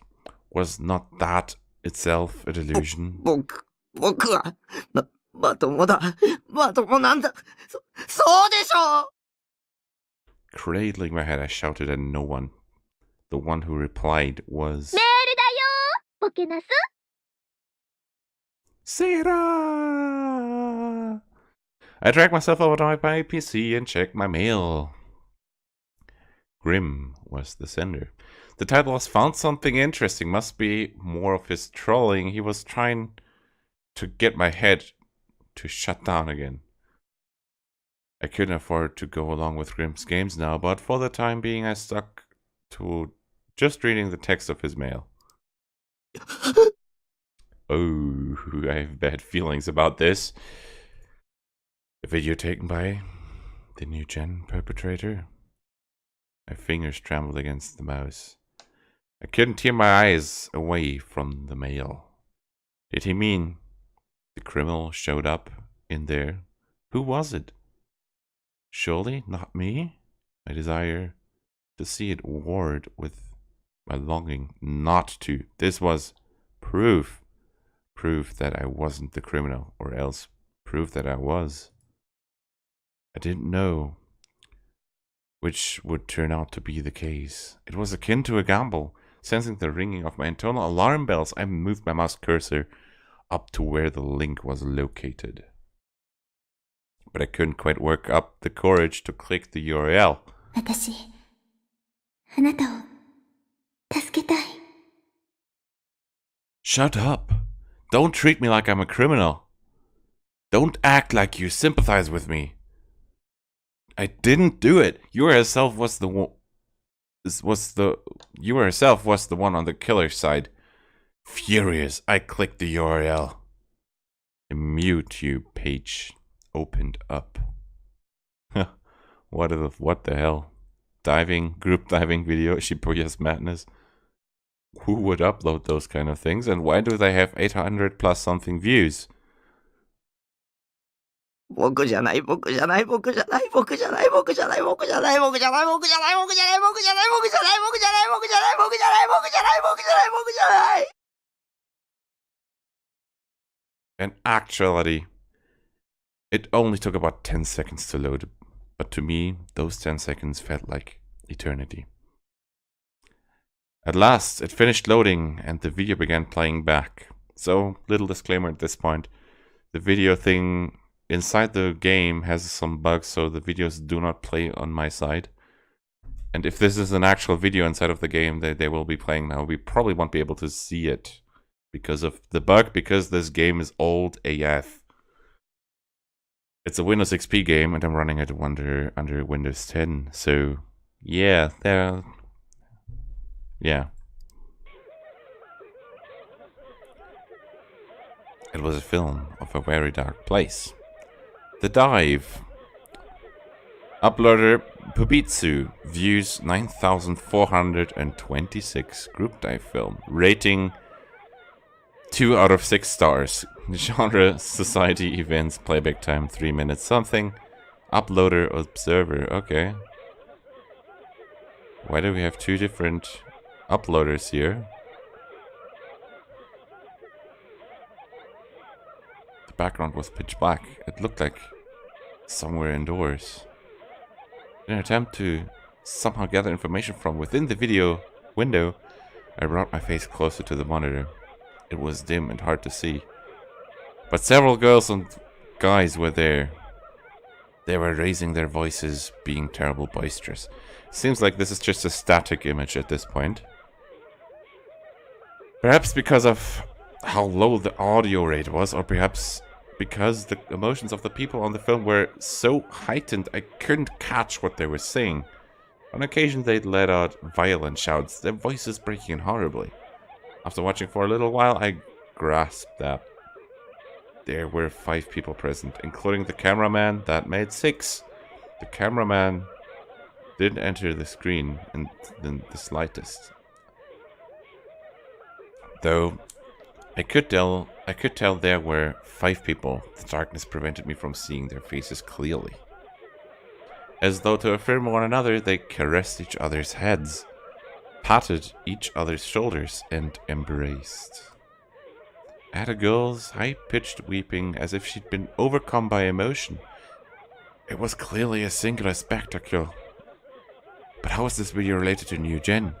Was the New Gen criminal really the one who had filmed it? At least I had no recollection of taping something like this.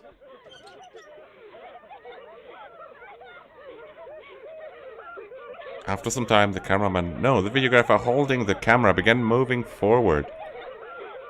His 5 subjects, who had been about 5 meters away, gradually began to show up larger and larger. The picture was rather grainy. Maybe someone had lowered the bitrate as much as possible when they encoded it, so as to make the file smaller. Modern video cameras should be night vision capable, so I wasn't sure why this cameraman hadn't taken advantage of that. Was it an old camera maybe? The camera panned from side to side, revealing the surrounding scenery. It's like a helicopter landing place, I think. What I assumed to be a pitch black background was in fact the night sky. In other words, the place being filmed was outside. The reason not a single building appeared on the tape was because this was the roof of a high-rise skyscraper. High-rise. The 5 girls and guys were at the edge of the roof of a very tall building. Close behind them lay a sheer precipice. Below were the lavish lights of Shibuya one could see from tall locations. I finally understood what this video signified. Why he'd said it had been taken by the new gen criminal. The case in which 5 people jumped off the roof of Cornelius Tower, which should have been sealed off like a locked room situation in a detective novel. The first in the sequence of the new gen incidents, the one that could have been either murder or suicide. If this film portrayed the 5 who had jumped off their deaths, then it meant there had been a 6th person on the scene when it happened. The 5 shown here hadn't been acting boisterous. All had sunk down on the spot and were screaming and crying as they pressed their bodies together, unable to give up, even though they were fated to die soon. One shook his head and sobbed, "No, no!" One fell to her knees and wept with her shoulders heaving, clutching at her hair. One turned to the cameraman, saying, asking why he was doing something like this. One had already gone mad and was laughing as tears poured down his face. There lay a raging desire to live, a searing longing not to die. This consolate anger, why does this happen to us? Why does this have to happen to us? Many raw emotions forming a downward spiral. In opposition to that, bizarrely, the cameraman's voice never entered the video. This cameraman was uncannily calm. Yamero. Nothing would change no matter how much I played it with the video that had been filmed almost a month earlier. I knew it was meaningless, but I found myself unconsciously shouting at the monitor. こいつらみんな死にたくなんかないんだぞ!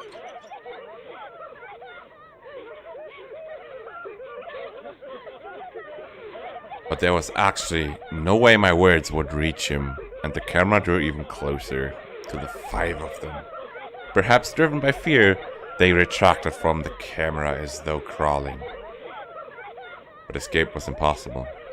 Close behind them was the very edge of the heliport. It had nothing resembling a safety fence. They no longer had anywhere to run. If they scooted back a little further, they'd fall. The cameraman, utterly heedless of how they begged for their lives, continuing advancing the camera on them as if he meant to drive them distraught. He had driven them this far into a corner, but he sought to take no other action. Though they had neither signaled to each other nor experienced some kind of trigger, the 5 who had been sobbing in grief suddenly fell silent all at once. They stood up. The wind was retracting on the roof of Cornelius Tower. Pushed on by the wind, they seemed about to stumble. One misstep and they would fall. As though they had given up, they joined their hands. They gripped each other's hands firmly. Yose. Yamero. Hayamaru na. Silence. I almost thought that even the sound of the wildly blowing wind had stopped. I could hear where the cars running along the Shuto Expressway below the building. The cameraman still did nothing, and one of the 5 softly muttered, "Sonome dare no me?" What? Sonome? I froze in front of the monitor, feeling as though a cold hand had grabbed hold of my heart. なんでまたその言葉なんだよ! This was the first new gen incident, wasn't it? The phrase, "Whose eyes? Are those eyes?" was supposed to be the dying message from Vampire House, the 4th case. This was crazy. The film continued ignoring my internal screams. As they held hands, the 5 slowly stepped forward as though there were a road ahead of them. They collapsed into the night scenery of the megalopolis. I bit my lip and covered my eyes.